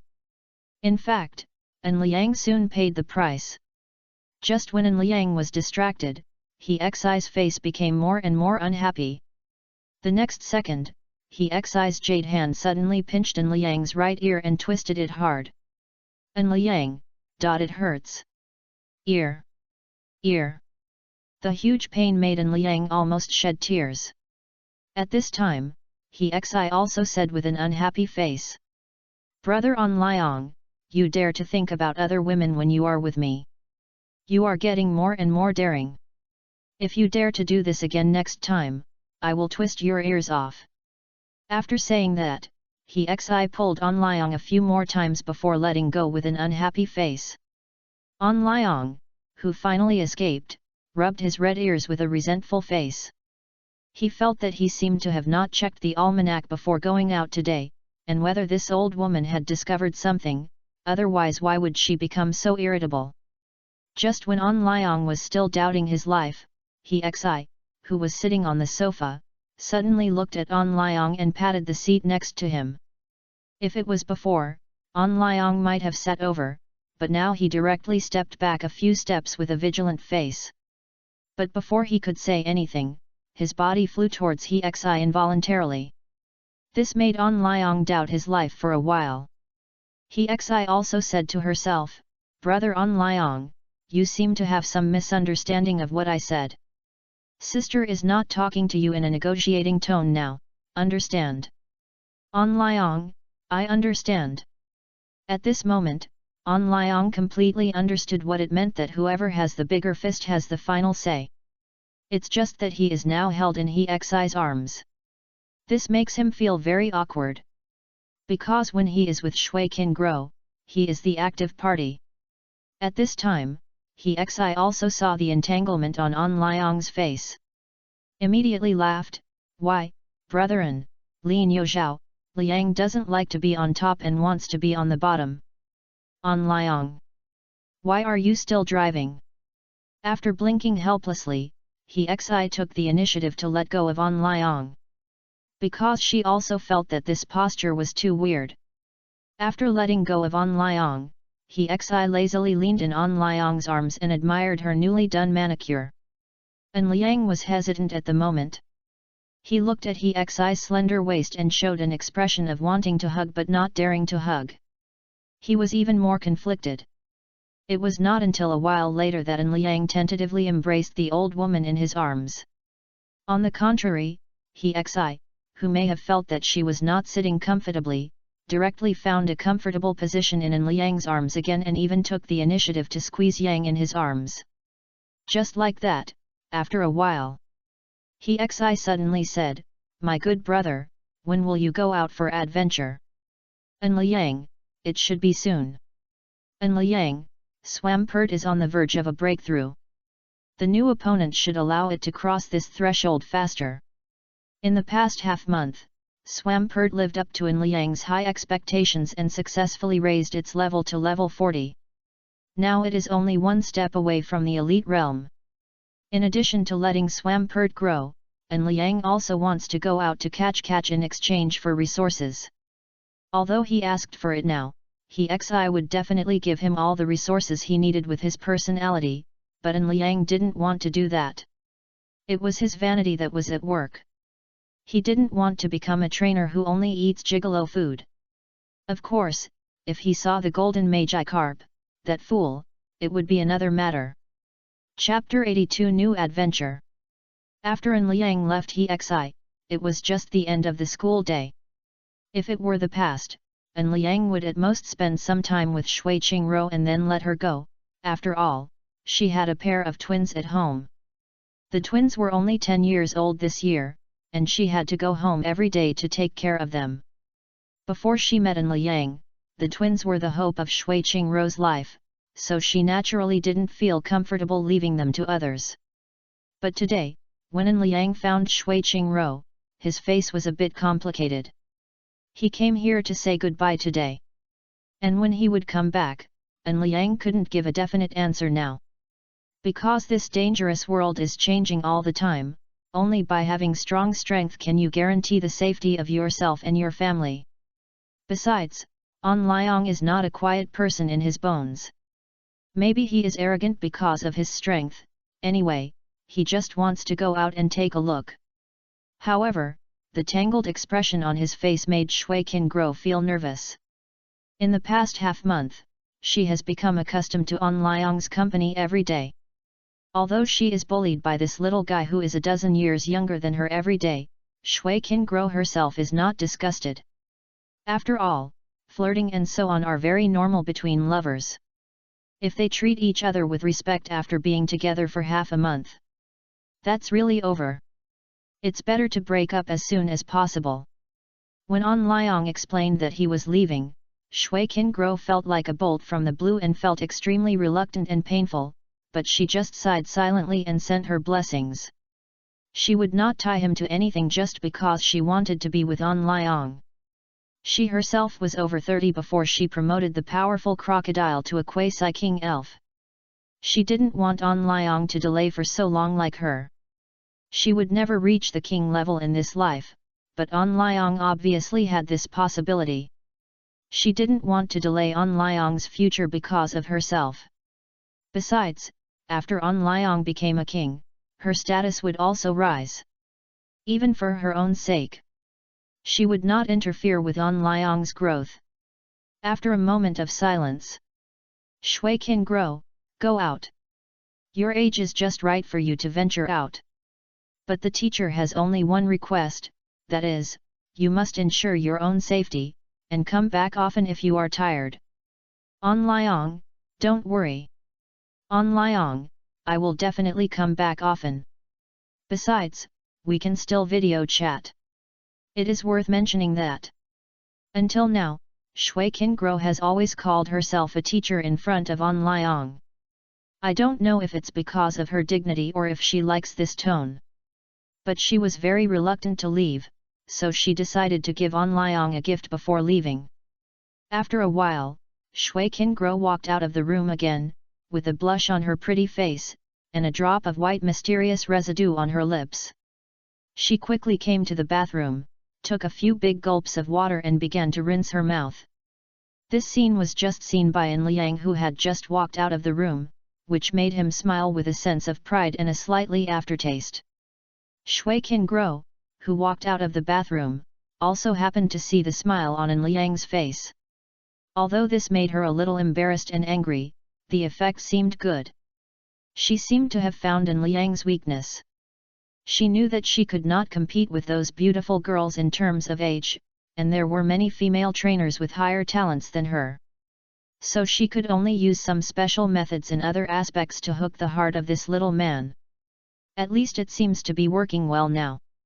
The next day, early in the morning, An Liang, who was ready, set off after packing his luggage.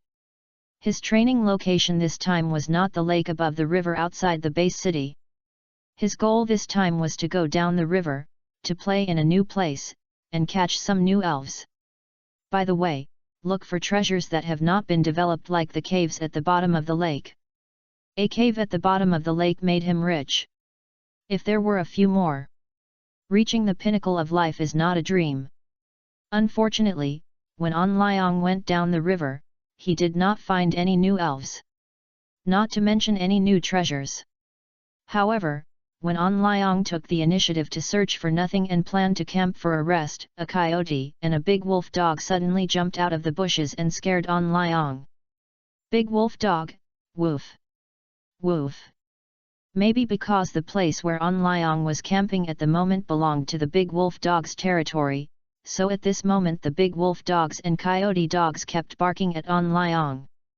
An Liang, is this coyote? Seeing the coyote and the wolfhound in front of him, An Liang was obviously stunned, but after he came to his senses, he directly grabbed Swampert's pokeball. An Liang, come out, Swampert. Swampert, come. The momentum bursting out of Swampert, the coyotes in front of them were a little scared. They had never seen this kind of Pokemon before, mainly because its body was too big. A normal coyote's was only half a meter tall, and its weight after adulthood was only 25 kilograms, not as tall as some large pet dogs. Even if it evolved into a giant wolfhound, its height was only 1 meter. But what about Swampert? It was more than 3 meters tall. The difference between them was not a little bit. Just when some coyotes wanted to retreat, the giant wolfhounds surrounded them. The levels of these giant wolfhounds were generally around level 23 to 25. This shows that they often fight. The level is naturally higher. If Swampert had not evolved, or there was no Milotica, a quasi-king Pokemon. Seeing the 7 or 8 giant wolfhounds and a dozen coyotes in front of him, An Liang would definitely turn around and leave without saying a word, because there is usually only one coyote's tribe in a forest. What was in front of An Liang at this moment might just be an ordinary hunting team. If I stay here and fight, there will definitely be a steady stream of coyotes and wolfhounds coming to support me. It is unknown whether I can leave here intact or alive. But now, An Liang is fearless. Not only does he have a Swampert whose strength is already at the elite level, but he also has a quasi-king level melodic. These 2 Pokemon alone are enough to protect his safety, not to mention that he also has Mosquito King and the others. On Liang, Swampert, just knock them out. On Liang, use Earthquake. If On Liang doesn't specifically tell him to, Swampert will attack with all his strength, and Swampert with all his strength can easily blow up the heads of these wolfhounds. Although Swampert's appetite is terrifying, its strength and stamina are also quite excellent. Kamo. After hearing On Liang's order, Swampert slammed his thick arms into the ground. In an instant, all the wolfhounds were shaken to the ground. Then, Swampert's freezing wind froze most of the wolfhounds and coyotes. Only a few wolfhounds whimpered and ran towards the depths of the jungle with their tails between their legs. On Liang knew without thinking that these guys must have gone to ask for help. On Liang also subdued some coyotes and wolfhounds during this process. Now he is more and more in need of a healing grass-type Pokemon. Take the coyotes that On Liang subdued for example. Although they are not in danger of life now, Swampert's power is too great. Many coyotes and wolfhounds have fractures or internal bleeding. They are not in danger of life now, but they may not be in danger in the future. But On Liang is definitely reluctant to use healing potions on them. After all, they are all commodities that are about to be sold. But without healing potions, in order to ensure that these Pokemons do not die in the Pokeballs, On Liang needs to immediately enter the Wanjie Trading Mall to sell these Pokemons. This back and forth was really too much trouble for On Liang. After shaking his head with a bitter smile, On Liang sat down under a tree nearby. After telling Swampert a few times, he closed his eyes and used his consciousness to enter the Wanjie Trading Mall. Seeing this scene, both Swampert on the ground and Pidgeot in the sky were no longer surprised. Less than 10 minutes later, On Liang opened his eyes again.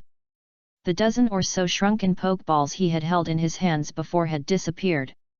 Instead, there were hundreds of top-grade water element magic stones in his space bracelet. In fact, the price was a bit high. On Liang knew that this was because the old woman Hexie was taking care of him, but this kind of thing that seemed like eating gigolo. It really made On Liang feel mixed emotions. After patting the dust off his clothes, On Liang continued to move forward with Swampert and Pidgeot. The forest he was in was called the Coyote Forest. As the name suggests, there were a lot of coyote and wolfhounds here. It was rumored that there was a king-level wolfhound lord here. On Liang didn't know whether it was true or not. Whether it was coyote or wolfhound, they were like wolves that had not yet been domesticated. The wolfhounds tamed by trainers were loyal to their trainers, but the wolfhounds in the wild were as cunning and cruel as wolves.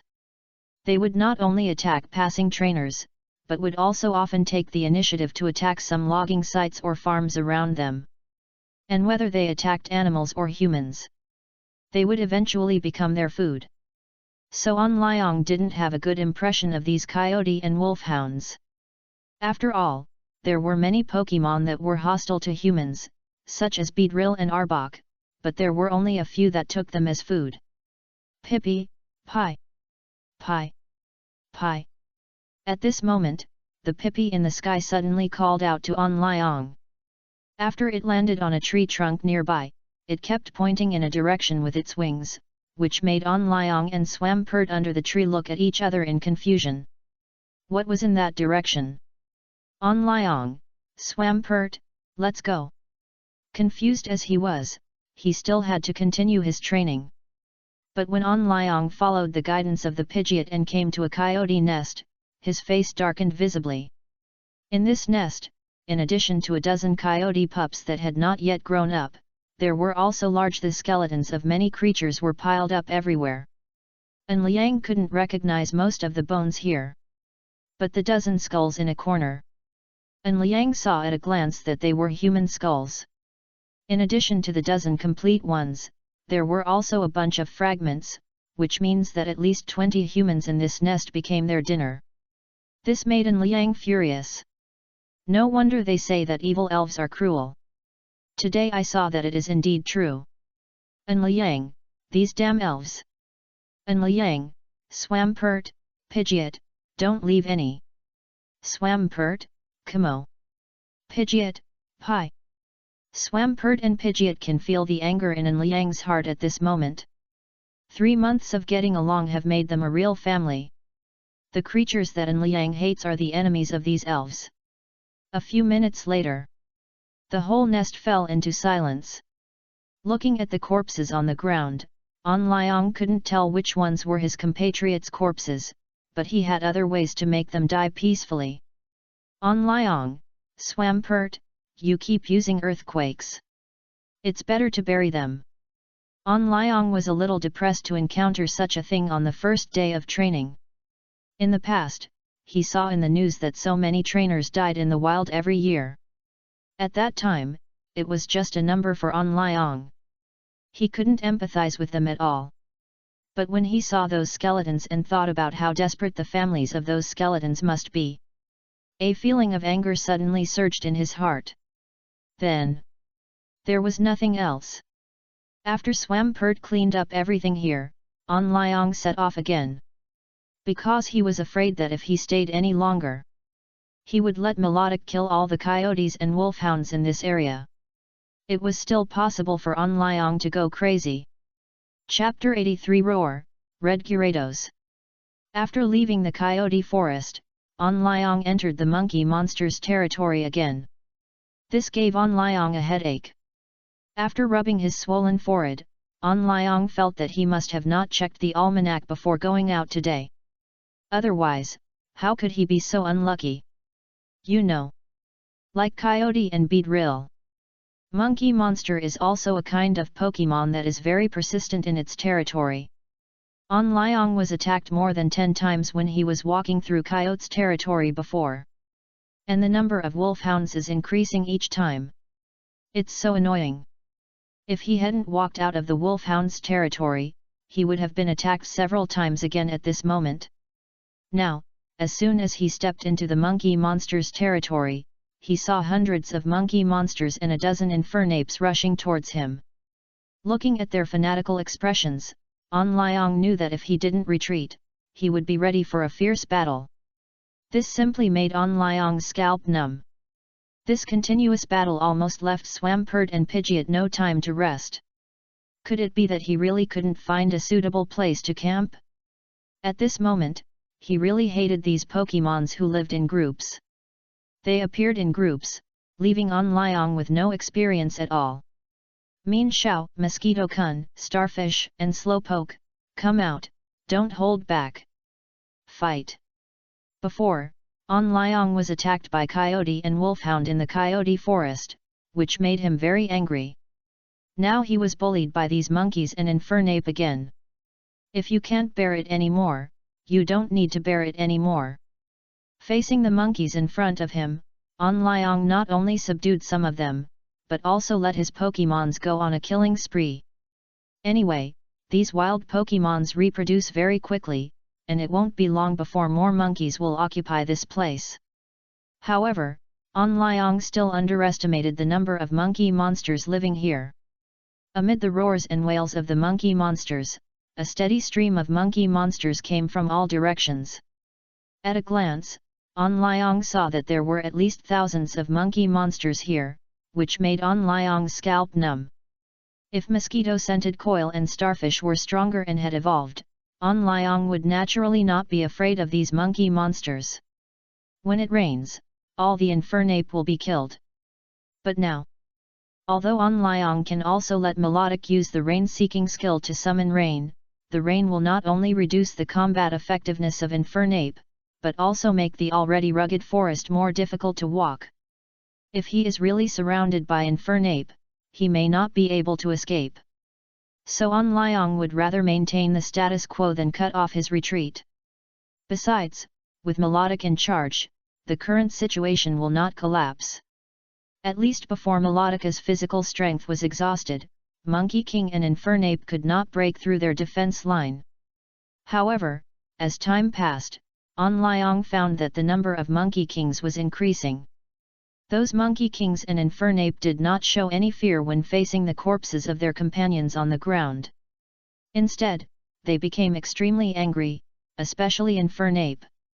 It really lived up to its name. Gradually, the three Pokémons, Mosquito, Slowpoke, and Starfish, had consumed more than half of their physical strength. Seeing this, Onlyong could only put the three Pokémon back into the Pokeball first, and Onlyong did not let Pidgeot in the air continue to attack. Instead, it helped Onlyong to scout the enemy. Now there were only two combat forces left, and Onlyong began to fight and retreat with Milotica and Swampert. During the retreat, Onlyong showed a frustrated look. What was going on? Onlyong thought that he had raised more Pokémon than his peers, with 6 combat-capable ones. Most of the students who went to high school with him only had one Pokémon. The human wave tactics that made him so proud in the past. Today, these monkey monsters defeated him with the same tactics. This was simply a great shame. Under the drive of the monkey monsters, Onlyong was finally driven out of the monkey monster forest, even though the monkey monsters and the Infernape paid a very painful price for it. But these little Pokémons were still cheering in their own territory. This made Onlyong, who was sandwiched between the monkey monster territory and the coyote dog territory, very depressed. At this moment, Melodic slowly came to Onlyong and rubbed his trainer with his head. A soft moan made Onlyong feel less depressed. Ang! With the comfort of Melodic, Onlyong's depression was reduced a lot. But the idea of revenge on the monkey monster has not decreased. It's just that there is no good way now.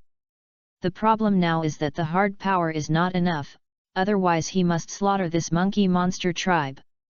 After arriving at a safe place, Onlyong looked around and entered the Wanjie Trade Mall. If he wants to take revenge on the monkey monster, he needs to improve his strength, and improving strength is naturally faster here. In the past half a month, the strength of the Golden Magikarp has increased to level 19. Originally, Onlyong planned to give him the Binagene potion when the Golden Magikarp evolved to level 20 to make the Magikarp bigger, so that he could get a giant Golden Gyarados. But now it seems that this plan can be slightly advanced. It doesn't make much difference to inject the Golden Magikarp with the Gene potion now. Anyway, when the Golden Magikarp grows bigger, it still needs a lot of water resources to supplement nutrition. When the time comes, ask Hexi, that old woman, for more. Ask for some more high-quality ones. Even if it's using resources, it can turn the Golden Magikarp into a Golden Gyarados. As for how much he owed Hexi at that time? And Liang, who was in a state of frustration, couldn't care about so much at the moment. He just wanted to get more powerful elves quickly and then avenge his revenge. However, when he came to the angel shop, Hexi showed a surprised expression. Because An Liang had just been here not long ago. Even if he missed her, it wouldn't be so soon, right? Hexi, hey, An Liang brother, why are you here again? Under Hexi's inquiry, An Liang expressed what had just happened and his purpose with an unhappy face. After hearing this, Hexi covered her mouth and laughed without caring about An Liang's depressed expression.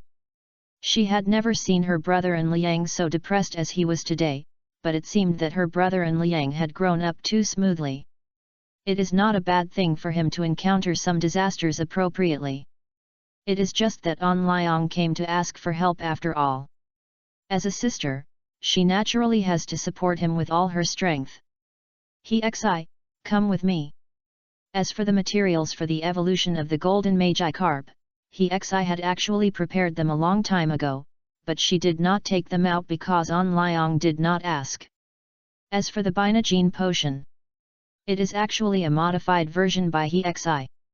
The Kairos that they used as a test subject last time was just a first-generation test subject. Later, Hexi also conducted experiments with Megalodon and several Magikarp. Hexi found that although the genes of the elves are powerful and have a certain degree of self-repair, the longer they are transformed by the Binagene potion, the more likely the gene chain will collapse and directly lead to the death of the elves. After Hexi's research, she found that as long as the size of the elves after enlargement does not exceed 10 times their previous size, the gene chain will basically not collapse. But it's hard to say if it exceeds this multiple. It may be peaceful, or something irreversible may happen. Previously, there was a Gyarados that grew 12 times larger and looked fine at first, but then the organs in its body began to fail rapidly. It took only 3 days for the Gyarados to die. Soon, Wen and Liang followed He Xi to a room with a huge pool. And Liang noticed that there were resources piled up like a hill beside the pool. In addition to these resources, there were also various meats rich in protein. These are all used to help the future golden Gyarados grow. Please give me flowers. After He Xi set up several special devices for collecting data, he gently waved to An Liang. Seeing this, An Liang directly put the golden Magikarp into the pool. The golden Magikarp, who had just arrived in the pool, looked at An Liang with a puzzled expression. It seemed that it didn't quite understand why its trainer brought it, and why it was only itself, and why Swampert and Melodic were missing. Just when the golden Magikarp was still confused, An Liang waved at it in the pool. The unsuspecting golden Magikarp, although not interested in improving its strength, still liked An Liang as a trainer. Seeing the trainer waving at it, it thought that the trainer was going to feed it good food again, so the golden Magikarp swam over happily. The next second, An Liang directly injected the Binogene potion improved by Hexi into the body of the golden Magikarp. Because the needle was very thin, the golden carp Magikarp didn't feel any pain at all with its strong body. It just looked at An Liang in confusion, as if asking, "Where is my food?" An Liang, "Don't worry, I'll let you eat enough later." Looking at the golden carp Magikarp's silly face, An Liang couldn't help but pat its big head. He could still pat its head now, but it would be a bit difficult after a while. Just as An Liang pushed back a few steps, the golden carp Magikarp's body began to change dramatically. Its body slowly grew larger, and the scales on its body surface kept falling off and growing new ones. After a while, the golden carp Magikarp's body became bigger. As the main owner, the golden carp Magikarp was confused at the moment. It seemed that it didn't understand why it suddenly became bigger, and it became so huge. The sudden increase in size made it very inconvenient to move, and it also felt a strong sense of hunger in its stomach. At this time, He Xi's fair little hand shone in the air.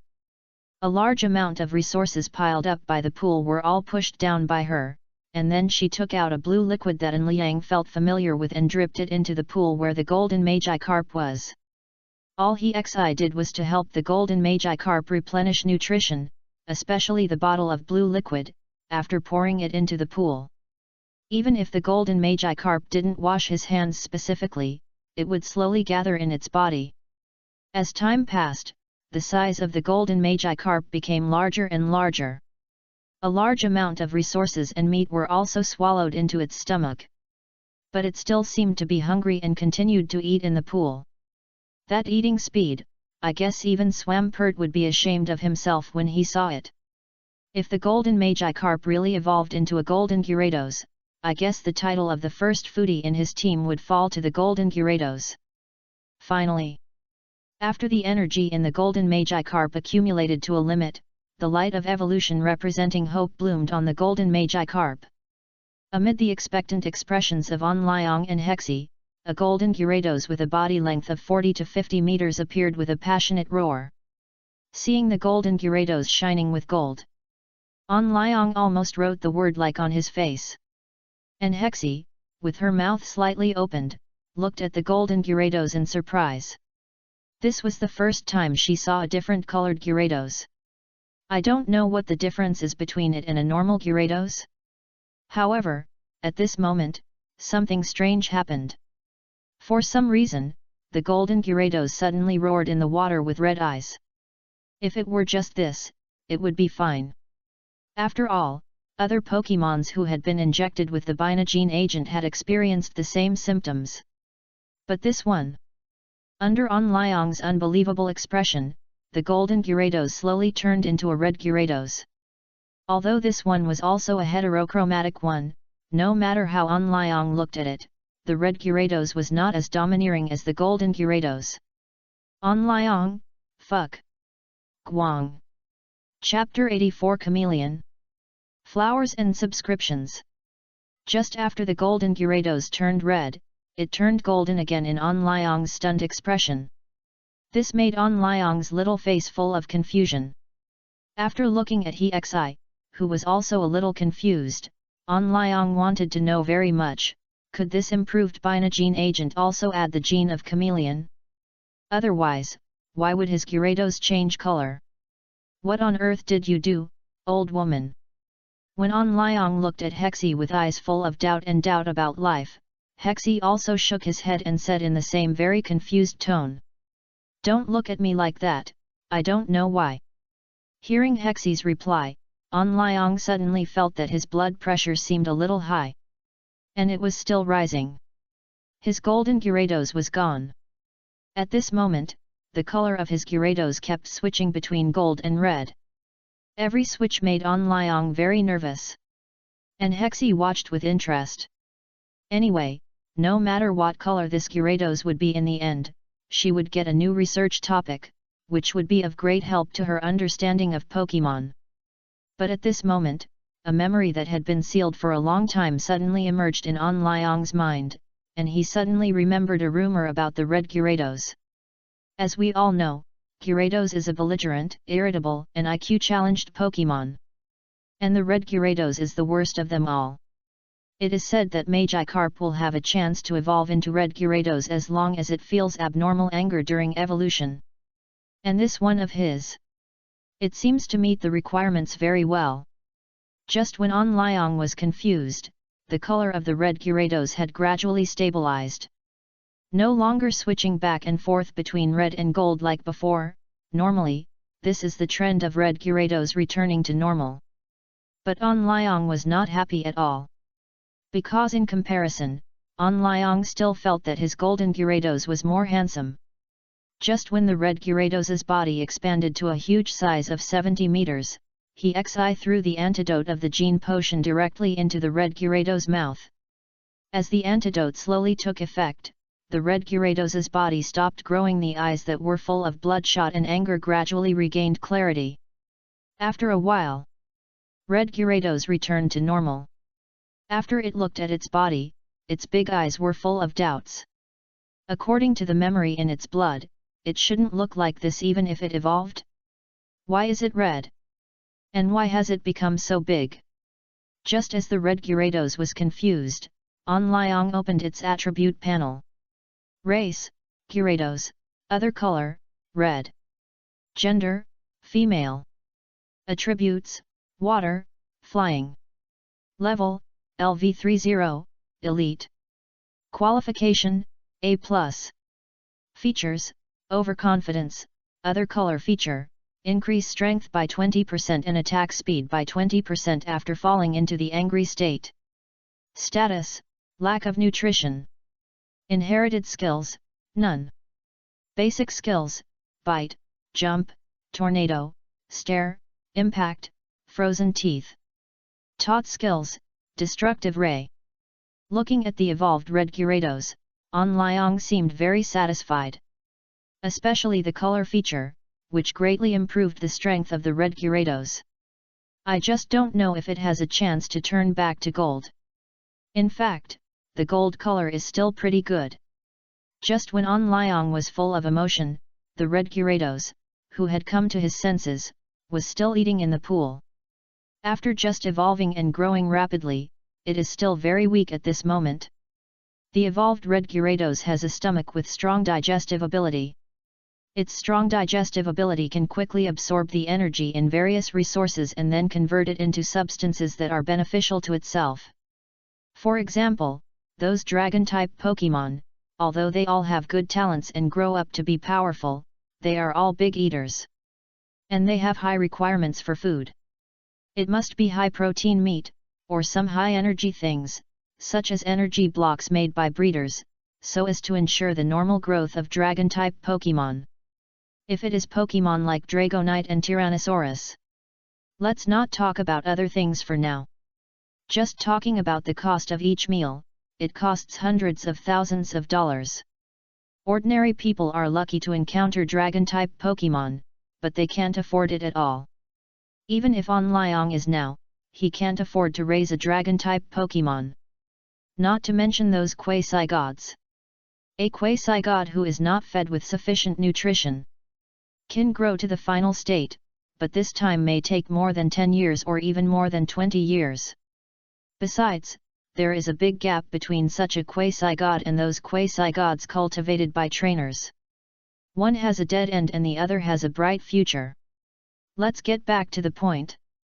At this moment, An Liang looked at the huge size of the red Gyarados and its eating movements.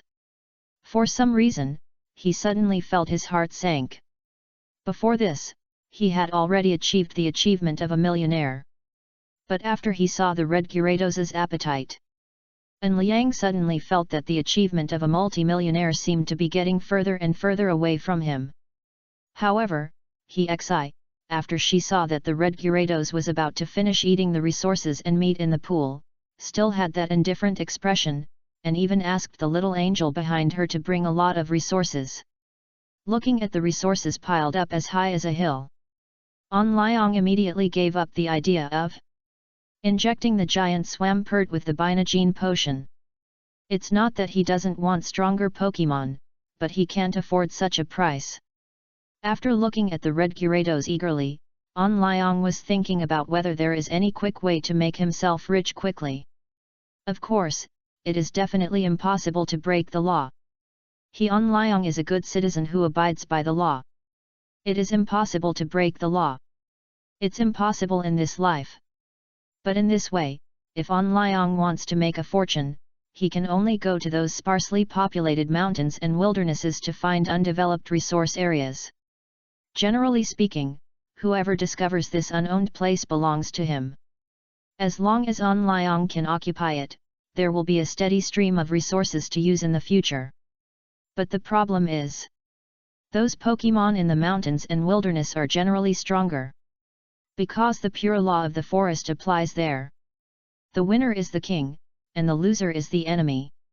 In addition, without human intervention, those remote places have become the world of wild Pokemon. If you want to go in, you must have strong strength.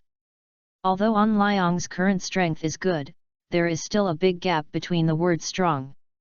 At least he must become a quasi-king trainer to be qualified and strong enough to get involved in those dangerous places.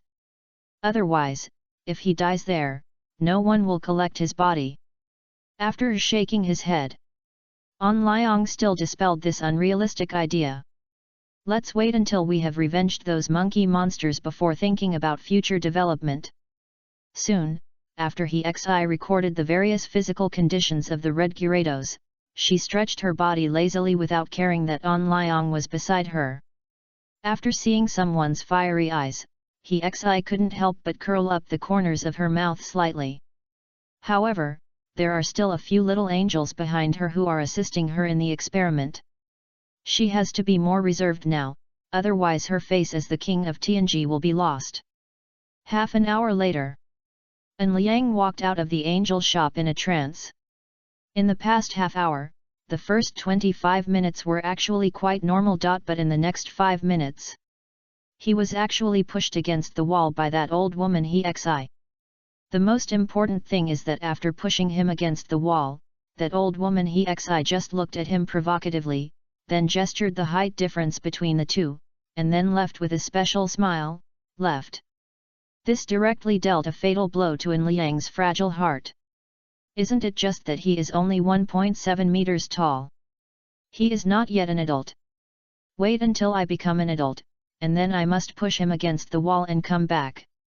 Just when An Liang, who was hit hard in the heart, was about to leave the Wanjie Trading Mall, a few anthropomorphic robots placed at the door of a store gave An Liang a flash of inspiration. A brilliant idea was born in his mind. Then, he strode into the store that sold robots, and the various types of robots in front of him almost dazzled him. There are intelligent robots like the ones An Liang saw outside before, which look very advanced with human appearance, engineering robots with metal bodies, and even fully armed combat robots. There are so many kinds that An Liang almost forgot what he was doing. At this time, when An Liang was still wondering why there was no one to receive him, a female robot wearing camouflage military uniform suddenly walked out of the agency area. This robot has a layer of bionic muscle tissue.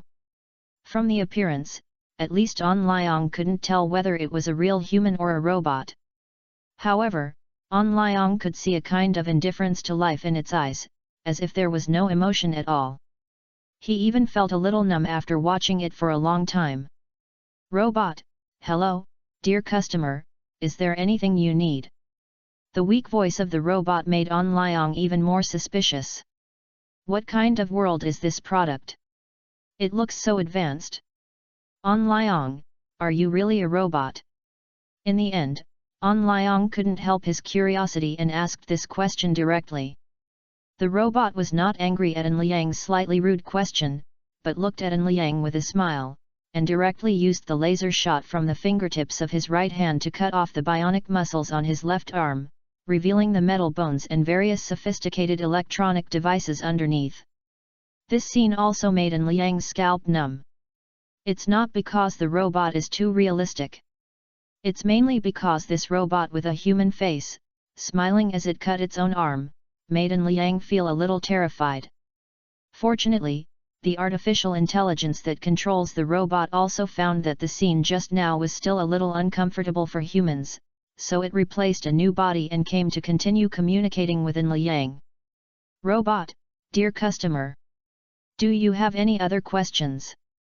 An Liang, no more. No more. Hearing this, An Liang waved his hands quickly. The scene just now scared him enough. If he says there is a problem again, who knows what kind of tricks you will come up with. Afterwards, with the introduction of artificial intelligence, An Liang had a general understanding of the robots in this room. After thinking for a while, An Liang came to the low-level intelligent anthropomorphic robots. An Liang wanted to buy these robots, mainly to let them help him make energy blocks. Yes, to make energy blocks. Why are there so few breeders who can make energy blocks? Isn't it because there are strict requirements for the time and quantity of processing and fusion of each material of energy blocks? If it is a little bit worse, it will fail. But An Liang thinks that this is a bit harsh for humans, but it is not a problem for robots with low-level intelligence. Don't look at it as a low-level intelligent robot. In fact, its low-level intelligence mainly looks rigid, unlike the intermediate or advanced ones that have the ability to communicate with humans or even completely imitate humans. If An Liang simply assigns tasks for it to complete, this kind of low-level intelligent robot should still be able to do it. Chapter 85 A Good Way to Get Rich. After a while, when An Liang walked out of the store, he had spent 300 trading coins to buy an anthropomorphic low-level intelligent robot.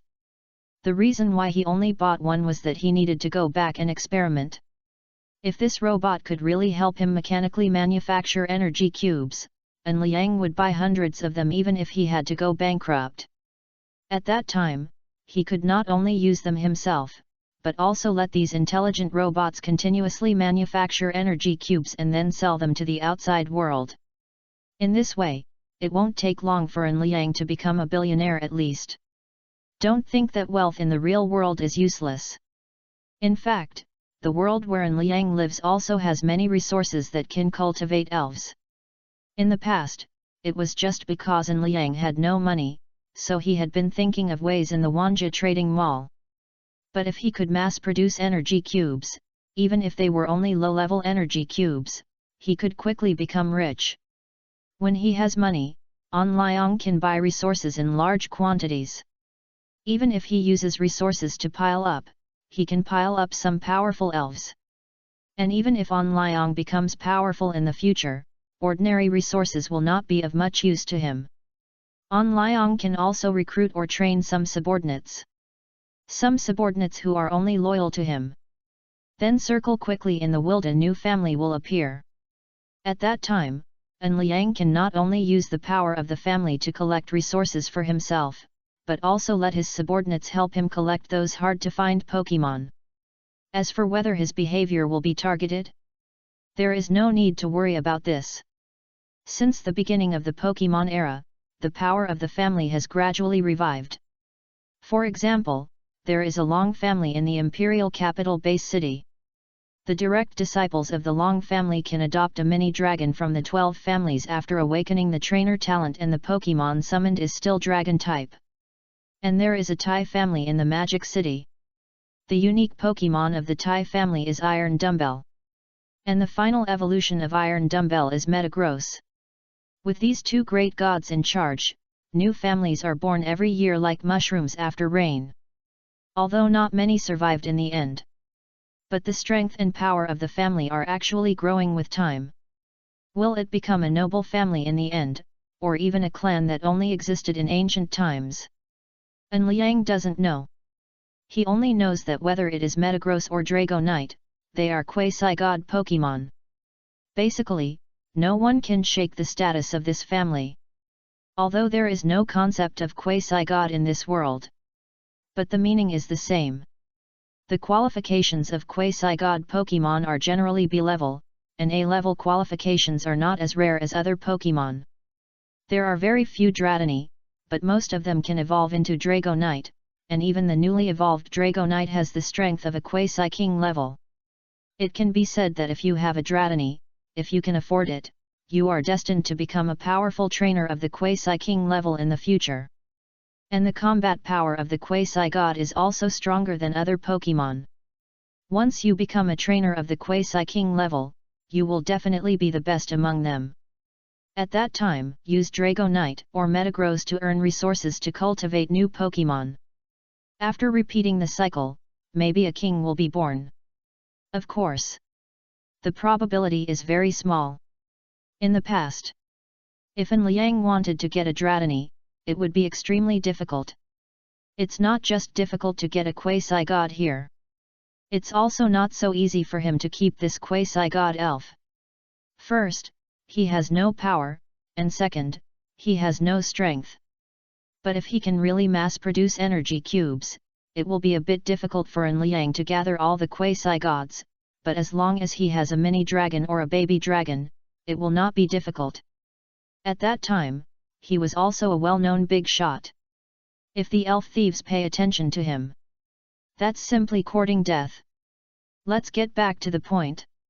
It's not only time-consuming and labor-intensive for ordinary breeders to make energy cubes, but they also have to pay for their own labor.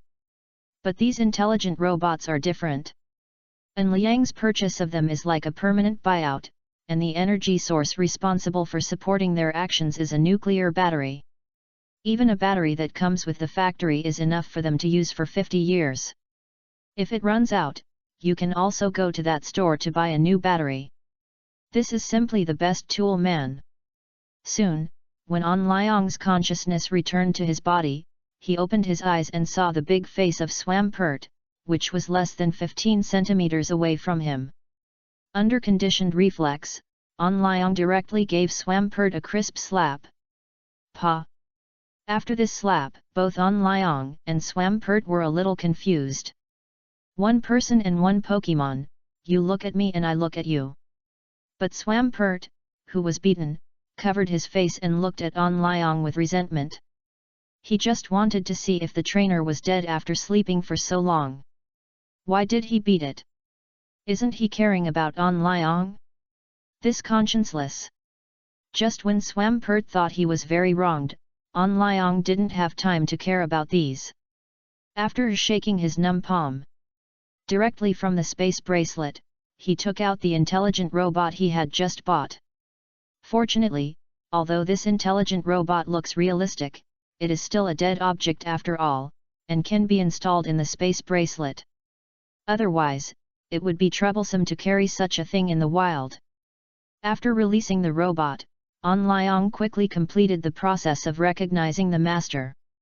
Because of the Wanjie Mall as a guarantee, An Liang did not have to worry about the artificial intelligence being out of his control and spreading freely in this world.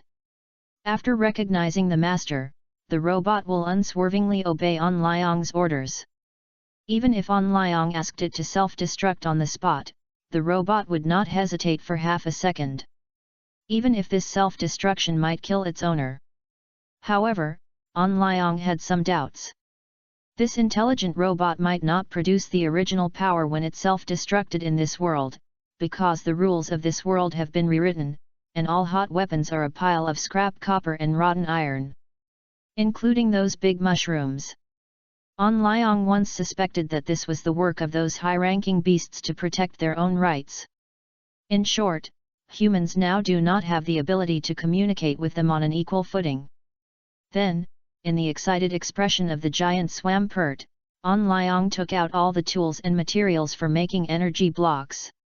If you want the robot to learn how to make energy cubes, An Liang must first demonstrate.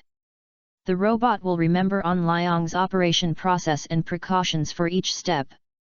After doing it several times, the artificial intelligence loaded on the robot will be able to come up with the best solution for making energy cubes.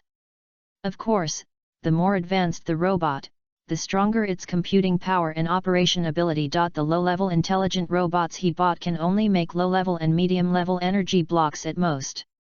If you want to mass-produce high-level energy blocks, you probably need at least medium-level or even high-level intelligent robots to do it.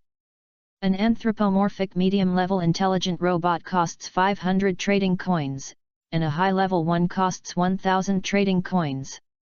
This price is really expensive. However, this experiment was successful. The benefits they bring will surely be huge. Soon, after An Liang skillfully made energy blocks several times, he looked at the intelligent robot with expectation. And the intelligent robot did not disappoint An Liang's expectations. After scanning the materials and various tools on the table, it began to operate like flowing water. The speed of making energy blocks is far beyond An Liang's expectations. Some steps are sometimes even smoother than An Liang. Especially in terms of timing, the intelligent robot does better than An Liang. Even if An Liang has the help of the sobering potion, he can know what materials are best to fuse at what time. But his reaction speed can't keep up with his thinking speed. This is his weakness. But this small shortcoming of An Liang does not exist in the intelligent robot at all. After a while, a water energy block was made, and the intelligent robot that made the energy block even imitated An Liang's previous actions and began to wash various tools with clean water. This made An Liang, who was standing by, a little amused. Because he did not intend to teach it this. But it's learned, it's not a bad thing for a robot to learn more.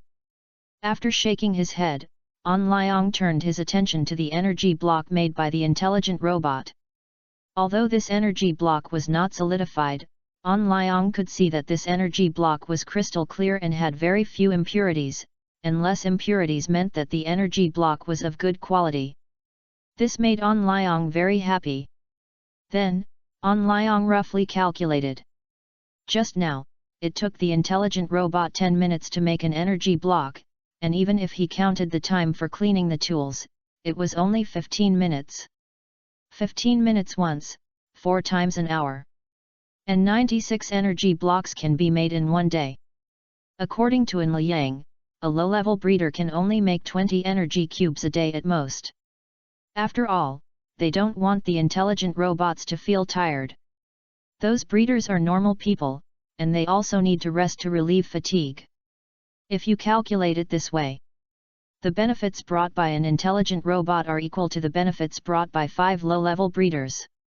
Considering that hiring breeders also costs money, and it is impossible for low-level breeders to make energy cubes without any loss, one intelligent robot can be at least equal to 7 low-level breeders.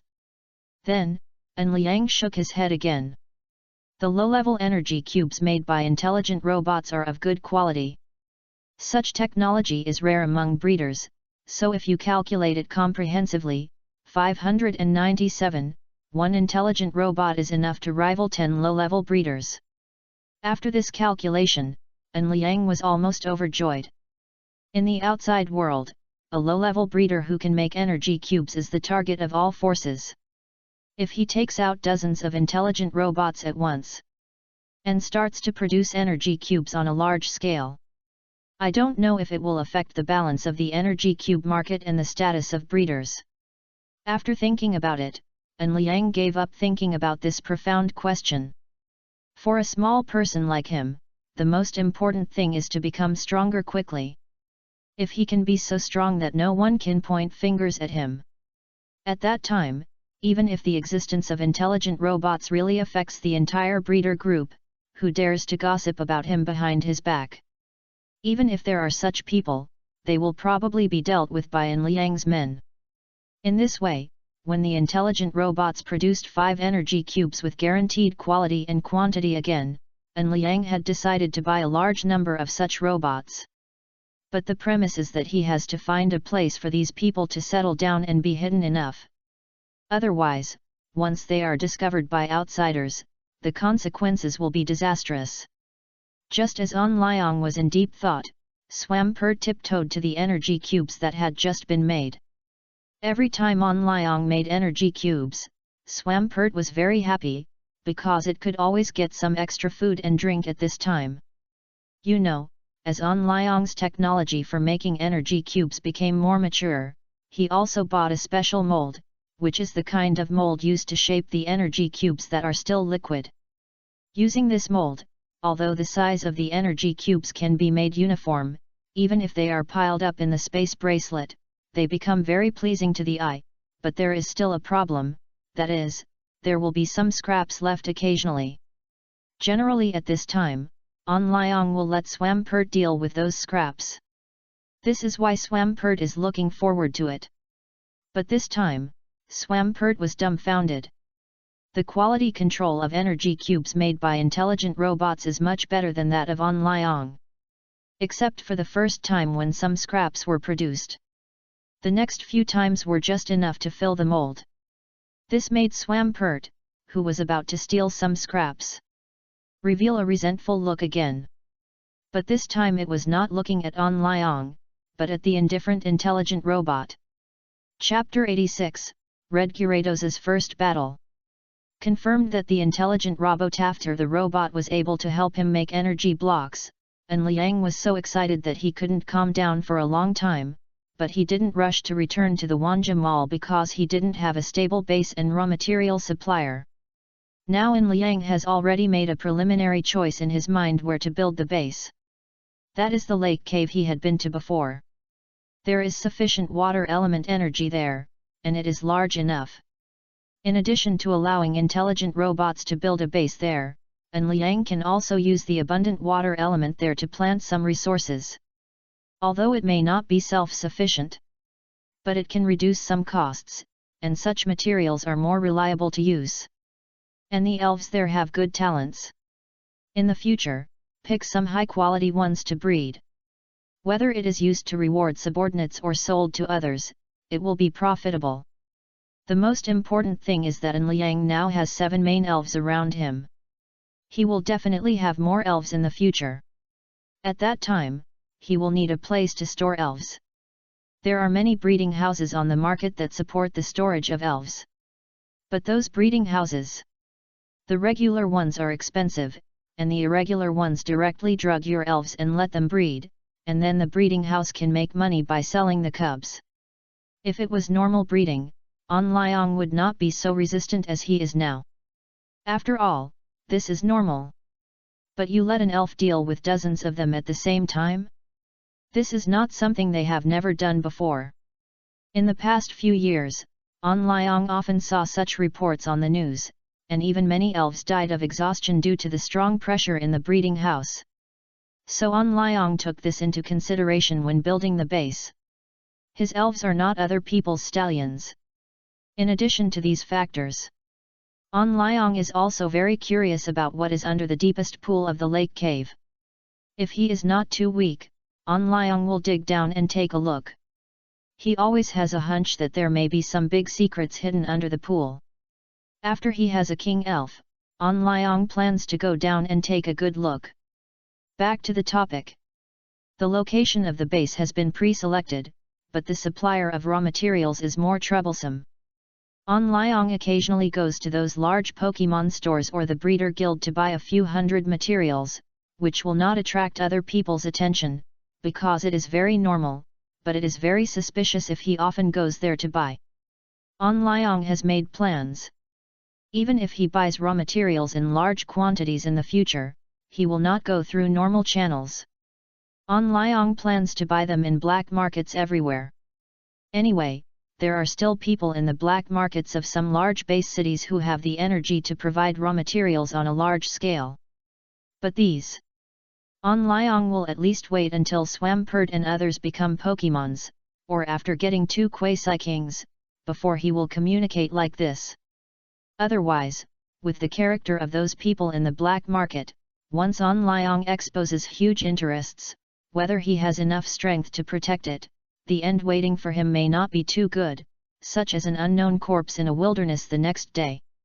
After shaking his head, On Liang decided to take his Red Gyarados to avenge Monkey Monster first. The Red Gyarados, whose strength has greatly increased, is no longer as lazy as it was in the Magikarp period. The current Red Gyarados can be said to be very belligerent. Before, when it was in the Wanjie Mall, it looked at Hexi and the little angel behind her with a warlike face, although the result was a beating. But I don't know if it's because of its characteristics, the Red Gyarados is still very confident. Red Gyarados, roar! The Red Gyarados, who just officially entered the field, roared excitedly to the sky, but when it wanted to look down at the trainer, its big eyes were full of doubts. On Liang and the others are in the jungle at the moment. The trees here are dense and generally more than 30 meters high, but the Red Gyarados is larger, and its head is much higher than the treetops. A Red Gyarados head suddenly appeared in the huge green forest, which is as abrupt as it can be. Its big head also scared away many Pidgeots. Even On Liang, a trainer, couldn't help laughing at this moment. However, the little Pokemon like Swampert, who didn't know what was going on, looked puzzled at this moment, because the sudden appearance of the Red Gyarados made the Swampert standing in front of On Liang a little puzzled at this moment. It felt a familiar breath on the red and white pillar in front of it. But it didn't recognize this thing at all. What Pokemon can look like a pillar? If On Liang heard the thoughts of Swampert at this moment, he would definitely sneer at it. Not to mention the Pokemon that looks like a pillar, On Liang still remembers that there are Pokemon that look like toilets in the Pokemon world. What's a pillar? After a while, the Red Gyarados lowered its head and looked at the trainer and other partners with curiosity. In the past, Slowpoke and Starfish, which were about the same size as it, had become tiny in its eyes, and even the big brother Swampert was the same, which made Red Gyarados very proud and enjoyed the feeling of looking down on him. Seeing this, Swampert was immediately unhappy. At this moment, it had also recognized that the giant in front of it was the golden Magikarp, but now it had evolved. However, no matter how it evolved, it was still its little brother in Swampert's heart. As a little brother, he actually dared to provoke the big brother. It couldn't stand it. Although the size of the monster is a bit scary, but Swampert is not afraid at all. After consulting with its own trainer, Swampert immediately rushed towards the Red Gyarados with great interest. It seems that it is planning to have a big fight to maintain its position as the big brother in the team. On Liang did not object to this, as long as it does not go too far, and he is also very curious about the limit of Swampert's strength. When it was a Swampert, its strength was terrifying. It could repel the 55th level Tyranitar just after its evolution. After his training during this period, Swampert's strength has increased, so no one knows where its limit is, including the Red Gyarados. Now it is just right to use it to test it, and it is also convenient for On Liang to determine the strength of Swampert and the Red Gyarados. At this moment, the Red Gyarados looked at the Swampert rushing towards it with disdain, as if in its opinion, the difference between Swampert's size and its own is too big for it. Swampert's punch on it might be just like tickling. The next second, the Red Gyarados didn't think so. After Swampert rushed to the side of the red violent maniac, he jumped up several meters high, and his two fists as big as sandbags gathered rich ice energy. Frozen fist and arm hammer. The red Gyarados' eyes bulged out. The huge body shook, and it fell to the ground with foam at the mouth. In fact, Swampert would not have such a big reaction if he hit the red Gyarados on the back. The key is that this guy hit the red Gyarados' softest abdomen directly. It's like two people fighting. One person hits the other person's stomach. For a moment, the feeling of churning in the stomach can be said to be very enjoyable. However, it is worth mentioning that Frozen Fist and Arm Hammer is a combination skill specially trained by On Liang for it. Because this guy likes to fight with fists and flesh. Maybe this is what a real man is. What On Liang didn't expect was that before this team's combination skills could attack the enemy, Swampert used it to hit his teammates. This was really unexpected for On Liang, but the worst one might be the red Gyarados. After the sudden increase in strength, its confidence also increased. But it doesn't seem to be able to choose its opponents. Whether it is Hexi or Swampert, it is not something it can beat after its evolution. Now it has been beaten twice in a row. Looking at the expression of red Gyarados' doubt about Longsheng, On Liang is a little afraid that it will be beaten by this guy's characteristics again. Just when On Liang hesitated, the confident Swampert came to the side of red Gyarados. Looking at its huge body, there was no longer any fear just now. Swampert grabbed the abdomen of red Gyarados with excitement. As his arms gradually exerted force, red Gyarados was lifted up by it, lifted up. Although the part that was lifted was only the part where Swampert's arms touched, you have to know that Swampert has not yet entered the elite realm. If he enters the elite or even becomes a quasi-king level Pokemon in the future, I'm afraid he can throw the red Gyarados around like a yo-yo. At this moment, On Liang even had some doubts. If Blue Star is really connected to the Pokemon world, could his Swampert be the offspring of Xiaogong's pink egg? Don't say it's impossible. Otherwise, how could this guy be so strong? On Liang remembered that the monster pink egg lifted up a frozen lake, and then threw it away lightly. On Liang, stop. Swampert. Stop.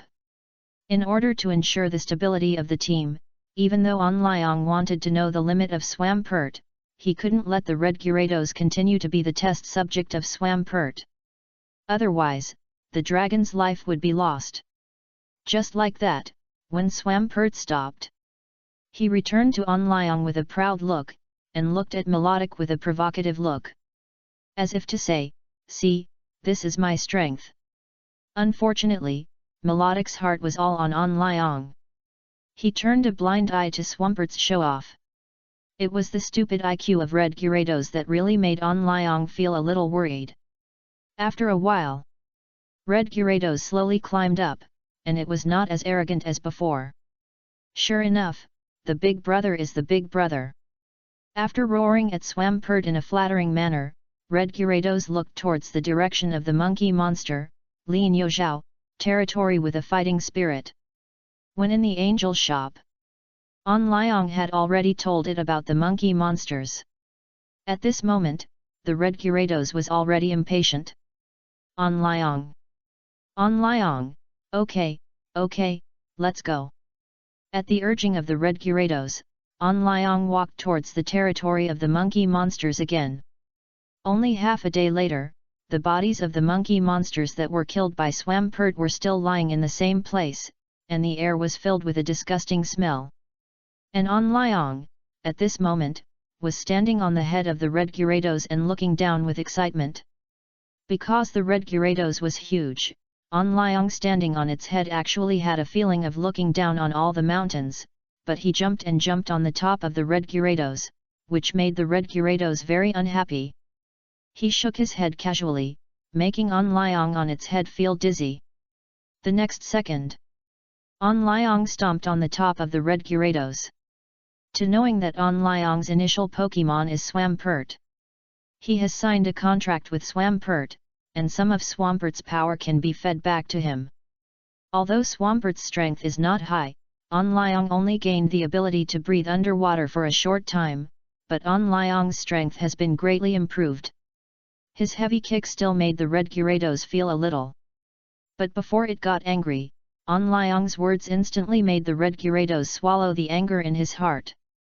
An Liang, don't you want to eat tonight? Chapter 87 Sweeping the Monkey Monster Forest.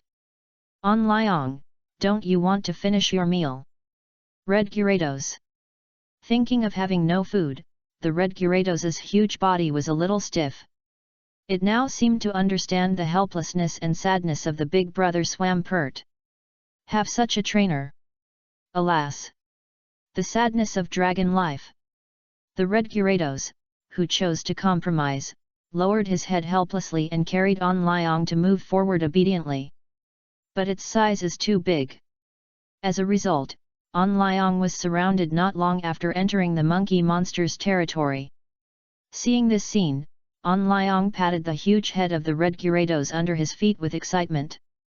Little guy, kill them, and have a snack tonight. Although the red Gyarados wanted to correct that he was not small, the word snack was more tempting to him. It is so big now that it takes a lot of energy to move. It feels a little hungry after walking for a while. So for its snack, you guys sacrifice your life. Roar! The red Gyarados roared to the sky. A lot of energy gathered in its mouth. The next second, a destructive ray with a diameter as big as a millstone sprayed out from the red Gyarados' mouth. The huge body of the red Gyarados gave it a lot of physical strength. The sufficient physical strength made the red Gyarados' destructive ray quite durable. The destructive ray with great destructive power swept from one side of the forest to the other. Wherever the destructive ray passed, continuous explosions suddenly sounded. The impact of the explosion also caused heavy losses to the monkey monster tribe. The inferno monkeys covered by the explosion also died one by one in wailing. This scene simply stunned An Liang. This can't be considered a battle at all, it's more like a massacre. In front of the red Gyarados, these monkey monsters had no ability to resist at all. The destructive ray of the red Gyarados directly swept these elves. He never thought that the red Gyarados actually had the potential to be a turret. The destructive ray just now killed at least hundreds of monkey monsters. And such a powerful destructive power also scared the monkey monsters who kept rushing over the area swept by the destructive ray. The towering trees more than 30 meters high were blown to pieces. A long ditch was plowed out on the ground. Inside and outside this ditch, there are many broken bodies of monkey monsters or infernape. Some infernapes who were lucky enough to survive were wailing in pain. Seeing their former companions, they cast a hopeful look. Just this scene made the monkey monsters who came to support deeply afraid. They no longer cared about the invasion of their territory and turned around and ran deep into the territory. As for the tribesmen who were still alive behind them, don't be funny. How could they care about others when they can't even take care of themselves at this moment? It's better to run faster than to worry about that. Seeing this, the red Gyarados roared with excitement in the jungle for a long time. After being bullied several times in a row, it was full of high fighting spirit again. What if Swampert could defeat it? In terms of killing ability, the red Gyarados was the strongest. Then, the red Gyarados continued to move forward with its head held high. However, the red Gyarados seemed to have mysophobia. While moving forward, it always twisted its huge body strangely, trying to avoid the corpses on the ground, but its body was too huge. It was impossible to avoid it completely.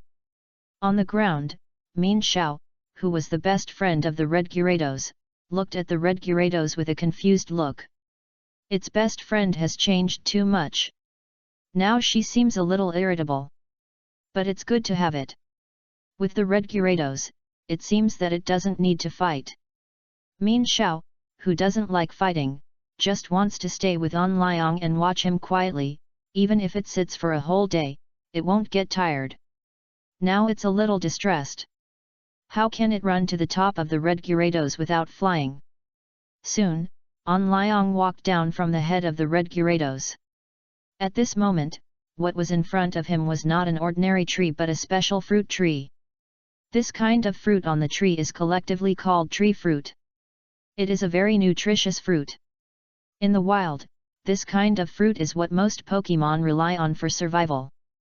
Before, An Liang was still wondering why there were so many monkey monsters here. Now the truth is clear. With such a large area of fruit trees here, it is possible to support not only 1,800 monkey monsters, but even if there are double the number, they can still be supported. If he hadn't intervened, the strength of this monkey monster tribe would have become stronger and stronger. However, after a rough glance, An Liang found that the fruits of the trees here are all of fire attribute. Although there are other attributes, they are pitifully few. This made him shake his head. He was making energy when picking up the fruit. Some water-attributed fruit will also be added. If there are any here, An Liang doesn't mind picking some back. After all, with the red Gyarados, An Liang has returned to a life of careful calculation. But there is no need to pick these fire-attributed ones. Not to mention that they are useless, once he picks these fruits. The surviving monkey monsters and Infernape will probably fight with their own kind for food in the next period of time even if they are not killed by the red Gyarados. It's better to do less of such things that harm others and benefit yourself.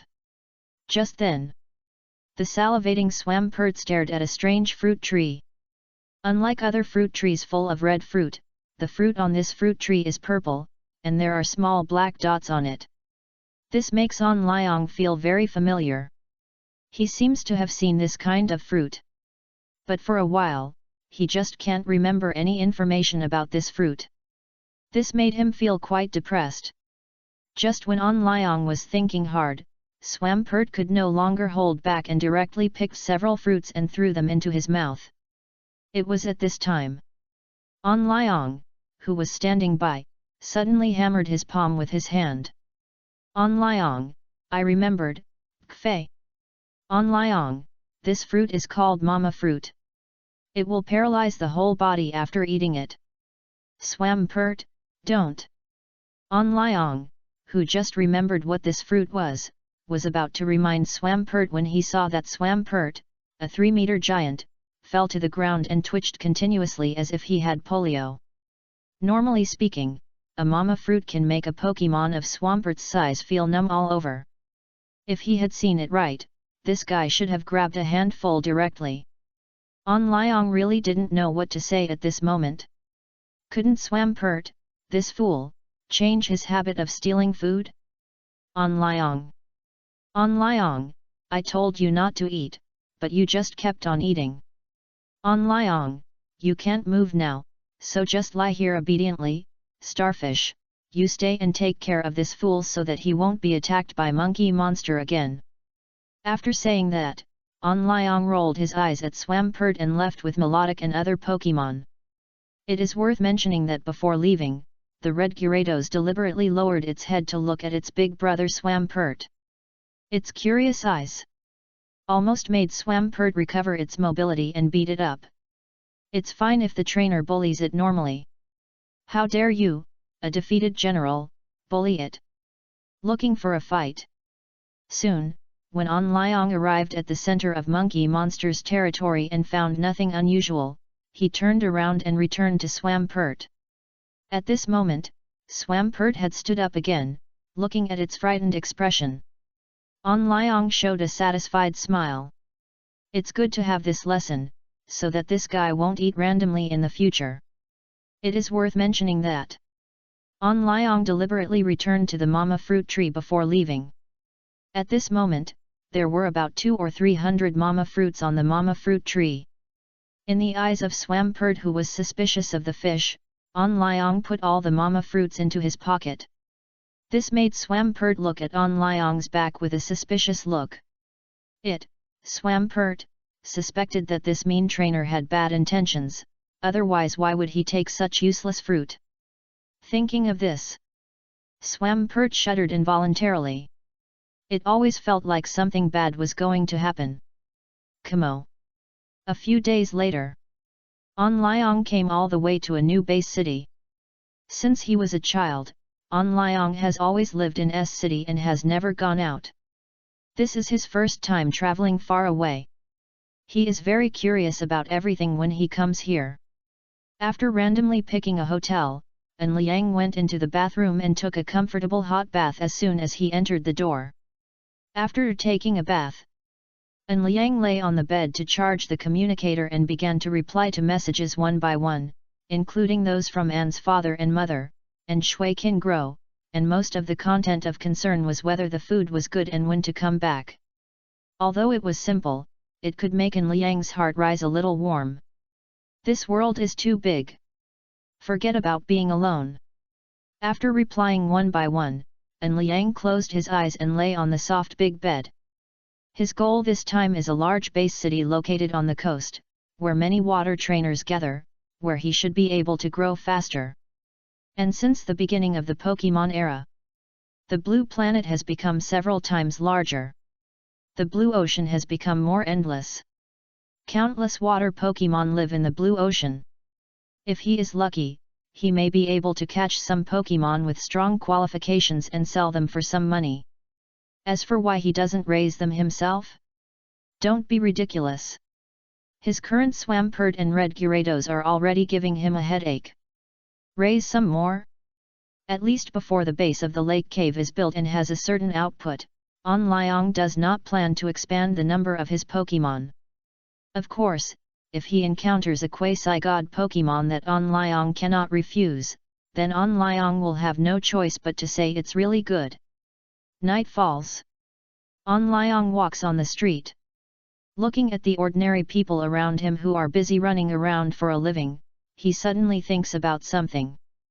If he had not successfully awakened the talent of a trainer, his future should be similar to theirs. It's because he has a good father that makes him a little ahead of ordinary people at the starting line.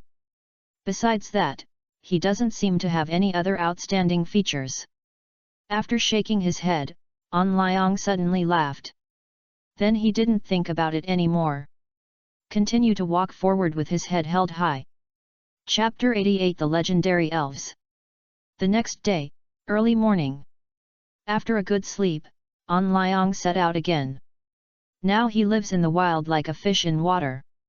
Novel Group, 7032162220. No pressure at all. It must be said that the level of wild elves around the base city is still relatively low. Now An Liang doesn't need to command, its elves can defeat opponents by themselves, such as Pidgeot.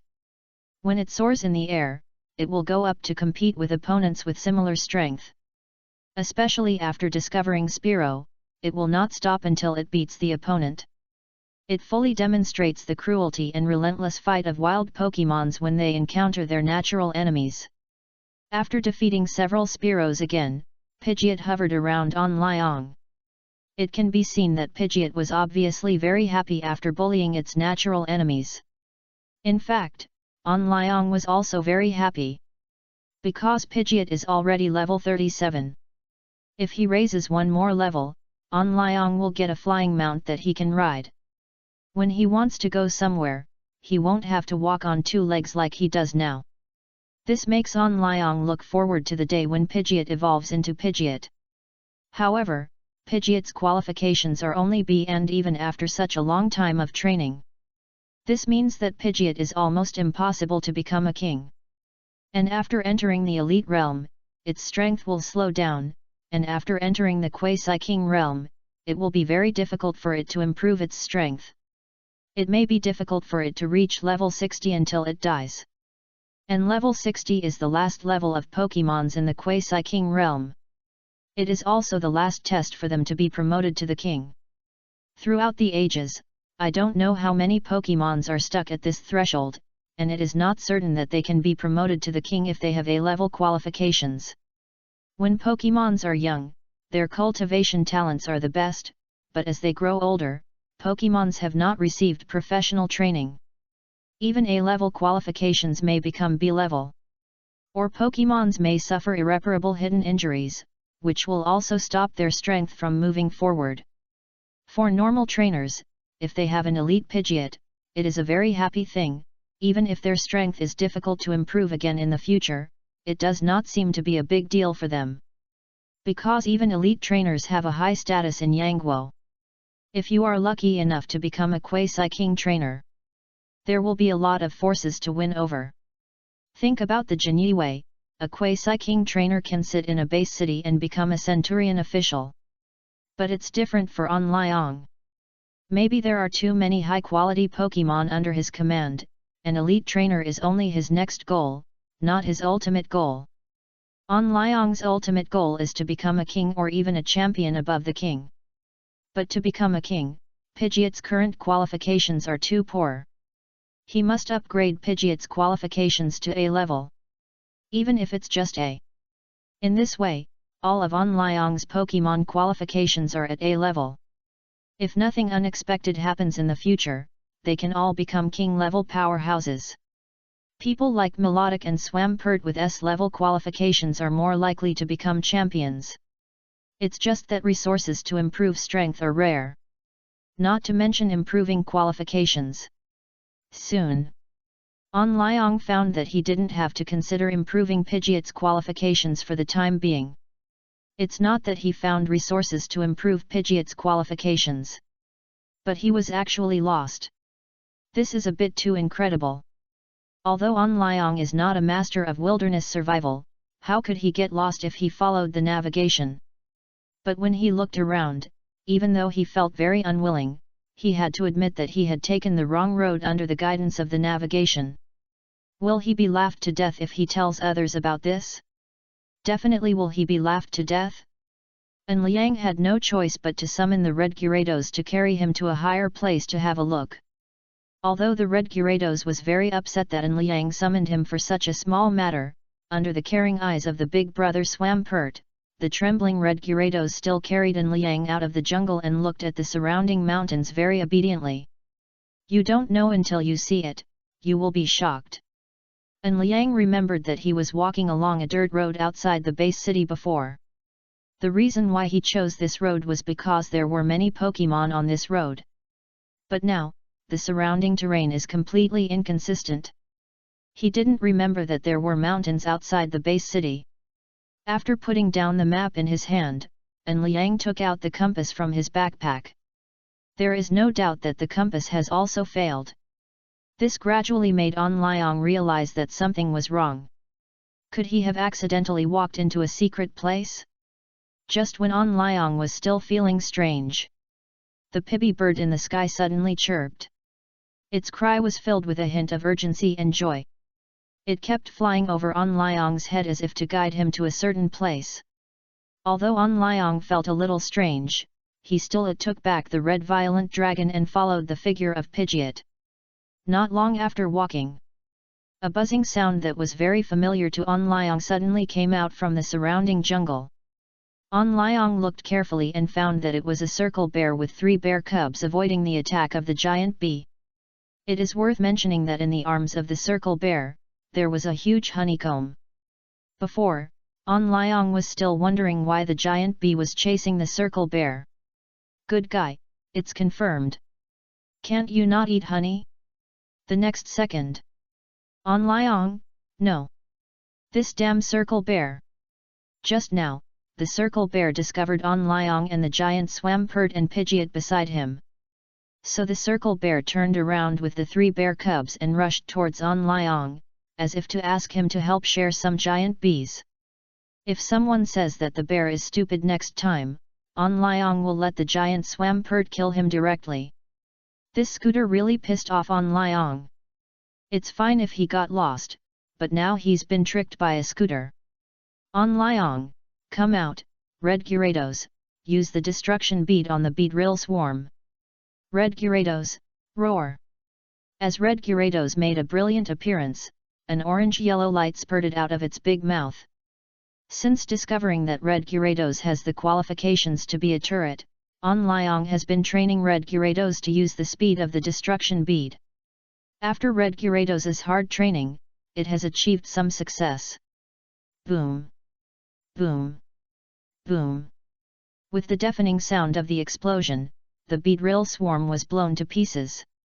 Hundreds of beedrills died in just over 10 seconds, and more than 8 layers of them died. Many of those who survived by chance were seriously injured and could only lie on the ground and wait to die. Please give me flowers. Intact? There are only 1 or 2 lucky ones at the end of the large group. After dealing with the giant bee-chasing soldiers, An Liang looked at the stunned Kuma and the 3 bear babies with a half-smile. They gave him such a big gift on their first meeting. How do you think he should give back to these little elves? Just then, the huge red Gyarados appeared behind An Liang very appropriately. It lowered its head and opened its bloody mouth to look at Kuma. Compared with its bloody mouth, Kuma felt that it seemed impossible to fill the gap between its teeth with this ridiculously large red Gyarados. Looking at Kuma's expression that was about to cry, 4 pokeballs suddenly appeared in An Liang's hand, and he looked at it with a playful look. This Kuma has a good IQ, at least a little higher than the last time he met it. Although he can't use it, it's not bad to send it to Hexy. Although the circle bear is not good looking, but the 3 bear babies are still very cute. When the circle bear saw the pokeball and An Liang's playful smile, his face suddenly fell. After looking at An Liang with a pitiful look, he reluctantly put down the honeycomb and took the 3 bear babies into the pokeball. An Liang, tisk tisk. An Liang, come out, circle bear. Accompanied by a red light, the circle bear appeared in front of An Liang again. At this time, An Liang discovered that this circle bear actually had B-level qualifications in a level of 54, which means that the qualifications of this circle bear have been developed to the extreme.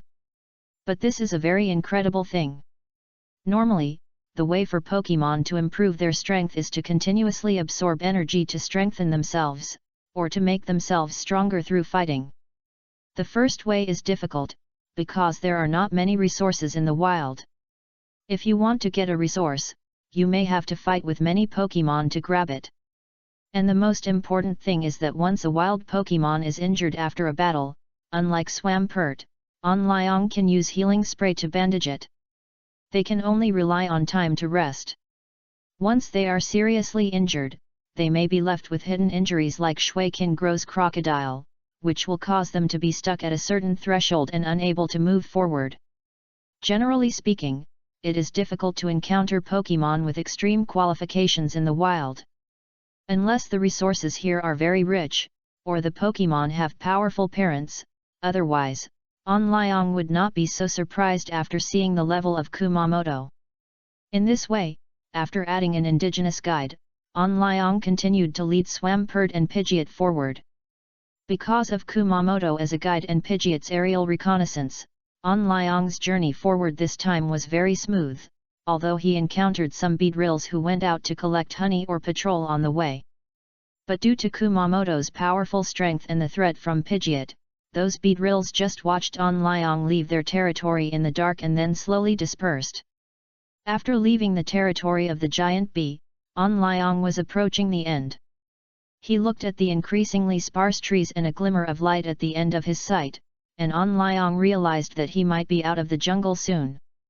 Sure enough, when An Liang quickened his pace and walked out of the jungle, a small plain surrounded by the jungle suddenly appeared in front of him.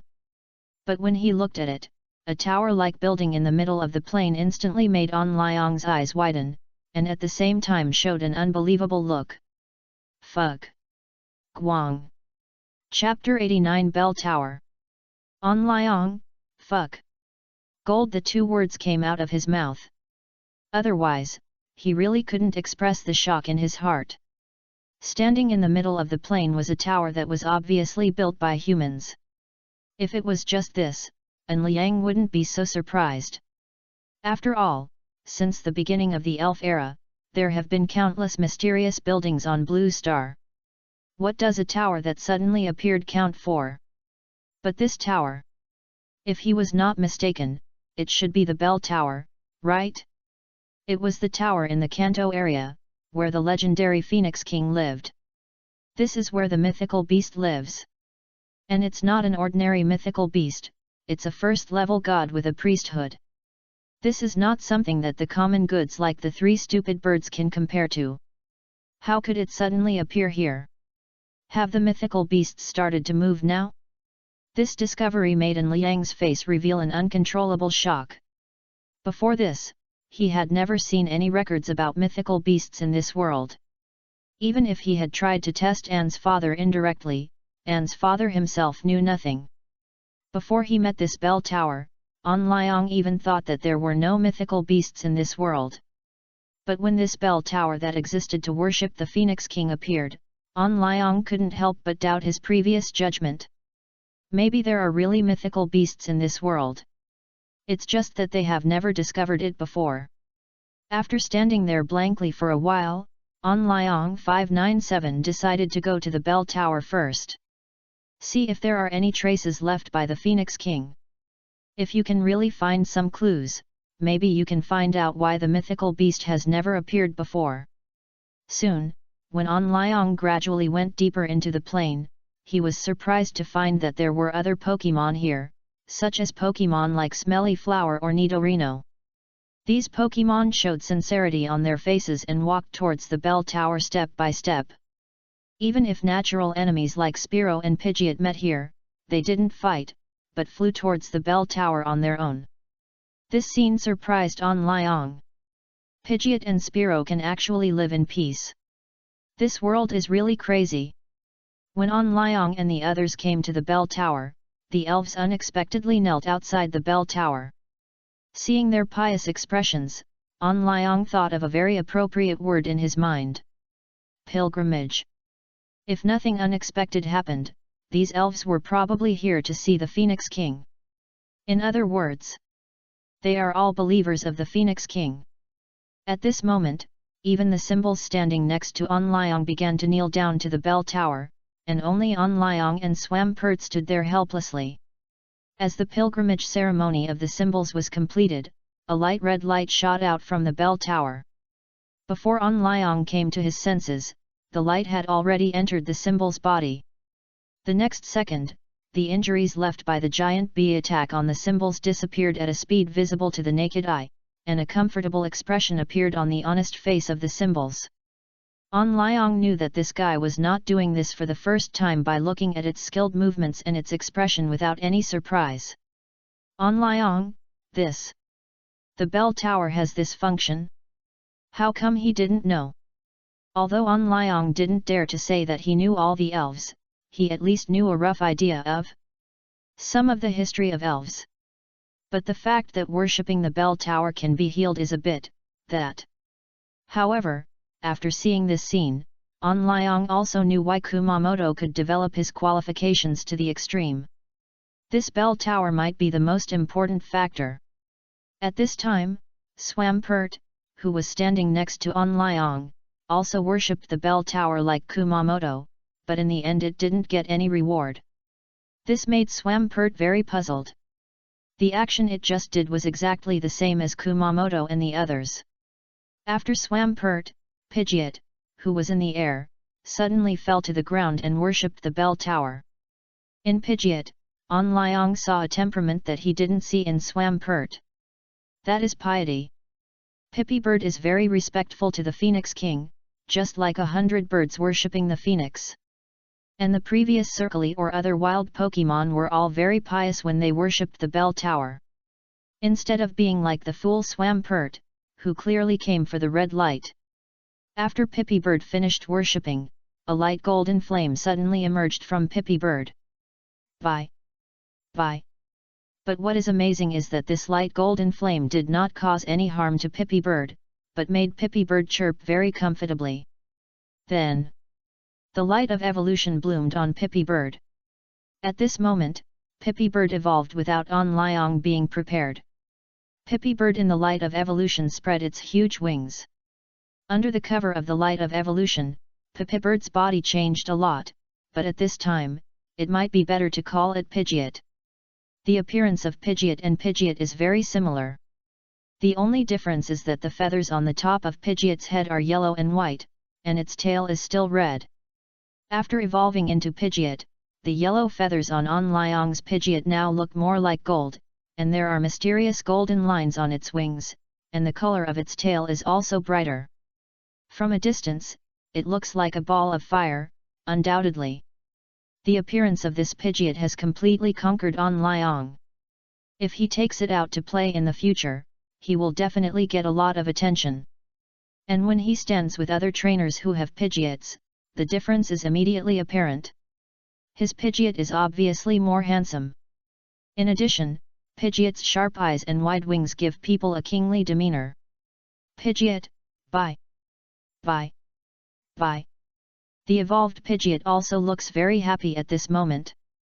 It keeps circling above An Liang's head, as if telling the trainer about its joy. Around it, there are many wild Pidgeots and Pidgeots. Although An Liang's Pidgeot is not from their tribe, the Pidgeot tribe is very united, and they are all believers of the Ho-Oh. Seeing their own kind evolve, those wild Pidgeots and Pidgeots are also very happy. An Liang, who was more observant, saw a trace of respect in the eyes of those wild Pidgeots and Pidgeots. He always felt that this trace of respect was not because Pidgeot evolved into Pidgeot. It was because of the golden flame that appeared on Pidgeot when it evolved. It was because of that golden flame that Pidgeot had its current appearance and achievements. When it landed on the ground, An Liang found that his Pidgeot seemed to be a circle bigger than other Pidgeots. The normal Pidgeot was 1.5 meters tall, while his was only 2.2 meters tall, and his weight would only be more than normal Pidgeots, not less. After touching the gorgeous wings of Pidgeot, An Liang's heart was full of mixed feelings. After so many days of fighting, Pidgeot did not evolve into Pidgeot, but who would have thought that here, just after worshipping the bell tower, Pidgeot directly evolved into Pidgeot and received an extra gift. There is no doubt that Pidgeot can evolve, and it also produces this kind of mutation during evolution.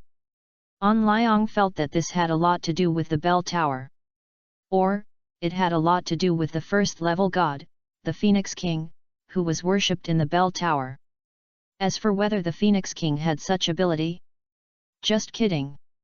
An Liang remembered clearly how Suicune, Entei, and Regu appeared.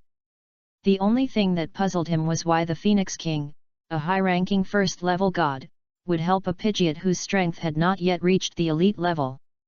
Even a king-level elf that was 10 or 100 times stronger than an elite elf was garbage in the eyes of a first-level god. Only after reaching the champion level could a first-level god take it seriously. If it wasn't for her strength. Could it be that the old man who had lived for countless years was bored and planned to cultivate a new second-level god? Thinking of this, An Liang shuddered. After shaking his head, An Liang quickly dispelled these unrealistic ideas. No matter what, it's a good thing that Pidgeot has evolved into Pidgeot and become stronger. After touching the soft feathers of Pidgeot again, An Liang couldn't help but smile and said, "I can ride you to go farther in the future. Keep working hard in the future, Pidgeot." Pidgeot, pie. Pie. For Pokemon, nothing makes them happier than being praised sincerely by their trainers. If there is, it is to praise them non-stop. And An Liang couldn't help but touch its soft fur again after seeing Pidgeot's excitement.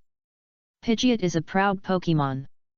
Except for their trainers, no one is allowed to touch their wings and fur. If you touch them forcibly, Pidgeot's sharp beak is not for nothing. Pidgeot's beak can pierce steel, and human flesh is no exception. In front of them, fragile creatures like humans will definitely be poked into a hole. After touching Pidgeot's soft fur again, An Liang opened Pidgeot's attribute panel with a curious look on his face. Race, Pidgeot. Gender, male. Attributes, general, flying, fire. Level, LV38, normal. Qualification, A+. Features, sharp eyes. Status, healthy. Inherited skills, air slash. Basic skills, divine bird slam, heat wind, impact, wind rising, lightning flash. Taught skills, sparks, jet flame, big word explosion. An Liang. Fuck, why does Pidgeot have fire attributes? And he has mastered so many 5.4 moves? Although Pidgeot could learn fire moves, such as Heat Wind, it is not a fire spirit, so it cannot exert 100% power even if it uses fire moves. But now it is different. After Pidgeot has the fire attribute, it can exert 100% attack using moves like Heat Wind. The most shocking thing for Onlyong was that, in addition to Pidgeot's fire attribute, Pidgeot's original B-level qualification had now officially transformed into A+. This was not an accident, it was simply a blessing from heaven. Onlyong was still worried about this. Good guy, he actually solved the biggest problem in this muddled evolution. Now, Pidgeot, who has the qualification of a king, will not grow slowly even after being promoted to an elite elf. The speed of the force is acceptable. And the bear next to him looked at Pidgeot with disbelief. It has been worshipping here for a long time, and it comes here whenever it has time, but it has not received any other rewards except for the treatment of physical injuries after each worship. But this Pidgeot.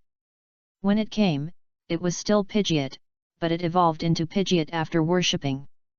And it looks more handsome. Is this the difference between bears and birds? Bear is autistic, and it is a very serious one. Chapter 90 The Envoy of the Phoenix King. As Pidgeot spread his wings, his beautiful wings sparkled in the sunlight. It must be said that Pidgeot is really a narcissistic elf. After looking at his gorgeous wings, he chirped excitedly again.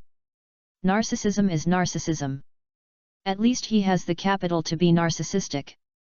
But what Kuriko did at this moment almost made Onlyong beside him angry to death. After Kuriko was autistic for a while, he quickly recovered his spirit. Kuriko did not continue to worship the bell tower sincerely, but brought his 3 silly sons to worship Pidgeot bathed in the sun, which simply stunned Onlyong beside him. Is there such a thing? You don't kneel down to a handsome trainer, but you kneel down to a bird? Your dinner is gone.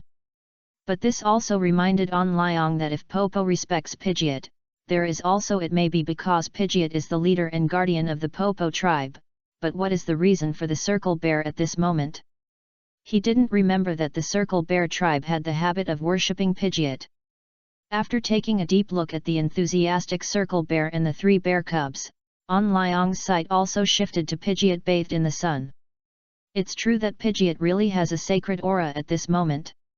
Especially the light golden pattern on its wings, which looks more mysterious under the sun, but its temperament is very different from that of the legendary elf. Pidgeot's temperament is extremely confident, which is very similar to the silly red Gyarados. But the legendary one? It should be Charity, right? Onlyong couldn't say for sure at this moment, after all, he had never really seen the legendary elf. After shaking his head helplessly, Liang stopped looking at the bear and its 3 silly sons who made his blood pressure a little high. At this moment, he was hesitating whether something more interesting would happen if he worshipped the bell tower. After all, in his memory, the legendary elf, the Phoenix King, still had a large number of human believers. A group of old monks in Yuanzhou City have been searching for the Phoenix King for hundreds of years, hoping that the old man can return to the bell tower to live again.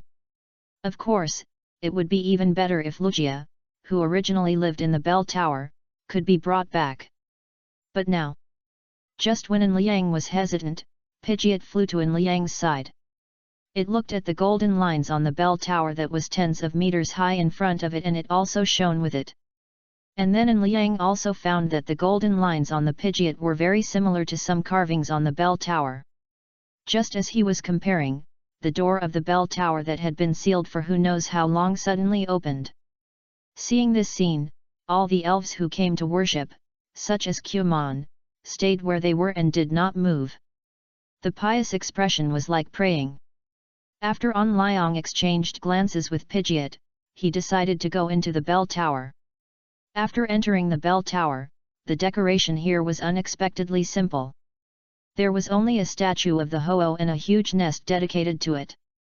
At this time, Onlyong also found that there was a huge gap on the top of the bell tower. I guess that was for the Ho-Oh to enter and exit.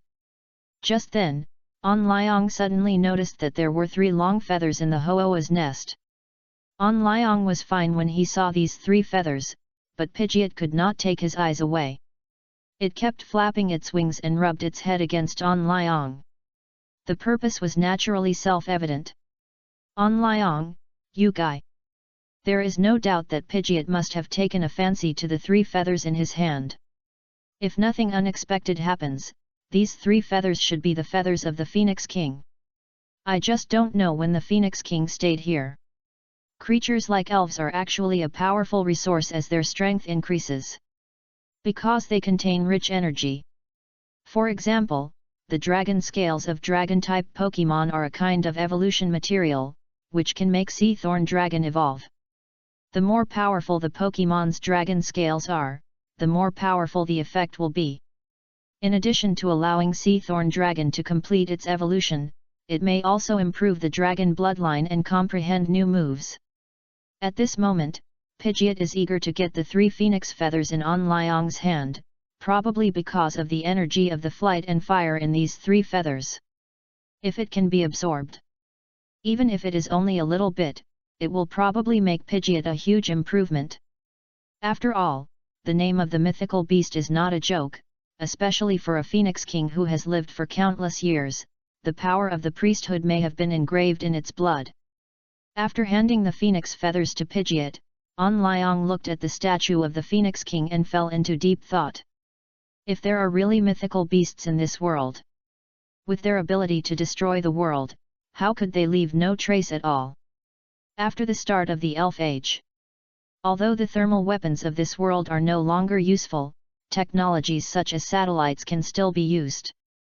Otherwise, An Liang's communicator would be a useless brick. There are at least thousands of satellites in the space outside the blue star. Even if some of them are used for other purposes. But there is no trace of a single legendary beast. Not all legendary beasts are sleeping like Kyogre and Groudon. Second-level gods like Suicune or Moltres are still very active. Especially the Trinita, there is more than one of them.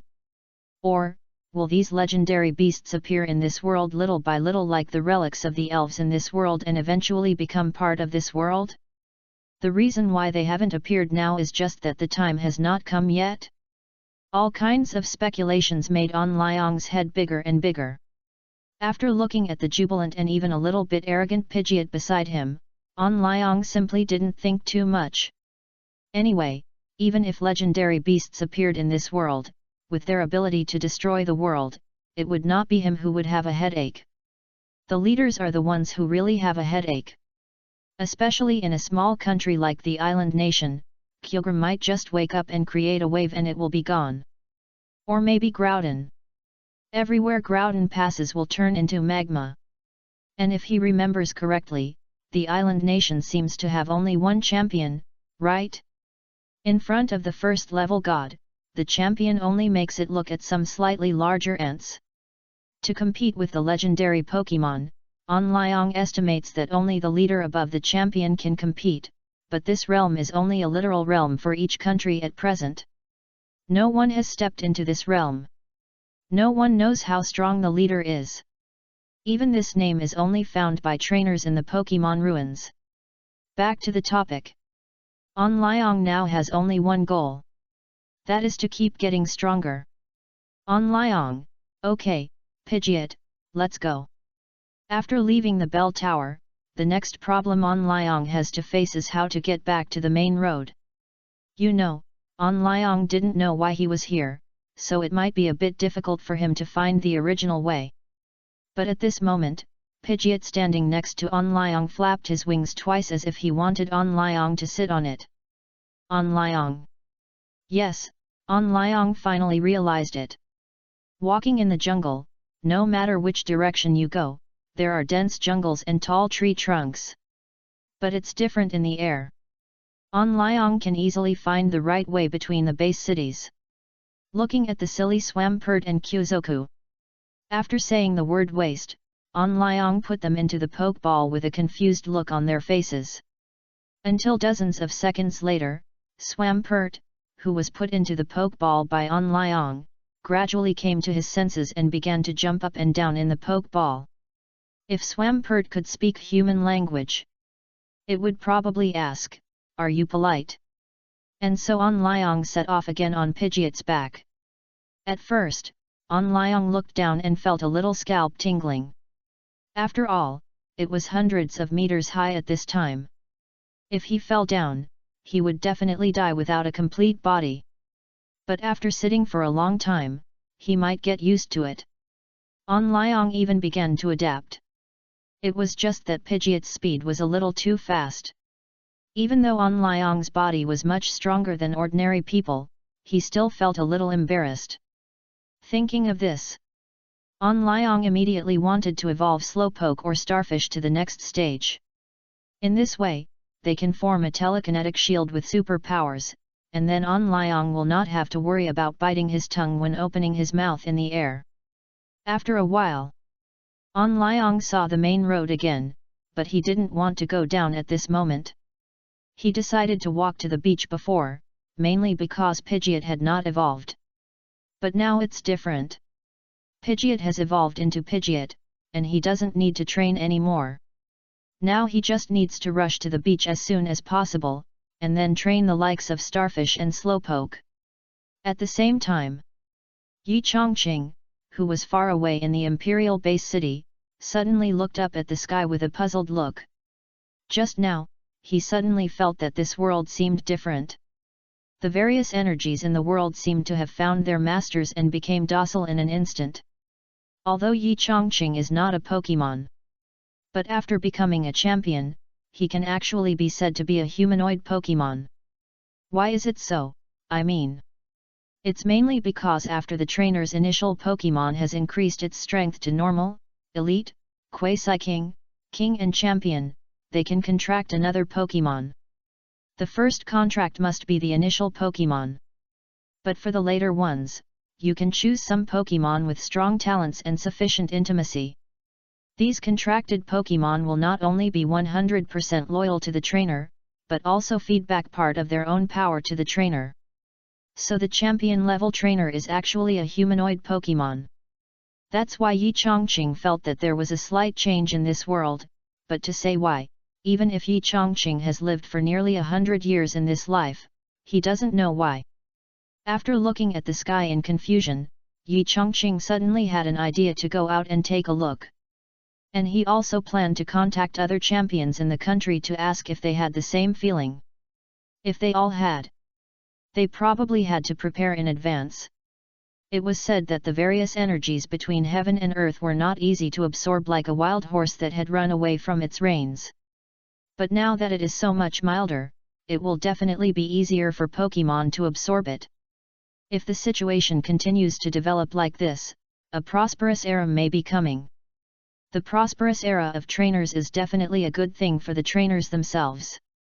But for the country, if there are too many unstable factors, especially if the evil organizations in the underground world become stronger, it's a troubled time. Chapter 91 Seaside Resort. Pidgeot is indeed a flying mount recommended by most trainers. Its speed is really amazing. In less than half a day, On Liang has already seen the coastline. In addition to its speed, Pidgeot is also much more beautiful, at least much more beautiful than the Spearow or Toucan that are also very common in the wild. Toucan's Pokemon. It's hard to describe. Toucan is not only irritable and difficult to serve, but its appearance is as bad as its name. On the trainer's official website, regarding the ranking of flying Pokemon mounts, Pidgeot has been ranked first in recent years. Although Pokemon like Dragonite and Dragonite are stronger than Pidgeot in terms of flying speed and strength, the chance of obtaining them is really negligible. Among other flying Pokemon that can also be used as mounts, only Tropical Dragon can be ranked higher. Pokemon like Fossil Pterosaur and Armored Bird are not only difficult to obtain, but also very uncomfortable to sit on. Unlike Tropical Dragon, it flies very fast and is very comfortable to catch. In addition to Tropical Dragon, Warrior Eagle and Ancient Dragonfly are also good, especially the former. Warrior Eagle is very powerful and can even hold a car and fly into the air. Its strength is not inferior to some dragon Pokemon. And the way to obtain it is not too difficult. It just requires certain strength. In fact, Warrior Eagle is very proud like Pidgeot. Unless you train it from childhood, you must have the strength to make it unable to resist. Soon, the coastline gradually became larger and larger in An Liang's sight. He also smelled the unique smell of the sea. What surprised him was that there were quite a few tents on this coastline, and it seemed that there were a lot of tourists traveling and playing here. At a glance, there was a prosperous scene everywhere. Did he come to the resort? Just when An Liang was confused, a big-mouthed gull suddenly flew towards him quickly in the resort. An Liang looked carefully and saw a strong man standing on the back of the big-mouthed gull, a strong man wearing a life jacket. Now An Liang was more certain of his previous guess. But he was here. An Liang, who had never seen the sea, suddenly had an idea to rest here for 2 days. Just then, the strong man wearing a life jacket and with a body comparable to that of a bodybuilder had come not far from him. Perhaps to avoid misunderstanding, the big-mouthed gull under his feet only flew 5 meters away from An Liang and stopped flying. The sturdy man on its back also shouted at this moment, "Little brother, our resort is below. Do you want to come down to have a meal and rest? Our restaurant here is cheap and will never let you suffer a loss." After thinking for a few seconds, An Liang did not refuse the invitation of the sturdy man. He nodded and patted Pidgeot's head to signal it to fall down. After both of them landed on the ground, the sturdy man in the life jacket looked at An Liang and the Pidgeot beside him with admiration and envy. The clothes on An Liang's body were just ordinary adventure clothes. There was no difference. But the Pidgeot beside him was really different. He had seen some elves like Pidgeot, but this one was so handsome, it was the first time he had seen it in his life. Moreover, this Pidgeot had a strong momentum and was very strong at a glance, which made the smile on the sturdy man's face become more enthusiastic. It was impossible to say that he had no background to have such strength at such a young age. And such people are often generous as long as they meet their requirements. He can basically make a good fortune. The strong man, "By the way, little brother, my name is Lu Jun. I haven't asked you your full name yet." "An Liang, just call me An Liang. I don't know where the restaurant is. I've been flying in the air for most of the day, and I'm a little hungry now." Seeing An Liang's straightforward attitude, Lu Jun was more certain of his guess. The bathroom immediately said enthusiastically, "Lu Jun, this way please." Soon, when An Liang followed Lu Jun to an open-air seaside barbecue stall. Just when An Liang thought that Lu Jun would take some kickbacks for bringing customers here, Lu Jun shouted to the dark-skinned woman on the other side. "Customers are coming. Wife. An Liang. Good fellow." At first, An Liang thought that this guy just wanted to take some kickbacks for bringing customers, but he really didn't expect that this guy would actually bring him to his home. After shaking his head and smiling, An Liang didn't care too much. Anyway, he hadn't eaten barbecue for a long time. As long as the taste is good, it doesn't matter where you eat. However, while An Liang was ordering food, more and more people came to this barbecue stall, not because this barbecue stall was so popular, but mainly because the proud Pidgeot standing next to An Liang was too eye-catching. When the bright sunshine shone on the shining feathers of Pidgeot, it was like barbecue and beer, so perfect and so well matched. Facing the handsome Pidgeot, a large number of tourists gathered around to watch. And so many tourists also made tourists from afar curious. In this case, more and more tourists were curious about Pidgeot. Soon, An Liang, who had ordered the meal, also saw this scene. This made him frown. He was not a person who liked to show off, and so many people gathered here, which completely affected his appetite. Just when he wanted to put away the Pidgeot, Lu Jun, who had just pulled him here, walked quickly to his side and said, "Brother An Liang, can you not put away this Pidgeot for now? Your Pidgeot has brought a lot of customers to us. How about this, as long as you can leave the Pidgeot outside, I will give you a 50% discount on this meal. 50% discount? To be honest, An Liang was not very tempted. Because a barbecue only costs a few dollars, how much can a 50% discount save? But when An Liang noticed that his Pidgeot seemed to be very interested in grilled fish, An Liang suddenly smiled mysteriously and directly agreed to the boss's request. 50% discount? It's still unclear who will lose and who will win. Soon, when the various barbecues ordered by An Liang came up, Pidgeot's eyes never left. Before this, Pidgeot and Swampert ate the nutritious energy cube, but that thing was not bad but not delicious either. But barbecue is different. According to the experts, this thing is not very healthy but absolutely delicious. Eating barbecue in the cool sea breeze. If you can see the sunset at this moment. This kind of life is really unique. Afterwards, when An Liang picked up a grilled fish on the table and fed it to Pidgeot, he couldn't stop. Pidgeot, who was extremely arrogant in front of outsiders, was like a child who wanted a toy but couldn't get it under the temptation of An Liang's food. From time to time, he lowered his proud head and rubbed it on An Liang's shoulder, just for the grilled fish in his hand. How could such a great Pidgeot end up like this? The audience around him wanted to punch An Liang in the face.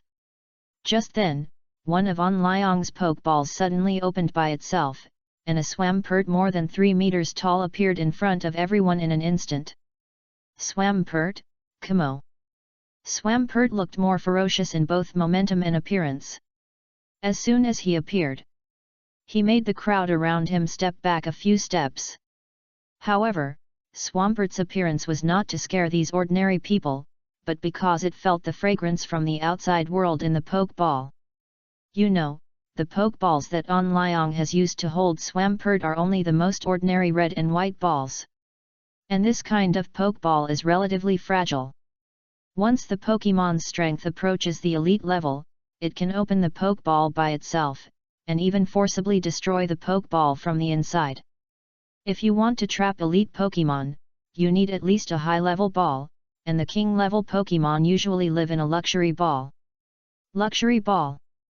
As the name suggests, the interior is very luxurious. It's like a small villa. And the space is very stable, even the king Pokémon has a hard time trying to break free. As for those legendary Pokémon, if it voluntarily follows you, you can actually capture it with an ordinary red and white ball.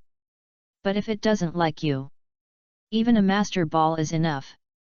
Let's get back to the point. Swampert, who came to the outside world, looked at the skewers on An Liang's table with curiosity. Although it has never eaten this kind of thing, its intuition tells it that this kind of thing must be very delicious, otherwise, how could Pidgeot, who is so proud, lower his noble head for a fish? After swallowing his saliva, Swampert doesn't dare to compete with An Liang for food, but it doesn't matter if it's other people's. He just came to the boss and looked at him with a ferocious look. At that moment, the boss almost peed himself.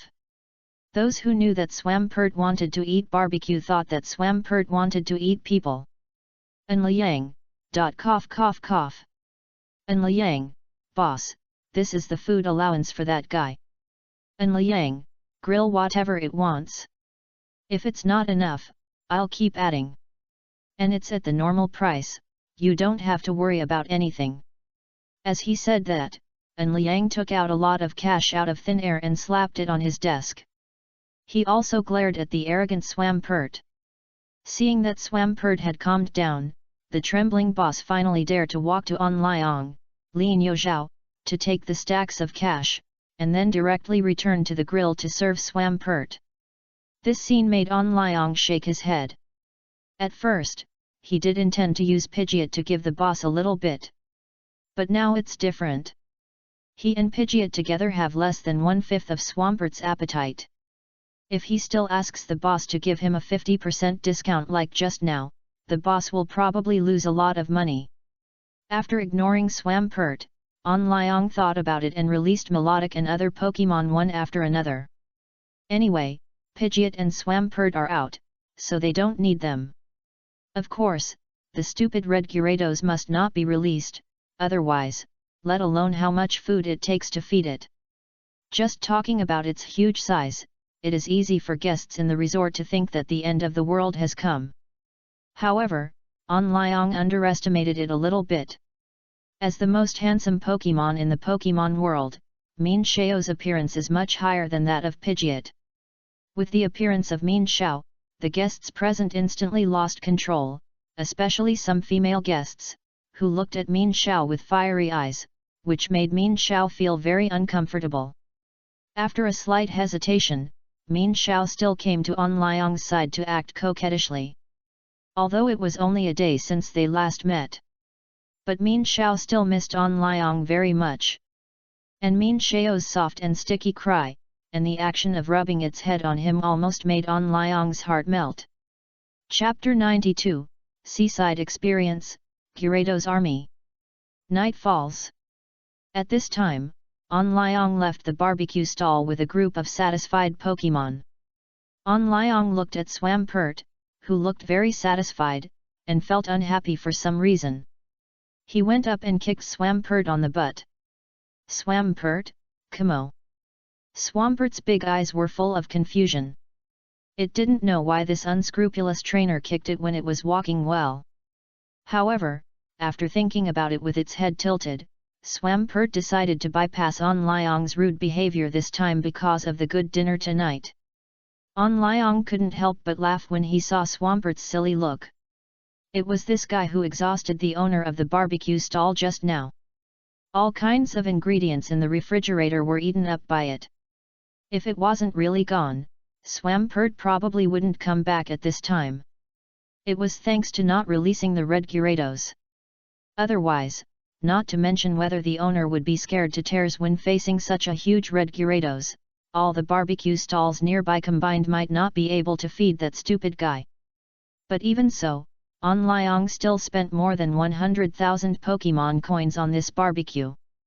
It can be called the most expensive barbecue. Thinking of this, Onlyong was so angry that he kicked Swampert on the butt again. Even if this guy eats energy cubes, it's not so expensive. Ah! After a sigh, Liang continued to walk out of the resort with a group of elves. Although because of the appearance of Melodic, the person in charge of the resort once invited Liang to stay and let him live in the resort for free, but Liang came here to experience rather than to enjoy the holiday.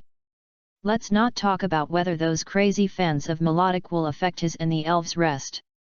Just what about his experience tomorrow? You can't train elves in the resort, right? He is really afraid that the red Gyarados will send away hundreds of lucky spectators with a destructive ray on a whim. If this happens, he won't be able to survive. At that time, he will just flee to the end of the world. So since he has to leave sooner or later, he might as well leave earlier to save some trouble. It was because he had just finished dinner. Liang didn't want to walk so fast at this moment. He strolled slowly on the beach and blew the night sea breeze. Liang, who had never experienced this kind of life, still felt very comfortable. If he becomes powerful in the future, for example, he becomes a king-level strongman. At that time, even if Swampert is very talented, the speed of strength improvement will inevitably slow down. At that time, he may be able to get an island and build a villa of his own. Training elves every day and having a barbecue at the beach in the evening is also a very good life. If there are more confidants around at that time, that is simply a blessing in the world. However, all of these require sufficient strength support. Soon, when Liang came to an empty beach, he decided to set up camp here. Now he is no longer the same as before.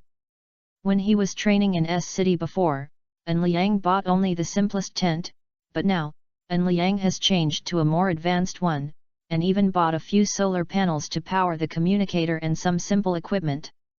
This can be said to be a big upgrade. The most important thing is that with electricity, he no longer has to eat dry food every day like before. With electricity, he can do a lot of things. For example, he can watch a drama with Melodic at night. Soon, after a night, On Liang's elves have begun to prepare for new training. Looking at the blue sea in front of them, all the elves seem very excited. Especially the red Gyarados. It has never seen the sea in its life.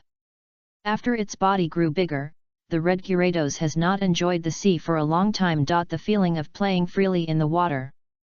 Thinking about it, the red Gyarados, who had no idea that all the other Pokémons except it had eaten barbecue last night, ran to the beach with excitement after quietly looking at On Liang's face, but it seemed to ignore the matter. It was really difficult to do the word quietly with its size. It thought that its behavior was very hidden. But in On Liang's opinion, the behavior of the red Gyarados could be described as earth-shaking. It had no clear understanding of its weight. If he hadn't felt sorry for it last night, he would definitely go over and say a few words. Anyway, the red Gyarados is very tough, and its personality is the kind that will never lose confidence no matter what you say, and sometimes even dares to take advantage of it. Sometimes On Liang even doubted. Did the stupid red Gyarados treat his words as farts? After ignoring the stupid red Gyarados, On Liang turned his attention to Slowpoke, Starfish, and Mosquito Love. Now the red Gyarados, Swampert, Melodic, and Pidgeot have completed the final evolution and have a certain combat effectiveness. Among the Pokémons of the same level, On Liang believes that they must be the best. So On Liang doesn't need to personally monitor their training. On Liang will personally monitor the training of these three little ones during this period. After they complete their evolution, On Liang will start to prepare for the formation of the Rainy Day team. At that time, no matter what kind of elite Pokémon you are or what kind of quasi-king Pokémon, we only have one tactic. That is the tried and tested human wave tactic. Directly give you a dimensionality reduction attack. No matter how strong your individual strength is, On Liang doesn't believe that he can lose if 7 fight 1. Soon, after arranging the training of a group of Pokémons, On Liang showed a worried expression. It was already difficult to feed a giant Swampert, and now there is an additional red Gyarados. The most important thing is that the speed at which he makes energy blocks now can't keep up with the speed at which they eat. Just like now. And Liang was training elves outside, and the intelligent robot he bought 2 days ago was making water energy blocks in the tent. According to the speed of this robot, at least 3 robots would have to work at the same time to make enough energy blocks to feed Swampert and red Gyarados. But 3 intelligent robots are easy to deal with. However, the materials and tools for making energy blocks purchased in large quantities are still easy to be detected. Within Liang's current strength, he cannot escape the detection of those big forces. Unless he buys them in the black market, but he must have enough strength to conduct such a large transaction in the black market. Otherwise, it is easy to be robbed by the black market. Just when Liang was still worried, a dozen Gyarados suddenly appeared in his sight. These Gyarados living in the ocean are much higher than the ones Liang encountered outside the base city before. Their levels are generally above level 30. Among them, the leading Gyarados has reached level 40. At first, On Liang was not too surprised to see these Gyarados. After all, in this endless sea, the number of Magikarp must have exceeded 10 billion. With such a huge base, there are Pokémon like Gyarados all over the world. It is normal for some Gyarados to appear in places like the seaside. Otherwise, some resorts on the seaside would not have specially equipped security trainers to guard against these irritable Gyarados. However, as more and more Gyarados came into sight, On Liang gradually found something wrong. Even if it is normal to have Gyarados on the seaside, a normal Gyarados group has only about 20 to 30 Gyarados, but the ones gathered in front of him at this moment are probably more than 50. And I don't know if it's an illusion, On Liang always feels that there seems to be a trace of fear on the faces of these Gyarados. It seems that they were chased from the deep sea by some creature, but before On Liang could think about it, Swampert and Melodic had already fought with Gyarados. As more and more wild Gyarados gathered, On Liang, who was not worried at first, could no longer sit still. He began to personally command the battle. If he did not clear a wave of Gyarados as soon as possible while there were still few Gyarados, there would probably be more and more Gyarados here in the future. Apart from being shocked, An Liang observed the expressions on the faces of the Gyarados more carefully. He always felt that this matter was not simple. An Liang, Swampert, Freeze Punch. Melodic, Freezing Wind. Pidgeot, Heat Wind. Red Gyarados, give them a destruction beam. An Liang, be careful not to hit Swampert. Hearing An Liang's shout, Swampert trembled while charging. It had also seen the red Gyarados' map-like attack. If it was hit, it would probably lose a layer of skin even if it didn't die. At this time, those wild Gyarados were not afraid of the Swampert rushing towards them. The main reason is that these Gyarados are all in anger. At this moment, there is only one idea in their minds, which is to kill all the enemies in front of them. At this moment, An Liang on the shore suddenly felt the communicator vibrate. He opened it and saw that it was an official notice from D City. It said that the southern coast of D City was suddenly attacked by a group of Gyarados. All capable trainers were asked to rush to evacuate the tourists still in the resort. Afterwards, Yan Country and D City will give generous rewards according to the contributions made by the trainers. Seeing this, An Liang's face changed. At this moment, the more I believe in my guess, the more I believe it is. This group of Gyarados definitely did not attack the human base city because they were full and had nothing to do. They might have been driven out of their original territory by some powerful Pokémon. Unfortunately, time is not on An Liang's side. At this moment, there is no more time for him to analyze how Gyarados came, because he suddenly thought that if nothing unexpected happened, the seaside resort he visited yesterday might have been surrounded by more Gyarados at this moment, and there were thousands of tourists there.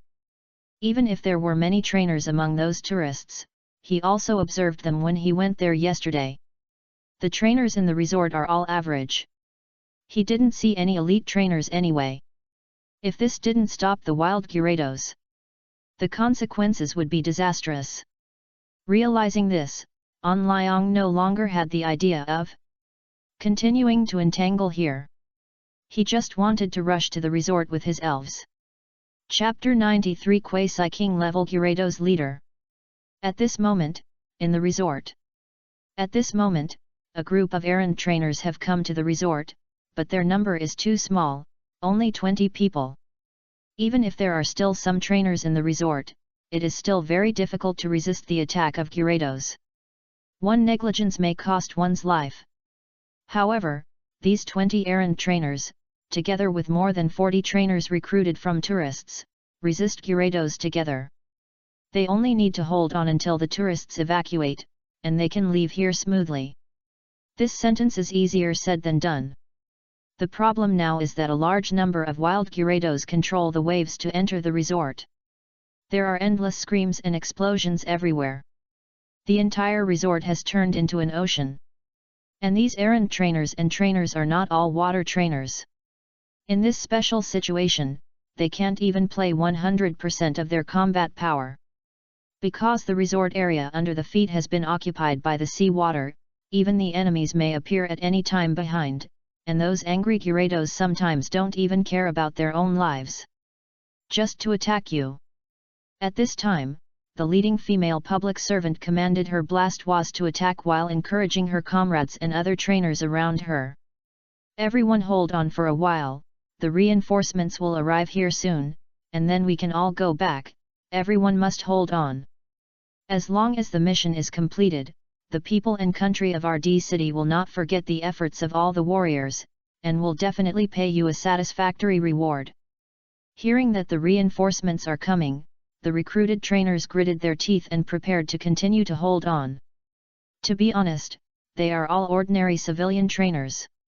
And they are the kind of average strength. The ones who really have some money ran away when Gyarados attacked, and they stayed here because they couldn't refuse the official reward. Now they have persisted for so long, if they leave at this time, they will get nothing in the end. A typical case of losing both the wife and the army. However, just as these civilian trainers gritted their teeth and prepared to continue to persevere, a very young-looking constable came to the leading female constable and asked quietly, "Boss, do we really have reinforcements?"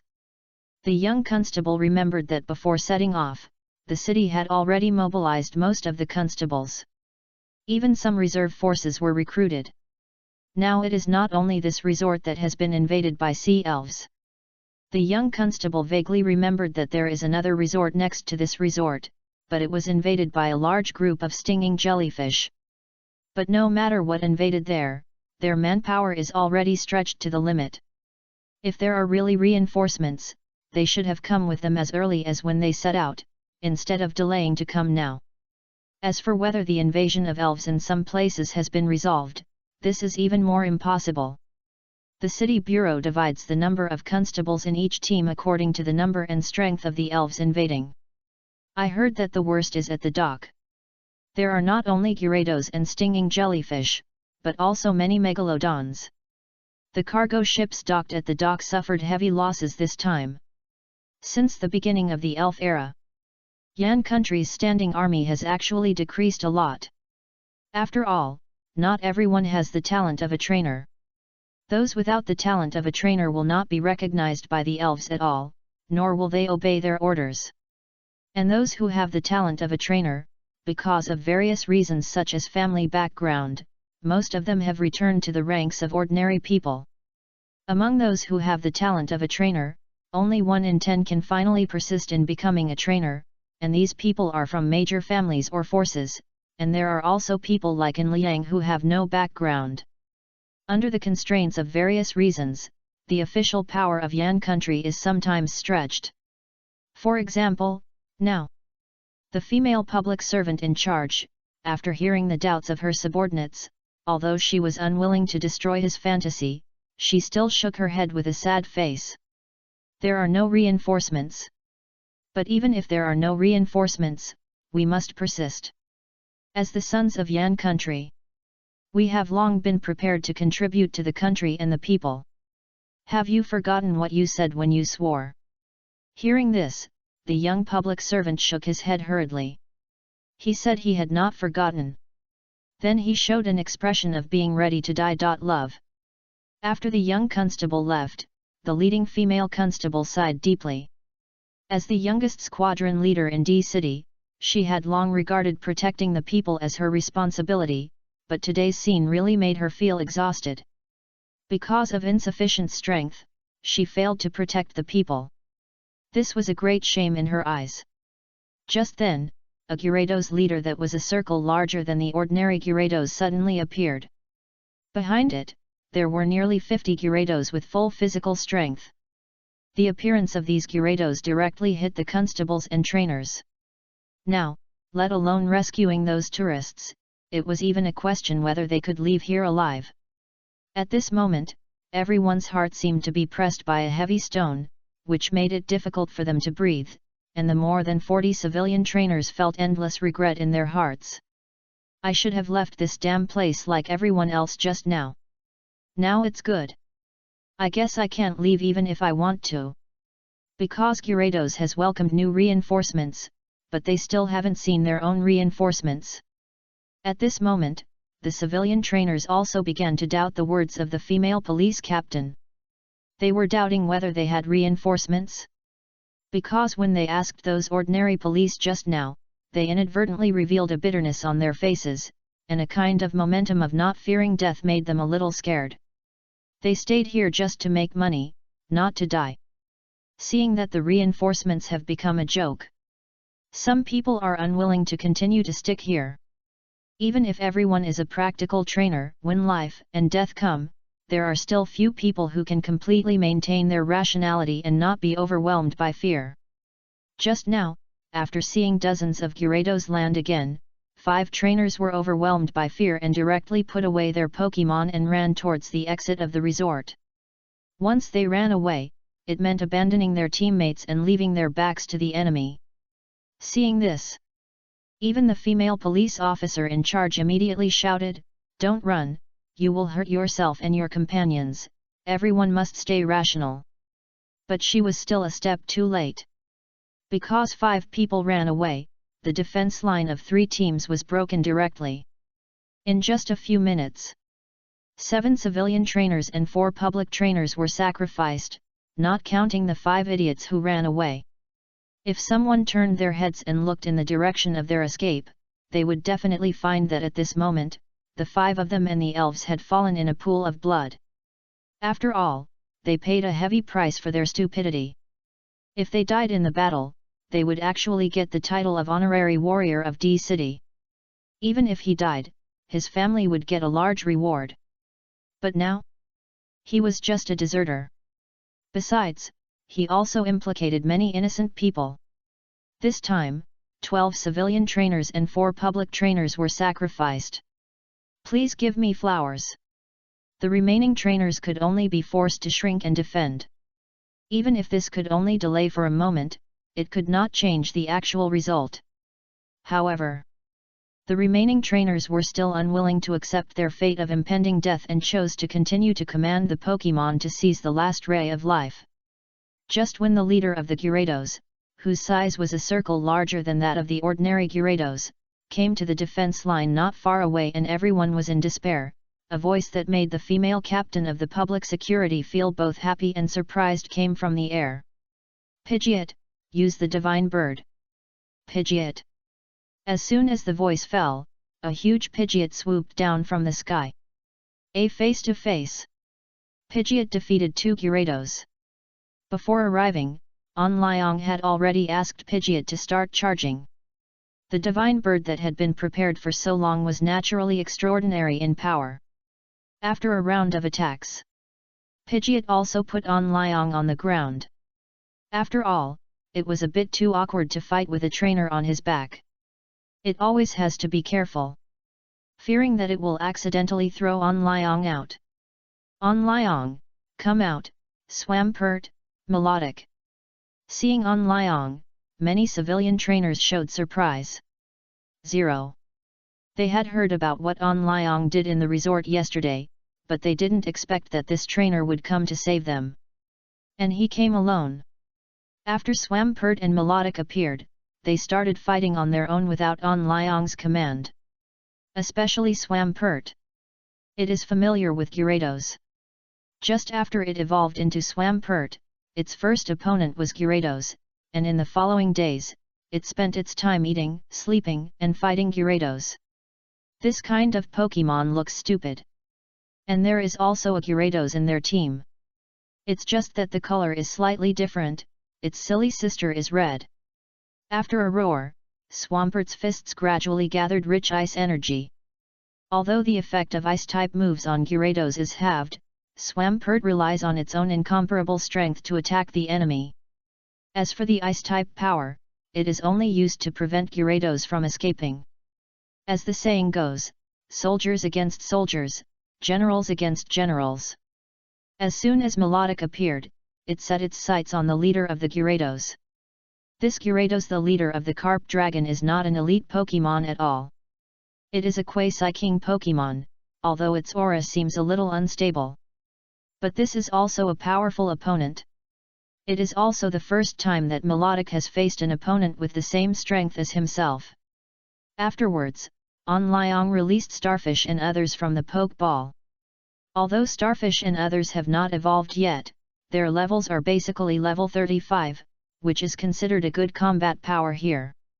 With the entry of Onlyong's Pokémons, the situation gradually stabilized, and the relieved female public security captain also walked to Onlyong at this time. After saluting him, the female public security captain said with gratitude, "This trainer, on behalf of the remaining tourists and trainers here, I am very helpful. If you were not here today, not only the tourists here, but also us trainers would not be able to escape." Hearing this, Onlyong shook his head. Maybe it was because of Anne's father's good education that Onlyong had a great liking for those trainers who were willing to sacrifice themselves to protect the safety of the country since he was a child, so he would help when he saw these trainers being attacked. "Onlyong, you are too polite, this public servant, leave this to me for the time being, you go and evacuate those tourists. I'm afraid that more Gyarados will come ashore in a while. On Liang, it will be troublesome then. Guang. Chapter 94 Gyarados Army. Hearing that On Liang still cares about those tourists at this time, the female public servant captain was naturally very moved. She thought she met a similar person. But no matter what, she is also a public servant captain. Leaving subordinates and outsiders in a dangerous place and then evacuating refugees by herself? She can't do this kind of thing. She would rather die here than take a step back. The task of evacuating tourists was handed over to those civilian trainers by the female public servant captain. Those civilian trainers were able to fight until this time and completed the task successfully. Now they can withdraw. After all, she felt very guilty for seeing those civilian trainers die tragically. So, the female captain of the public security team stayed on the battlefield to lead the remaining public security team members and On Liang to fight side by side. The female captain of the public security team's initial Pokémon was a powerful Blastoise. On Liang used the system to take a look and found that the level of this Blastoise reached level 52 and it was cultivated quite well. The most important thing was that the qualification of this Blastoise was A. This means that as long as the female captain of the public security team grows step by step, there is still a great possibility that she will grow into a powerful king in the future. This time, in fact, was the first time that On Liang saw a Pokémon with the qualification of a king except for his senior brother Chen Shijin. You must know that during the half-month of 610 in the academy, On Liang often took Melodic to wander around the school. He was definitely not showing off. But he didn't see a Pokémon with the qualification of a king. From this, we can see how rare the Pokémon of a king are. The female captain of the public security team saw that On Liang's eyes were always on Blastoise, so she didn't pay much attention to it. She just thought that On Liang was curious about Blastoise. In fact, she was also very curious about On Liang's Swampert. After all, the Swampert that was rampant on the battlefield was much stronger than its Blastoise no matter how you looked at it. She had never seen a Swampert that could throw away Gyarados like garbage. Didn't you see that those Swamperts were all looking doubtful about life at this moment? As more and more Gyarados fell to the ground, On Liang directly subdued them with Pokeballs. Seeing this scene, many public security officers looked at On Liang in amazement. In the past, they would occasionally defeat some Gyarados tribes that invaded the coast. However, those Gyarados were basically released by them, because although Gyarados was a powerful Pokémon, it was not suitable for every trainer. In simple terms, this thing is a bit stupid. Once Gyarados is in a rage state for too long, it is very likely to get hot-headed and start attacking without distinguishing friend from foe. Even in their department of public security, there are relatively few trainers who use this kind of Pokémon. If On Liang only catches a few strong ones, they can understand it. After all, this thing can still be sold at a low price. Some wealthy trainers still like this kind of majestic Pokémon very much. And they also have ways to subdue this kind of Pokémon. But a large number of Gyarados? Who are you selling it to? Could it be sold to an aquarium? Even if you are useless, the aquarium will not want these stupid toys, right? However, although the public security officers were confused, they still did not say anything. No matter what, it was On Liang who appeared and saved their lives just now. If On Liang had not rescued them in time, this day next year would be their death anniversary. At this time, the thoughtful female constable leader suddenly took out a dozen miniature red and white balls and said, "My friend, I still have some Pokeballs here, you can use them too." The female constable leader's behavior immediately inspired the other constables. Now that there are fewer and fewer active Gyarados, they can all relax a little. "Brother, thanks to you today, although I don't have many Pokeballs here, you can take them all. And mine, this is a little gift, take it." "This is mine." More than a dozen constables rushed forward, and soon An Liang's pocket had dozens of miniature red and white balls. This immediately made An Liang was a bit amused and helpless. An Liang, okay, then I'll take these poke balls. By the way, my name is An Liang. After a brief self-introduction, An Liang started his journey of conquering again. He conquered so many Gyarados, of course, not to sell them at the Pokemon market. Going to the Pokemon market to sell Gyarados, although it would not be possible to make back the cost. But there is time to waste here. An Liang might as well make a few energy blocks, or learn some new ones. He was going to sell these wild Gyarados to that old woman Hexi. Anyway, she even wants duplicate Pokemons, right? I don't know if these 200 Gyarados can give her a big surprise. On the other side, the battle between Melodic and the Gyarados leader was still going on. They were all water Pokemons. The moves were of little use on the opponent. However, at this time, as the number of followers around the Gyarados leader decreased, the Gyarados leader also roared more and more anxiously. At this time, the Gyarados leader had gradually withdrawn from the state of anger. It twisted its huge body and began to retreat towards the coast. Fortunately, An Liang was not fighting alone. When many runners saw that the Gyarados leader was planning to escape, they all commanded the elves to start chasing. It can be said that the more arrogant the Gyarados leader was before An Liang arrived, the more miserable he was at this moment. One attack after another hit the huge body of the Gyarados leader. Under these continuous attacks, the scales on the Gyarados leader were all broken. The Gyarados leader couldn't help but let out a wail. It was this wail that made some Gyarados in the sea regain their sanity and flee in all directions. Just when the Gyarados leader was only one step away from returning to the sea, Swampert broke through many obstacles and came behind the Gyarados leader. The strong arms grabbed the tail of the Gyarados leader and pulled it back. Before, everyone hadn't felt how powerful Swampert was, they just thought it was amazing that he could kill a Gyarados in no time.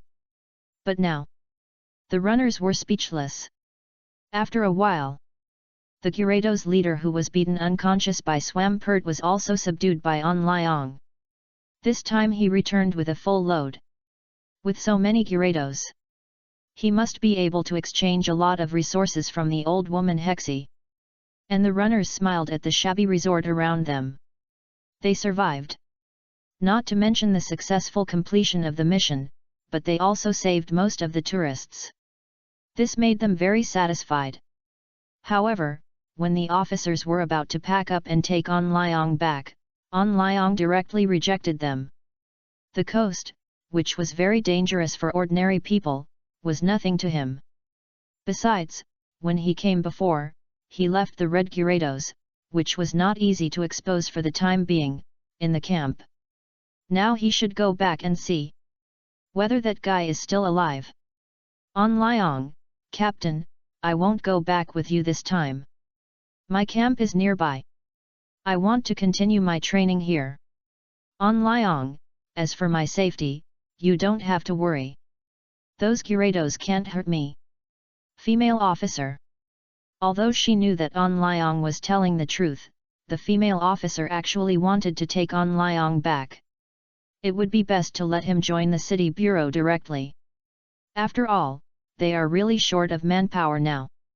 If a trainer with the strength of a Quasi-King could join, their work would be much easier, but the female officer couldn't find any excuse to keep him at this moment, so she could only sigh and lead people away.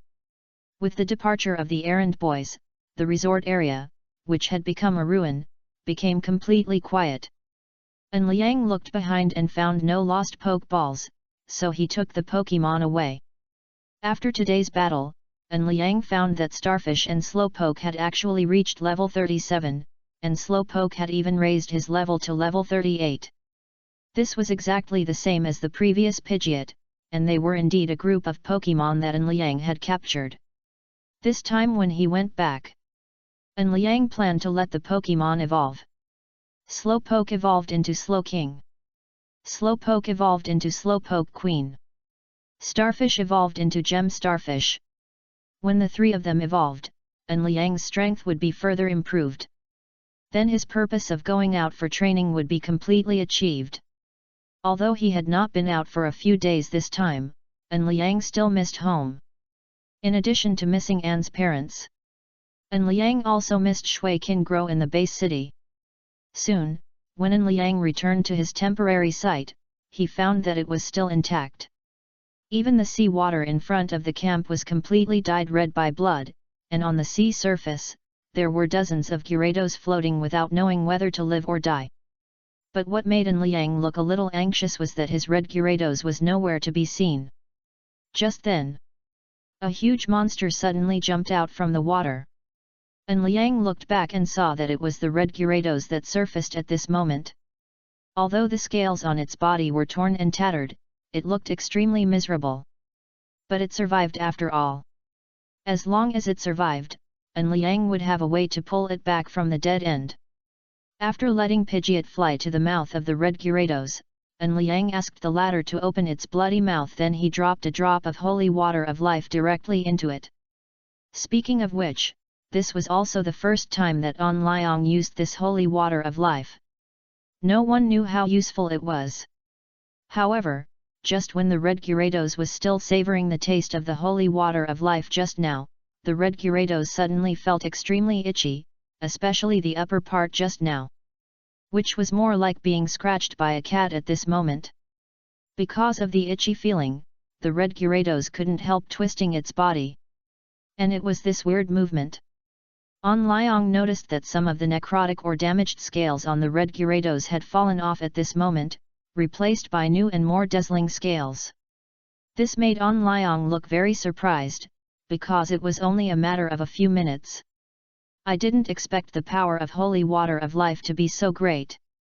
Chapter 95, King Level Nidoking and Nidoqueen. The red gyarados, who had recovered his health, looked at his body in disbelief. The wound was still bleeding a second ago. How did it heal in the next second? This made the red gyarados very confused and curious at the same time, but with its brain capacity, it may never understand this in its lifetime. Just when the red gyarados was still looking at him in a strange posture, An Liang had already returned to the ground with a helpless look on his face. Looking at the red gyarados constantly twisting its body, he really wanted to slap it. How could he describe this red gyarados at this moment? Now it was like a huge sea cucumber swaying in the sea water. It was very indecent no matter how you looked at it. Unfortunately, An Liang's slap was nothing but a tickle for the current red gyarados.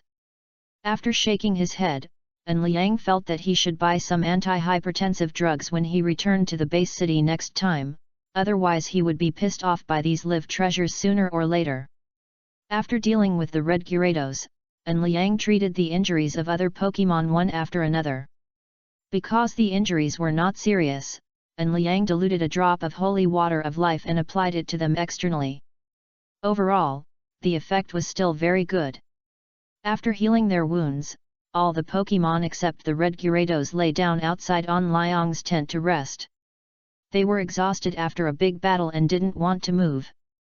As for the red gyarados, it wasn't that it didn't want to go ashore like the other companions.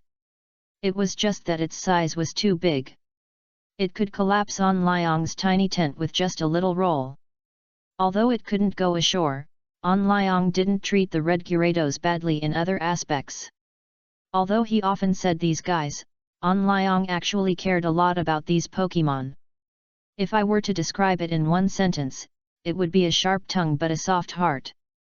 Swampert and the others could also feel this.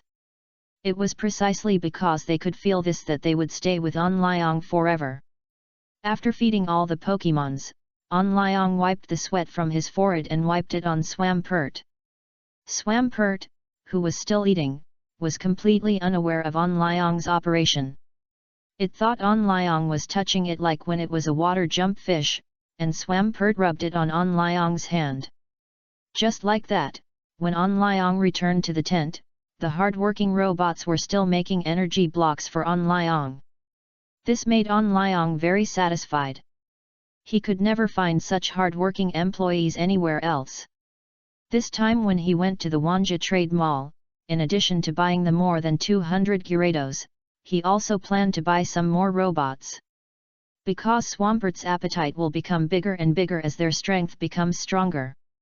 Unless On Liang can learn to make intermediate water energy blocks to feed Swampert, he will wait to feed low-level energy blocks to Swampert one by one. Soon. When On Liang arrived at the Wanjie Trading Mall, he came to the angel shop with ease. After nodding to the little angel guarding the door, On Liang walked directly into Hexie's laboratory, but he did not find Hexie here. Instead, he found her here when he walked to the ecological park deep in the laboratory. Hexie, hey, On Liang brother, are you here to see your sister again? Seeing On Liang coming, Hexie waved and dispersed several of her clones. Before On Liang arrived, Hexie was using her clones to test the Nidoking and Nidoqueen she had just cultivated. At least now it seems that the combat effectiveness of these two elves is good. After On Liang nodded to Hexie, his eyes were also attracted by Nidoking and Nidoqueen. Nidoking and Nidoqueen are both ground-type and poison-type elves.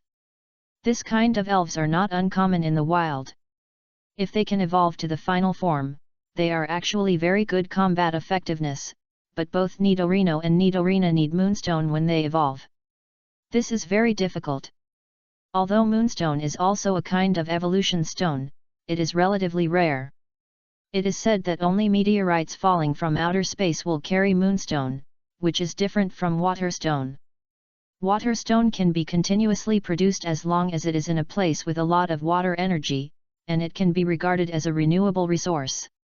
If On Liang remembers correctly, Moonstone of the same level is 6 times more expensive than Waterstone. That's 6 times more.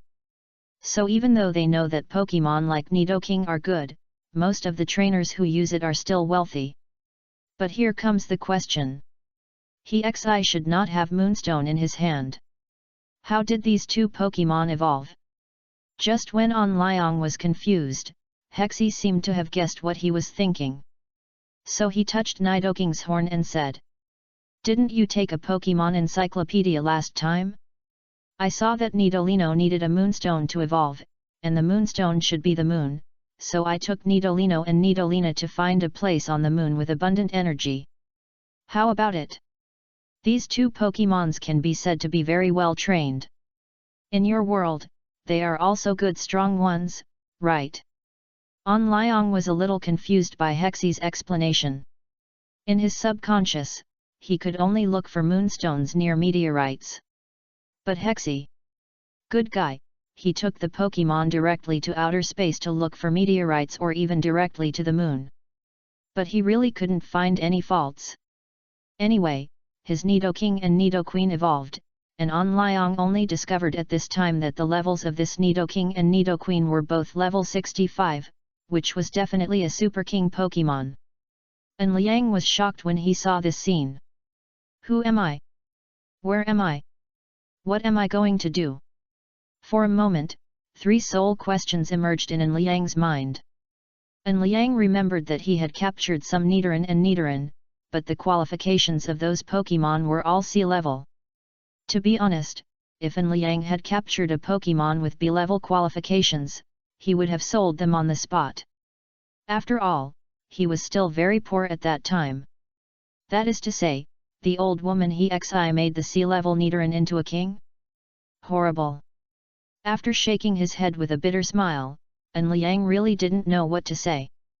Compared with the wealthy Hexie, the little achievements he made were nothing. Besides, Hexie's resources also helped him a lot in his achievements. At this time, Hexie suddenly hugged Liang from behind. Perhaps she saw the loss of the boy in her arms. Hexie seemed very gentle at this moment, and she put away her domineering queen style in the past and turned into a considerate and gentle big sister. Under Hexie's comfort, Liang put the backpack with more than 200 Gyarados Pokeballs on the grass beside him with a wry smile. Seeing this backpack full of Pokeballs, Hexie immediately became interested. Hexie, my good brother, there must be many kinds of Pokeballs with so many Pokeballs. Liang, this. For some reason, Liang suddenly felt a little guilty at this moment. After scratching his head with an erratic look, and Liang looked at Hexi and said, "There is a Gyarados. Novel Group, 856, 236, 3. Hexi, well, then what? 1 minute. 2 minutes. 3 minutes. Hexi looked at the silent and Liang, and seemed to realize something at this moment. After looking at the backpack full of Pokeballs again, the corner of his mouth twitched. Hexi, my dear brother, don't tell your sister that this backpack full of 610 Pokeballs are all Gyarados. And Liang continued to remain silent. Pa. Seeing this, Hexi slapped her forehead. She already knew the result. It's not that she has any prejudice against Pokemon like Gyarados. It's just that this Pokemon is too restless. Just look at the pool in her ecological park and you will know that those Gyarados and Megalodon fight for territory every day. And even if they don't fight with Megalodon, they will fight with other Pokemon, which simply makes Hexi speechless. In the end, she directly expanded the ecological park a little and gave Gyarados a blank territory alone. But now it seems the territory she gave may not be enough. But no matter how small a mosquito is, it is still meat, so Hexi still collected these Gyarados. Then, Hexi stretched out her slender hand and gently tapped in Liang's forehead. You little guy, it's okay that you brought a bunch of Infernape last time, but this time you brought a bunch of Gyarados. You really can't bear to see the ecological park quiet for a moment. After saying that, Hexi rolled her eyes at Liang again. Now in the ecological park where she raises Pokemon, there are 5 kinds of Pokemon that are extremely obsessed with their territory, including Beedrill, Infernape, Toucan, Megalodon, and Gyarados. To be honest, there are Pokemon from land, sea, and air. If there are more Pokemon, her ecological park may really be restless after dealing with the new Gyarados. Hexi leaned comfortably in Liang's arms. Quietly enjoying a moment of tranquility, she can only feel this feeling when she is within Liang. At this moment, she seems to have no need to think, just close her eyes and enjoy it. However, Liang was a little absent-minded at the moment. And his eyes were always focused on the king-level Nidoqueen and Nidoking. Chapter 96 Black Market Auction. Liang was a little absent-minded, and Hexi naturally noticed it, but when she saw Liang staring at Nidoking and Nido, Hexi thought that Liang was still in shock. So Hexi didn't say much, but just leaned her head on Liang's shoulder to comfort him. But what Hexi didn't know was that Liang was not thinking about these things at the moment. He was thinking about whether he could borrow this pair of king-level Nidoking and Nidoqueen for a day. Liang was worried about buying materials for making energy cubes before. Buying in public is easy to be manipulated, check. And it is easy to be cheated when buying in the black market.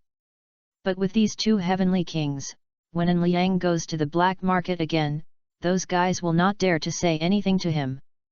There are only 100 heavenly kings in the whole Yan kingdom. They dare not cheat such strong people even if they have eaten bear hearts and leopards. So with these 2 elves, Liang can proceed with the next plan. The only thing that made him hesitate was that he didn't know how to start. After hugging Hexi in his arms, he said with a somewhat tangled tone, "Can you lend me the Nidoking and Nidoqueen for a few days?" Hexi, Hearing this, Hexi looked at Nidoking and Nidoqueen who were resting not far away. She didn't mind lending the elves to Liang. She was just very curious about this matter. After looking at Liang's tangled expression, Hexi pinched Liang's chin with her thumb and index finger. Hexi, call me sister. I'll lend it to you if you call me sister. Liang, sister, sister. Hexi, so good, so sweet. Under Hexi's coercion, Liang reluctantly called out these 2 words. After all, he still likes to be more proactive, rather than being a little milk dog like now. After a while, Liang left the angel shop, and he was not in a hurry to return to the real world this time. Instead, he went to the place where he bought the intelligent robot last time, and this time he waved his hand and bought 19 intelligent robots directly. Now these are basically enough, at least he doesn't need to buy more robots before he returns to S City. In fact, after buying the robot, Liang wanted to go around other shops to see if there were any specialties. After all, there are all kinds of wonders in the world. However, when he entered a wizard's hut called Roland, the things inside made him autistic. The things sold here were all magic related, including the magic stones that An Liang had bought before, spell books and staffs, but what An Liang was most attracted to was a substance unique to their world, divinity. Divinity is a special creature. Even if ordinary life absorbs it, it will gain a longer life and more powerful abilities. Of course, it is not easy to produce divinity. It must be plundered from gods or divine creatures. So the price is also very expensive. The price of a little divinity is 100,000 trading coins. This price made An Liang autistic on the spot. Even if he bought it, he couldn't afford it. Night fell. An Liang left the Red Gyarados and Pidgeot to continue training here, and he took Swampert, Melodic and the borrowed Nidoking and Nidoqueen to D City. D City is a huge port city, which is much more prosperous than S City at a glance. However, no matter how prosperous it is, before the Elf Age, this place was not as good as the south of Yan country. After the Elf Age, after the railways and roads in various places were destroyed, the connection between the north and the south was basically cut off. Resources cannot be exchanged, so development is naturally slow. That is why the shipping industry has developed in recent years. Otherwise, although my hometown is not as good as the south now, but An Liang will not dislike this place. Since the current hometown is not good enough, let him build it himself in the future. After sighing for a while, An Liang continued to walk towards the interior of D City. An Liang could even find out where the black market in D City is on the internet. Although this black market is very mysterious to ordinary people, but for trainers, it is just like that. After arriving at the gate of the black market, An Liang suddenly remembered the mask that his father had given him. Put on the mask and put on a black cloak. An Liang was very satisfied with his new outfit. Although it might not cover up his identity, as long as he was handsome enough, it would be fine. Being strong or not is only a temporary thing, but being handsome or not is a lifelong thing. Besides, when he exposed Nidoqueen and Nidoking, whether those guys dared to investigate his identity was another matter. Before entering the black market, An Liang had made sufficient preparations. He had read the information of this black market. There was a relatively large auction house here. In addition to auctioning elves or goods of various origins, this auction house was also a huge store. Everything related to elves was sold here. The energy block materials and production tools that An Liang wanted were all available in this auction house. So when An Liang entered the black market, he didn't care what was sold on both sides of the road, and went straight to the deepest part of the black market. He could take a good look here when he came back, but now he was more concerned about the material issue. Soon, after entering the black market auction house, two girls with somewhat revealing clothes walked directly in front of An Liang. "Dear sir, there is no auction today. Please come back another day," he said, and made a gesture to An Liang to invite him in. However, An Liang ignored the two girls. Instead, he looked at them coldly and continued to walk inside. This is the black market. A place where people eat each other if you don't have strength. If you show any weakness here, you will be slaughtered like a fat sheep. And An Liang's behavior is actually the most suitable for this place. Of course, you must have a certain strength to be as arrogant as An Liang. As the only auction in the black market of D City, this if the boss behind the scenes doesn't have some power, the kids won't reply. If you don't have the strength and are still like An Liang, either you disappear in the sewer, or someone takes away all the valuables on your body and throws them out of the black market. Just then, a charming woman in black leather suddenly came towards him. She just waved her hand. The two maids who wanted to stop An Liang from moving forward a second ago returned to the door at this moment, and no longer stopped An Liang even though he had already entered the auction hall. Obviously, this charming woman in black leather should be the boss of this group of maids. When she walked in front of An Liang, she said seductively, "Sir, our store has no items for auction today. If you have other transactions, how about we go inside to talk?" "An Liang, let's go." Although An Liang was wearing a mask and a cloak, his voice still exposed his age. This also made the leather-clad woman slightly stunned. Then, she looked at An Liang with interest and turned to walk into the auction house. She had heard from An Liang's voice that this guy who was covered in a cloak should be young, and young age meant that his strength was average. How dare he come to such a place with average strength? Either he has some trump card, or this person is simply a fool, but no matter what the result is, she doesn't mind personally receiving this interesting person to kill time. While walking, the leather-clad woman deliberately walked in front of An Liang. Twisting her slender waist that drove countless men crazy directly attracted An Liang's attention, but this was only for a moment. Although the leather-clad woman in front of him had a good figure, he didn't like this kind of heavy makeup. And the strong perfume on her body would only make An Liang feel very pungent. An Liang didn't dislike the smell of perfume. In fact, if perfume was just an embellishment, An Liang would still have a good decision, but the somewhat coquettish woman in front of him was like being thrown into a perfume bottle and pickled, which was really hard for An Liang to accept. Of course, this was just his personal preference. Soon, they came to a private room. The leather-clad woman took the lead and sat on the sofa on one side. She leaned lazily on the sofa and said in a nonchalant tone, "Sir, it's absolutely safe here. Just tell me what deal you want to make." After that, the leather-clad woman flirted with An Liang. Unfortunately, An Liang was not moved at all. After taking a faint look at the leather-clad woman, An Liang flipped his right hand, and a list appeared in his palm. However, when the leather-clad woman took the list with doubt, her face suddenly changed.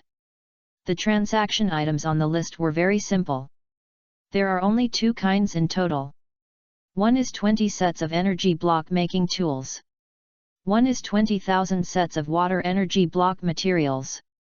The price of these two things together must have exceeded 8 figures. Among them, the energy block making tools cost about 3 million elf coins, and the materials for making low-level water energy blocks cost more than 1,000 elf coins each. 20,000 sets cost at least 20 million. She deeply doubted whether the little guy sitting in front of her, Wanjie, could come up with the money. The leather-clad woman put down the list casually and said in a more tactful tone, "Sir, I have seen your list.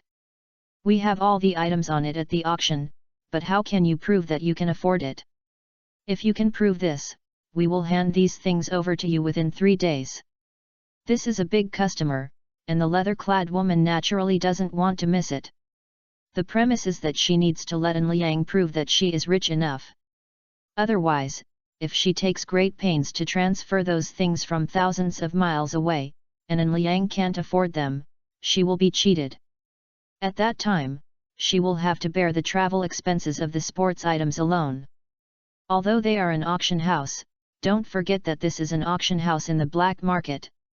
This is not a charity. Whoever makes a mistake will naturally bear the responsibility.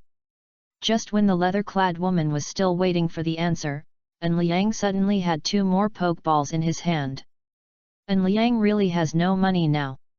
He needs to get the tools and materials first, and then make them into energy blocks, so that he will have enough Pokemon coins to complete this transaction of tens of millions. If someone else wants to buy on credit at the black market auction house, then wait to be beaten to death. But if this person is replaced by a king of the sky, it will become another result. An Liang, come out and play, Nido King. Nido Queen. Chapter 97 Black Market Transaction. An Liang, come out and play, Nido King. Nido Queen. Nido King, roar. Nido Queen, roar. As soon as the two Pokemon appeared, a breath that made the leather-clad woman feel suffocated instantly filled the entire auction venue. In an instant, the face of the leather-clad woman turned extremely pale, and even a strange bright red spread in this paleness. At this moment, the leather-clad woman felt a sweetness in her throat. If her willpower was not strong enough, she, who was unprepared just now, might have been shocked by the momentum of these two king Pokemons and vomited blood. But even now, the leather-clad woman's condition can still be said to be not very good. The strength of the king Pokemon is very strong, which is why the leather-clad woman herself is also a trainer, and her strength should be not low, otherwise the heavenly king elf can make ordinary people faint with just his momentum. Although the leather-clad woman did not faint at this moment, she still felt a little dizzy. It felt like a big stone was pressing on her chest. She covered her chest and looked at An Liang with an unbelievable expression. She really didn't expect that the man in black in front of her was actually a heavenly king. While sighing, the leather-clad woman also blamed An Liang in her heart. The heavenly king is already a top powerhouse. Since you are such a powerhouse, why are you still hiding? Can't you reveal your identity early? You have to pretend to be a pig and eat the tiger here. If you had shown your champion talent earlier, I would have treated you with delicious food and drinks. How could this happen? She really didn't understand people like An Liang. However, although the leather-clad woman blamed An Liang in her heart, but on the surface, she still showed a flattering expression at this moment. Even if she was a senior executive here, her own strength was only at the elite level. In front of a powerful king, she is no different from an ant. 610. If you offend such a powerful person and have not been forgiven by him, then go home and prepare for your funeral as soon as possible, so as not to be thrown into a corner like garbage after your death. At this time, An Liang shook his white palm. Then, Nido King and Nido Queen put away the suffocating breath. But their eyes still did not leave Qiang Gui, always staring at her as always. Although Nido King and Nido Queen have always been trained by He did not change the Pokeballs, which means that the Pokeballs of Nido King and Nido Queen are still the Pokeballs when An Liang subdued them. So Nido King and Nido Queen do not resist An Liang's orders. It's just that the intimacy is not that high. After releasing the repressed breath, Nido King and Nido Queen stand behind An Liang like two bodyguards. Their tall figures can give people a high sense of security at a glance. Under their sight, no matter what anyone says or does, they must think twice before acting. It can be said that because of the existence of Nido King and Nido Queen, An Liang has already enjoyed the treatment of the top few people in the world. Just then, a middle-aged man in a tuxedo suddenly walked into the room with an anxious look on his face. As soon as he entered the room, the middle-aged man saw the pale-faced leather-clad woman, An Liang and the two king-level elves behind him. In this situation, no matter how the middle-aged man looked at it, it seemed that the leather-clad woman accidentally offended An Liang and angered this king-level strongman. In an instant, the middle-aged man had already greeted the leather-clad woman's ancestors in his heart. Why offend the king when you can't offend anyone else? Wasn't this a trap for him too? At this time, the leather-clad woman also saw the panic and resentment in the middle-aged man's eyes. This made her smile bitterly in her heart. Although she was not to blame for this matter, someone had to take the blame, and as the first person to receive this strange and powerful king, she was naturally the most suitable person to take the blame and calm the king's anger. Although she felt helpless, the leather-clad woman pretended to be calm on the surface and said, "Sir, this is the person in charge of our auction house." The middle-aged man, "Hello, Lord King, please forgive me if Qiang Gui offended you in any way just now." Hearing this, An Liang just waved his hand and pointed to the list on the table. He came here just to complete the transaction. The middle-aged man showed an excited expression when he saw this. An Liang wanted to continue the transaction with him, which meant that there was still room for easing the matter just now. And as long as there was room for easing, this matter would be easy to talk about. The middle-aged man glanced at the list on the table and had a rough idea in his mind. Then he saw a distressed expression flash across his face, and then he continued to flatter. Lord Heavenly King, we will give you the things you want this time, just as if we are making friends, but there are not so many of these things in the auction. One day, we can get them all for you in just one day. And Liang, okay. At first, Liang just planned to buy on credit. I didn't expect to get something unexpected now. Adhering to the old saying that if you don't take advantage, you're a bastard, Liang agreed directly. This also made the middle-aged man wipe the sweat from his forehead. There is no way, the sin of offending a heavenly king is too great. If this matter is brought to the higher level leaders, he, the person in charge, will be dismissed at best, and together with Qiang Gui, he will be abandoned to appease Liang's anger. In this way, even if Liang is merciful and doesn't kill him, his life will be over. Everyone is in the black market, who doesn't know whose background, who dares to take him and who has offended the king. Just like that, after the transaction was successfully completed, Liang took away Nido King and Nido Queen, and after nodding to the middle-aged man and the leather-clad woman named Rose, he left the auction directly. What Liang didn't know was that just as he left, the flattering expression on the middle-aged man's face had already darkened. On the one hand, he lost a lot of money this time, and on the other hand, he was increasingly dissatisfied with Rose. This woman is good-looking, with good looks and good figure. It was true before it can really attract some customers. But she was never willing to agree to spend a night with me. In the past, because she could bring profits, the middle-aged man could only bear it no matter how unhappy he was, but now that Rose had offended a king, it seems that there is no need for her to exist. Middle-aged man, humph. After a heavy cold snort, the middle-aged man left here directly, and the cold snort before he left directly chilled Rose's heart. If she had a fantasy before that she could survive this disaster safely. But now, she can even imagine her miserable life in the future. On the other side, Liang, who left the auction house, is now walking leisurely in the black market. Because the blue star has become larger, and there are many powerful elves in the wild, it is difficult to lay railways for communication, but shipping is very developed, especially in port cities like D-City, where a large number of cargo ships and passenger ships enter and leave every day. Naturally, the black market where Liang is located is also particularly lively. Resources, elves, or newly unearthed relics are all available here. Liang was almost dazzled. The black market in City D is huge, with countless roads on both sides.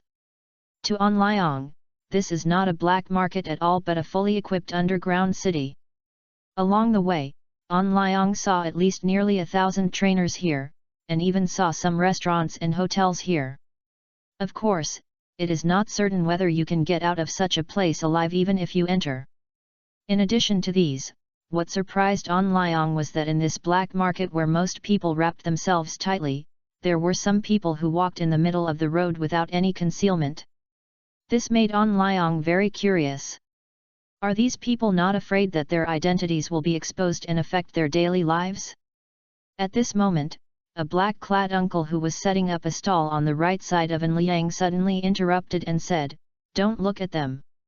Those guys are from the Hunter Guild, and they are direct members. They are responsible for maintaining public order here, teaching those who make trouble, and collecting protection fees here." Liang was shocked when he heard this.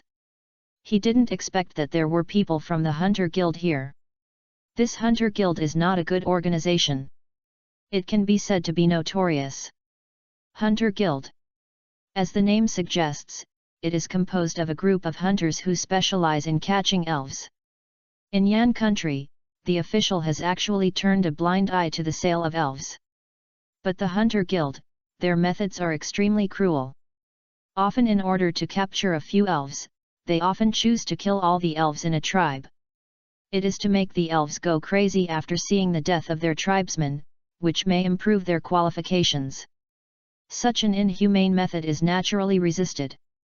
And the normal way to subdue elves is through fighting or food temptation, but the hunters of the Hunter Guild can be said to be unscrupulous. In their eyes, any method is fine as long as they can catch the elves, even if the method is not so glorious.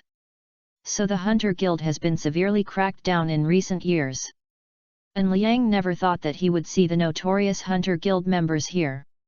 However, the members of the Hunter Guild are actually divided into ordinary elf hunters and the direct descendants of the Hunter Guild. Most of the ordinary members have some criminal records, or the elves in their hands are not legitimate. But the direct descendants of the Hunter Guild, they are definitely old-timers with blood on their hands. They have experienced more ups and downs than An Liang has ever heard of. However, the reminder of the uncle in black was still a few minutes late. The arrogant Hunter Guild members walking in the middle of the road still found An Liang and surrounded him at this moment. An Liang was not afraid of this. These Hunter Guilds are usually arrogant and domineering, and he can't control them if they bully others. But bully him? Let's ask Nidoking and Nidoqueen if they agree first. An Liang, Nidoking, Nidoqueen, Poison Needle. Chapter 98 The King of Hunter Guild. The poison needles shot by Nidoking and Nidoqueen in front of the Hunter Guild trainers did not stop these lunatics, but made them even more excited. Brothers, release the elves.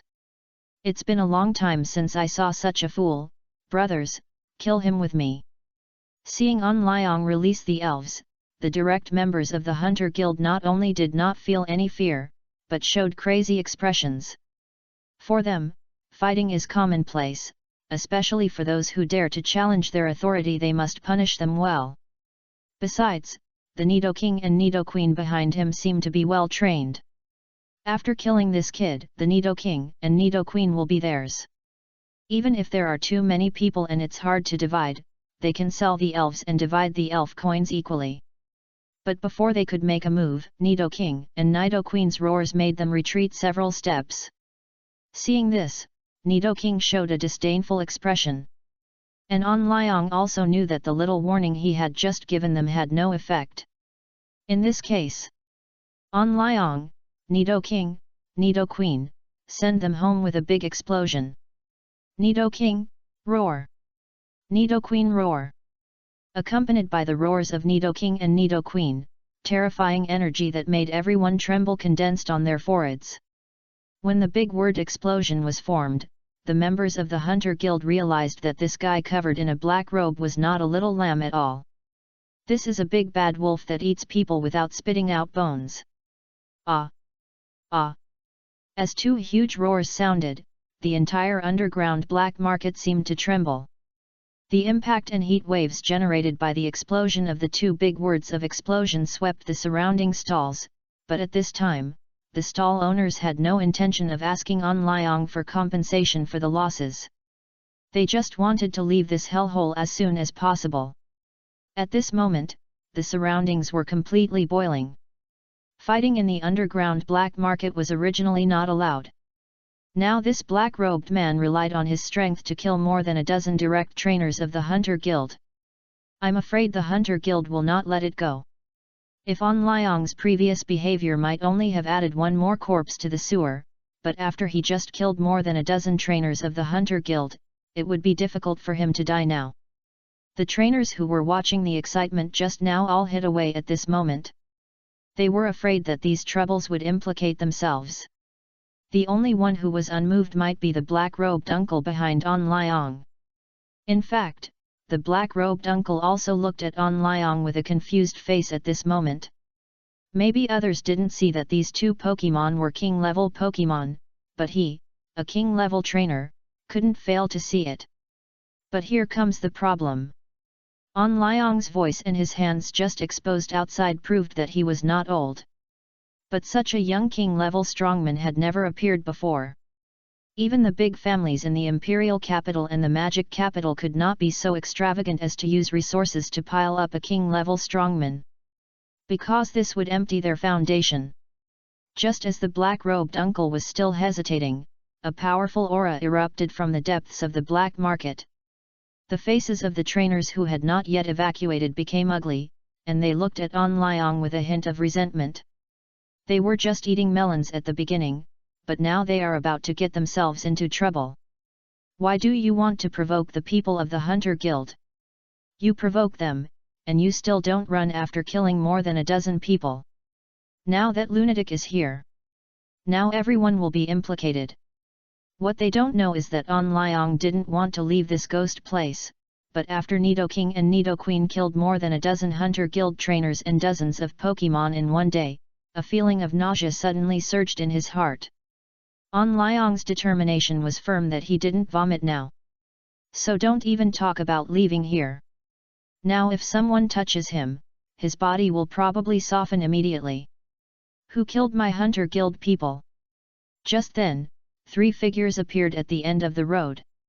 Everyone shut up at this moment, looking forward with an ugly face. This phenomenon spread rapidly among the crowd like a virus. It was as if the 3 figures at the end of the street were something terrifying. Some trainers who didn't know the situation were confused at this moment, but they didn't dare to say much when they saw that others were so solemn. They were afraid of getting involved again. If they went into the duel between the big guys, they would die. The only thing that made them uncomfortable was that this was a duel of momentum between the big guys. This super large-scale range attack made it difficult for them to even stand at this moment. Tap. Tap. Tap. The footsteps coming from the end of the road seemed to step on the hearts of a trainer at this moment. This made them feel very uncomfortable. And An Liang didn't have this feeling because Nidoking and Nidoqueen had already blocked him after the 3 figures appeared at the end of the street, and all the pressure was borne by these 2 Pokemon. Finally, when the Hunter Guild King who was in charge of the black market appeared, An Liang realized that the king in front of him was a fighting king. There were 2 Pokemon behind him, namely Flying Leg Lang and Fast Punch Lang. These 2 Pokemon were fighting Pokemon, and they exuded a faint smell of blood. This shows that they are not just show-offs. But they fought their way out bit by bit. In contrast, although Nidoking and Nidoqueen were strong, they did not have such murderous intent. The moment they saw Nidoking and Nidoqueen, Flying Leg Lang and Fast Punch Lang beside the Hunter Guild King were full of high morale, and their eyes were full of fighting spirit. As fighting Pokemon, even though they felt that their strength was not as strong as Nidoking and Nidoqueen, they did not have the slightest fear in their hearts. An Liang heaved a sigh of relief after seeing the levels of the 2 Pokemons. At least from the level point of view, they are no match for Nidoking and Nidoqueen. Even if they cannot defeat them in actual combat, An Liang can definitely run away. At this time, the fighting king standing in front of An Liang seemed to feel the powerful aura emanating from Nidoking and Nidoqueen. It was this point that made him look very ugly. Why did such a strong person appear here? Why didn't he receive any notification? Could it be someone from the official? Is this going to target their Hunter Guild again? In an instant, countless speculations flashed through the mind of the fighting king. Finally, the Hunter Guild King casually summoned a Hunter Guild trainer who had survived the explosion just now and asked coldly. "Please give me flowers. What's going on here? This. The Hunter Guild trainer who survived by chance hesitated for a long time, but couldn't tell the reason, which made the Hunter Guild King very angry. He stomped heavily and instantly broke the stone slab under his feet into pieces. "If you don't say it, I'll kill you now. Ah! Lord Titan, spare me! Lord Titan, spare me, I'll tell you! I'll tell you everything!" Finally, after the explanation of the Hunter Guild trainer, the king named Titan looked very ugly, because they were completely ignoring this matter. It was clearly his subordinates who were looking for trouble. It was his subordinates' fault, and his strength was not as good as this strange king. This made Titan not want to make a big deal about it. Besides, from beginning to end, the king in front of him did not say a word. The 8th level had other trump cards, and maybe these trump cards were other king Pokemon. You have to know that although he is a king trainer, he only has 2 king Pokemon. 0. If the opponent has more, then it will not be a question of whether he can beat them. It will be a question of whether he can survive. In the black market, everyone knows to cut the grass and root it out. After thinking quickly and thinking about it, a murderous look and a cruel smile appeared on Titan's ferocious face. Titan, the dignity of a powerful king cannot be insulted. Titan, these guys deserve to die, you guys should die too.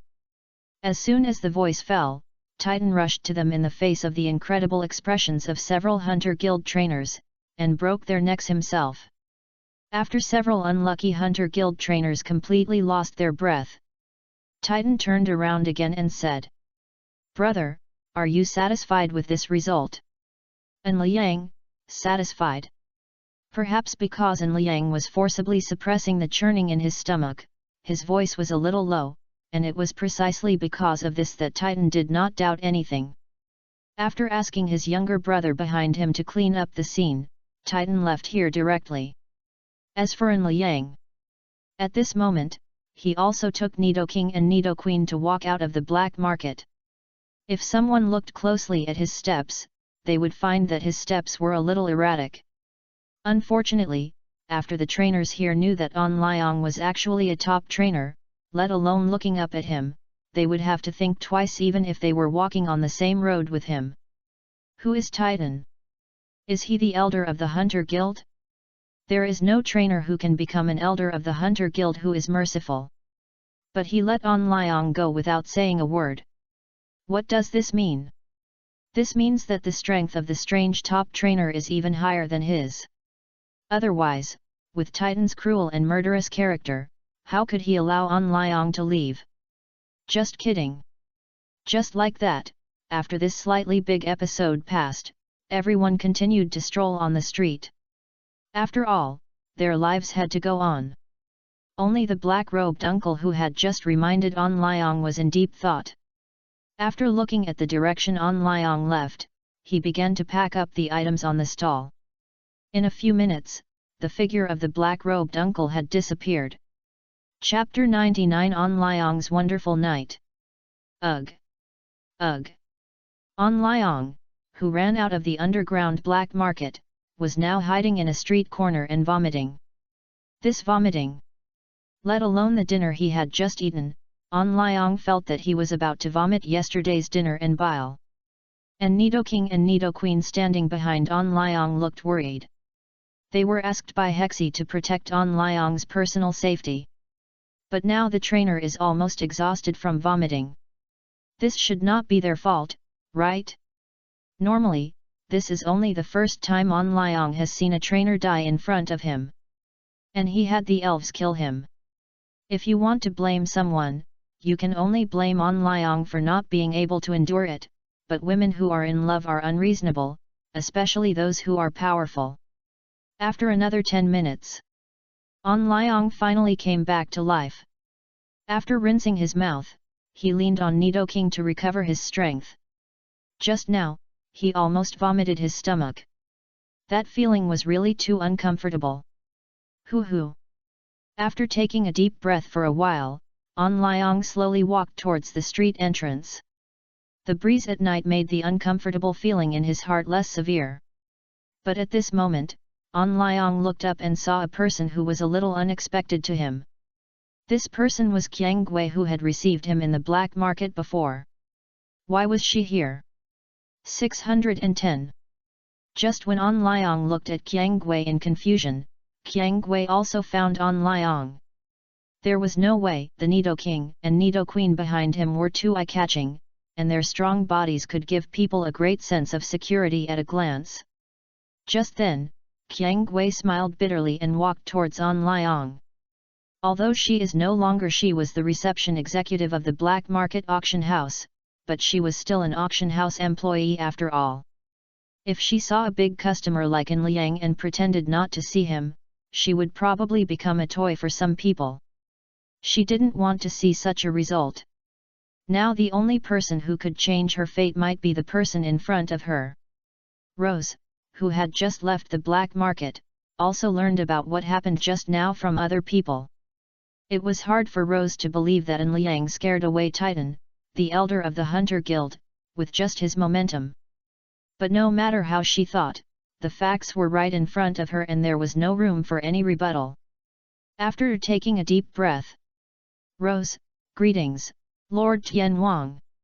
Rose's enchanting voice and fragrance made An Liang's turbid brain clear up a little. After shaking his head, An Liang said in a hoarse voice, "Just call me An Liang. Don't call me Lord Tianwang outside. I didn't expect to meet you here." At first, An Liang was just trying not to expose his strength. This is not an underground black market. If other passers-by knew that he was a king, God knows what would happen. When Qiang Gui heard that this powerful king actually told her his real name, she was flattered. Although she understood An Liang's meaning, she gritted her teeth and leaned towards An Liang inadvertently. Then Qiang Gui said obediently, "Lord An Liang doesn't look like a local.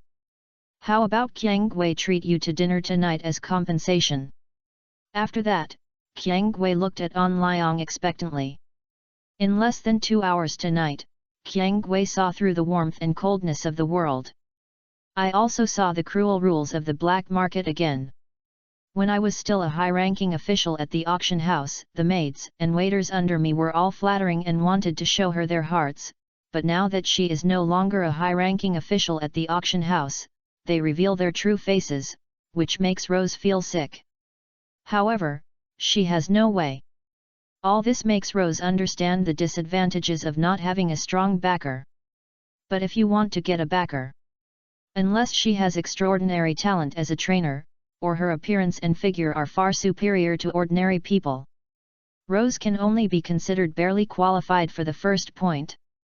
But for the second point, it is frank to say that in terms of appearance and figure in the underground black market auction house in D-City, Rose is definitely among the best.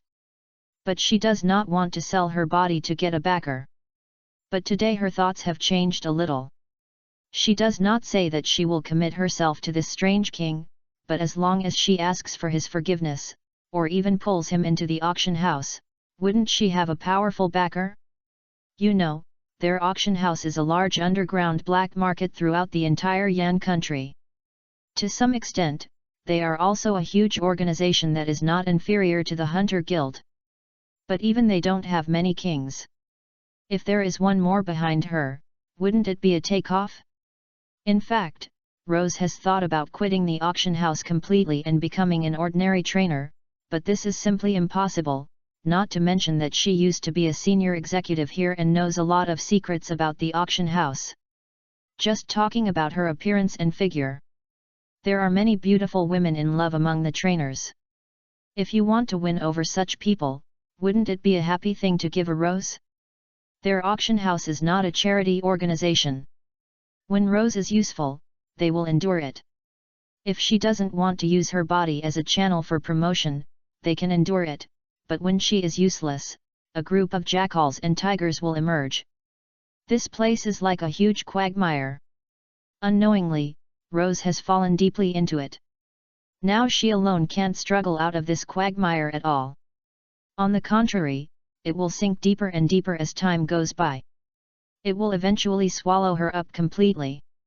It is precisely because of this that Qiang Gui is eager to find a way to break the deadlock.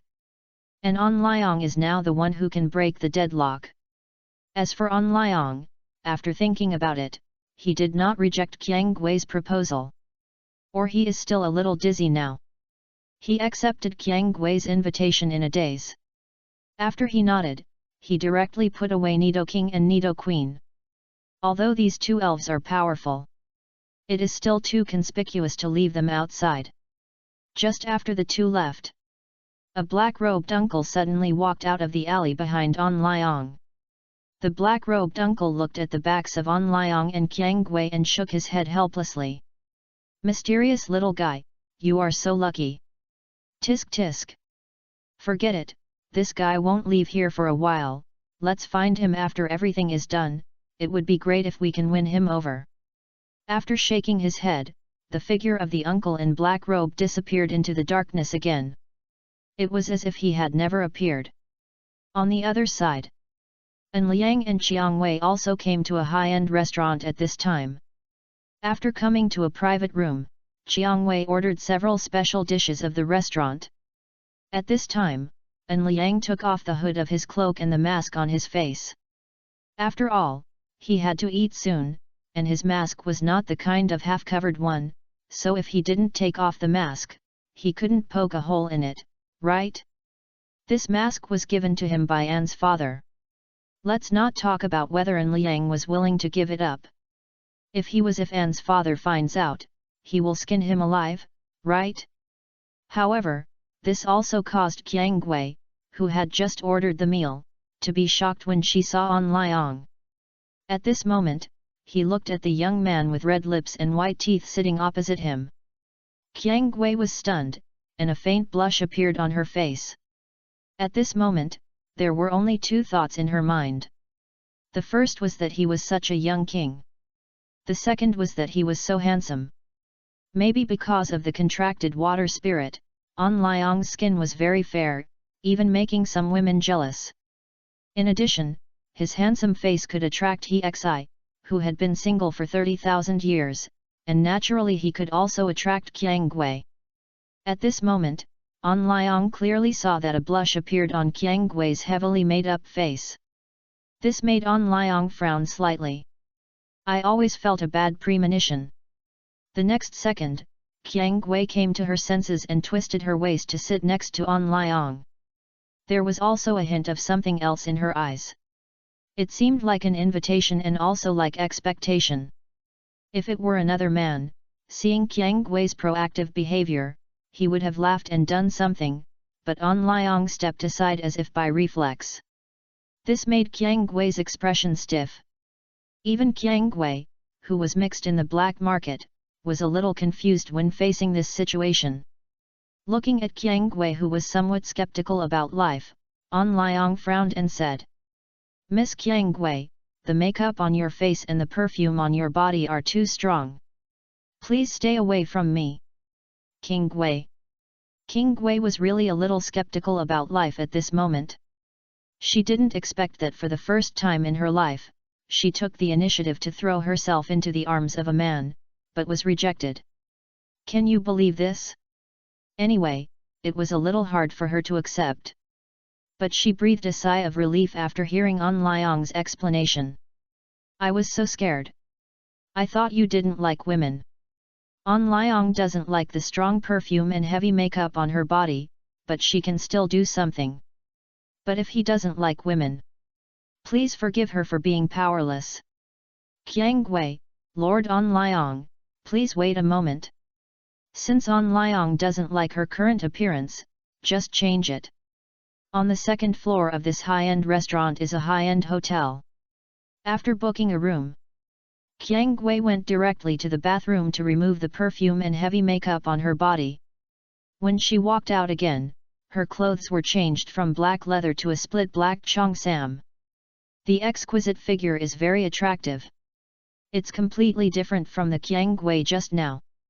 Now, it's An Liang's turn to show an expression of doubting life. He can see that Qiang Gui still has a light makeup on her face at this moment, but it's more like an embellishment, and what she did just now was just a joke. If he were to describe it, what Qiang Gui did before was not makeup but decoration. Now he is not so repulsive to Rose. The most direct proof is that he did not dodge when Rose came to An Liang again this time. Because An Liang now can't find a reason to push this fairy away. This makes Rose secretly happy.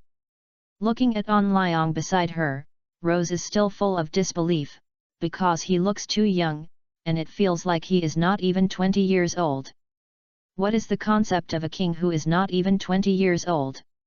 Rose vaguely remembers that the record of the youngest king in the world seems to be 25 years old, which means it took a full 10 years from awakening talent to becoming a king. It took 10 years to become a king. Thinking of this, Hexi couldn't help feeling bitter. Others are all kings at the age of 25, but he is still just an ordinary elite trainer at the age of 25. Although elite trainers are also considered small masters, they are nothing compared to kings. But the most important thing is that Rose strongly suspects that An Liang in front of him has broken this world record. As for why it didn't come out, then she didn't know. However, An Liang didn't like heavy makeup and strong perfume, which made Qiang Gui a little suspicious. Could this king next to her still be a young boy? Only those innocent little boys like bare face or light makeup. If so, she might really turn over this time. Chapter 100 Black Market Agent. My head hurts, what happened last night? An Liang, who was confused and had a headache, had just woken up from his sleep. He looked at the luxuriously decorated room in front of him. He couldn't remember why he was here. And when he looked around, the scene in front of him made him swallow his saliva. Fuck, am I dreaming? After an exclamation, some memories of last night appeared in his mind in bits and pieces. An Liang remembered that he seemed to have dinner with Qiang Gui from the black market auction house last night, and drank a lot of wine during the meal. Then I don't remember anything.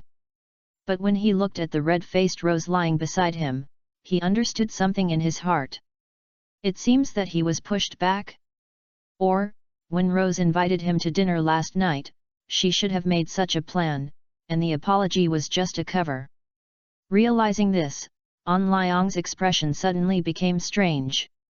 At this moment, An Liang suddenly she noticed that Rose beside her blinked her eyes. Then, she sat up with sleepy eyes. Her beautiful figure was completely exposed to the air. Seeing An Liang with a confused face, Rose, who had just got up, was stunned. After discovering that there was suddenly another person on her bed, Rose reflexively reached under the pillow. Because there was a sharp dagger hidden there.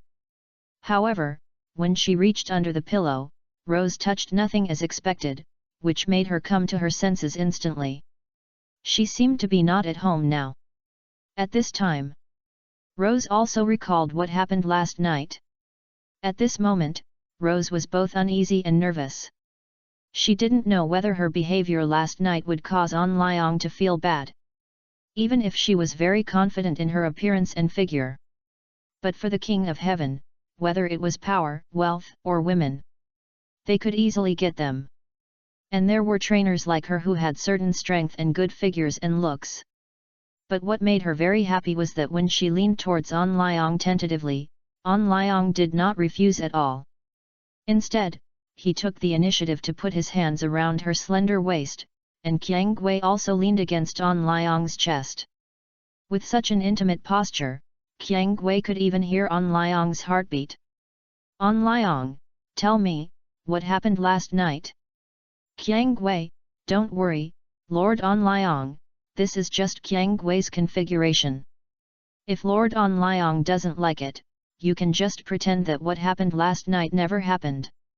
Qiang Gui, but if Lord An Liang doesn't dislike Qiang Gui's humble appearance, I am willing to help Lord An Liang solve any needs in the future.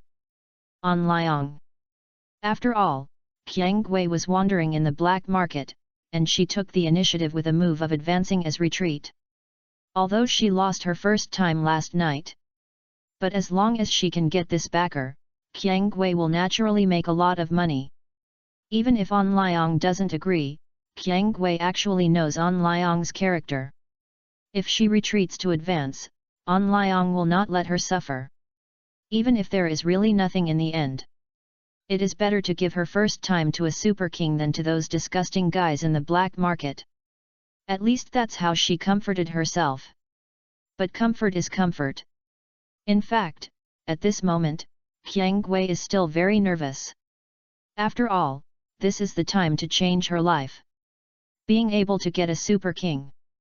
No matter where it is what many trainers dream of, especially in the underground world, where the rules are even more cruel.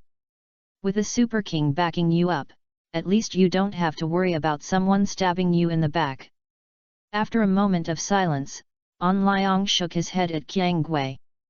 This action also made the expectant Qiang Gui feel disappointed. If she could barely smile just now, it was a bit far-fetched now.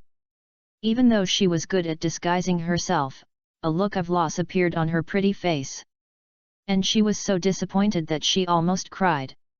At this moment, Qiang Gui was considering whether to secretly escape from the city. Although she would be hunted down by the auction house, she would definitely not have a good ending if she returned to the black market now. She lost her first time, so she was not even an important bargaining chip at this moment. She seriously suspected that Liu Zhen was a villain, so he asked her to receive guests at the auction house like other maids, and for those guests with gold cards, ordinary maids could not refuse any requests from guests. Even if it was to do that kind of thing. Just when Qiang Gui was confused about her future life, and Liang's eyes suddenly became firm. It was as if she had made a decision. "And Liang, you will go back to the auction house with me tonight. We will have more transactions in the future. I will appoint you as the middleman. With your intelligence, you should understand what I mean. If you do it well, I will naturally give you a chance." "And Liang, but what happened last night? And Liang, this is a Quasi-King level Gyarados.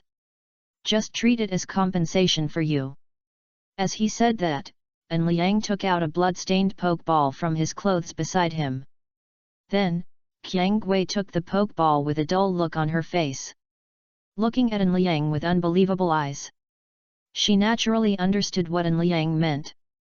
Asking her to go back to the black market auction house first was just a test, and appointing her as the middleman was giving her some benefits. After all, she had brought such a huge customer to the auction house, and her commission was not small. With this commission, she could quickly improve her strength. Realizing this, an irrepressible joy surged from the depths of Qiang Gui's heart. These 2 points alone can bring her huge benefits at the auction house, not to mention the powerful Quasi-King level Gyarados in her hand. But there is another problem that follows. That is, it is impossible for her to subdue this Quasi-King level Gyarados with her strength. Even if this Pokémon belongs to her now, her hard power has not increased. If she releases this Gyarados, it will be easy to bite its master due to its irritable personality. Trainers can raise many Pokémon in their lifetime. But the one with the highest intimacy is definitely the one who raises Pokémon from childhood and cultivates them bit by bit. If you subdue a Gyarados leader in the middle of the journey, you need to defeat it, otherwise the pride of the Pokémons will never submit to a weakling. Especially Gyarados or Toucan, who are belligerent and not very smart. Like Pidgeot, if you are not strong enough, they will just ignore you at most, but Gyarados and Toucan, they are likely to kill their own trainers when they are mad. Nidoking and Nidoqueen are completely exceptions. When they were still Nidorino and Nidorina, they were taken to outer space by Hexi to evolve. At that time, they clearly saw Hexi blow up an asteroid with one move, and since then they dared not say a word. They can't speak human language, but their IQ is not bad at all.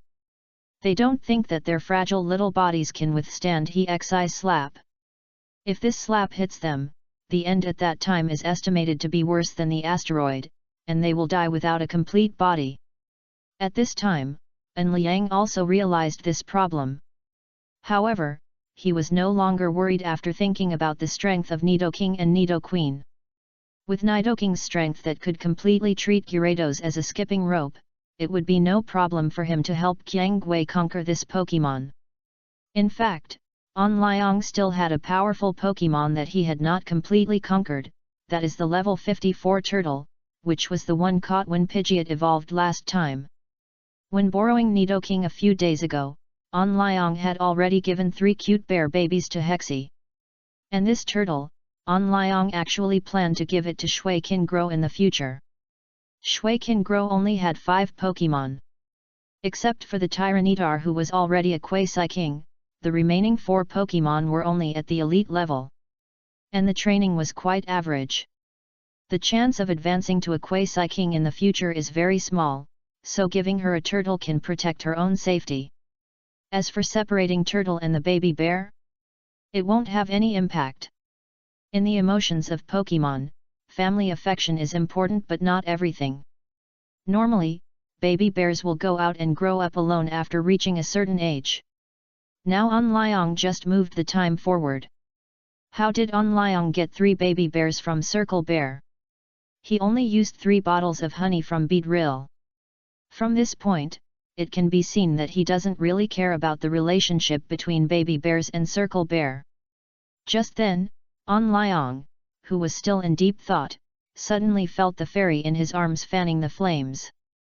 Looking down, it was indeed the case. Rose, who had just obtained a quasi-king elf, was not only extremely surprised, but also sure that her choice was right. Since her choice was not wrong, why not hold An Liang tightly? She found that for An Liang, those dispensable things were priceless treasures to her, such as this Gyarados leader. Although she couldn't completely subdue it now, this thing could be sold on the black market. At least it could sell for millions of elf coins. This was also a huge sum of money for her. Rose was very confident in her charm. At least there was no problem dealing with a young man like An Liang. Seeing this scene, An Liang no longer had any idea of using Nidoking to help Qiangwei subdue Gyarados. Now all these things had to be put aside. Let's wait until he subdues this fairy. Stirring up the flames early in the morning, An Liang said in a hoarse voice. It's okay. I'll let Nidoking help you subdue that Gyarados later, but now, you fairy. When An Liang said the word fairy, Qiangwei already knew what she was going to do. Half a day later, D City Beach. An Liang returned to his simple camp. Because he didn't feed them in the morning and at noon, his elves showed resentful expressions when they saw An Liang. Especially the silly red Gyarados, who was lying on the beach like a dead fish at this moment. However, when An Liang waved his hand and released a large number of water energy blocks, the creature seemed to be resurrected and rushed over with its mouth wide open. And standing behind An Liang, Qiangwei was wearing a black split cheongsam. When the breeze from the sea blew up the hem of the cheongsam, a pair of slender legs were exposed to the air. Unfortunately, there was no other building on this beach except An Liang's small tent. City D had just experienced a large-scale invasion of the beach by Gyarados. At this time, no one dared to come here except those who were confident in their own strength. At this moment, Qiangwei kept her head down and kept silent, showing a well-behaved look.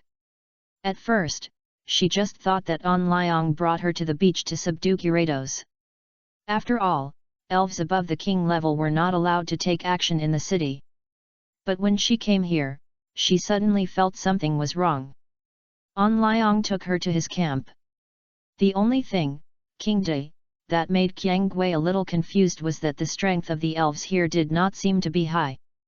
No matter what, she was once one of the high-level executives of the black market auction house, and she still had this kind of vision.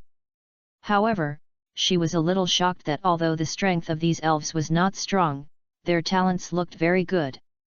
However, she only looked at it for a few times before lowering her head again and not saying anything. An Liang brought her here because he trusted her.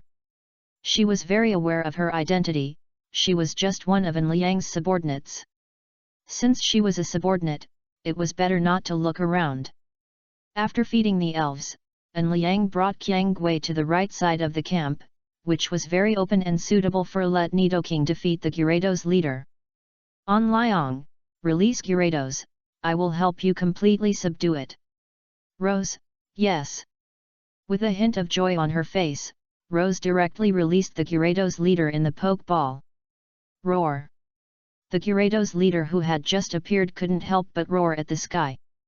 After a night's rest, most of the injuries on the Gyarados leader's body have healed, and the remaining ones don't seem to be a big deal. At least its spirit has recovered and it looks like it can beat it up again.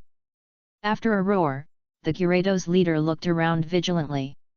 However, when it saw An Liang with a smile on his face, its body trembled directly. It clearly remembered that this human brought 2 Pokémons to beat it up yesterday. Especially the terrifying Swampert, who actually used brute force to pull it back from the water. seeing the horrified look in the eyes of the Gyarados leader. And Liang couldn't help but laugh. And Liang, Nido King, Nido Queen, tell this little brother of yours what it means to obey orders. Come.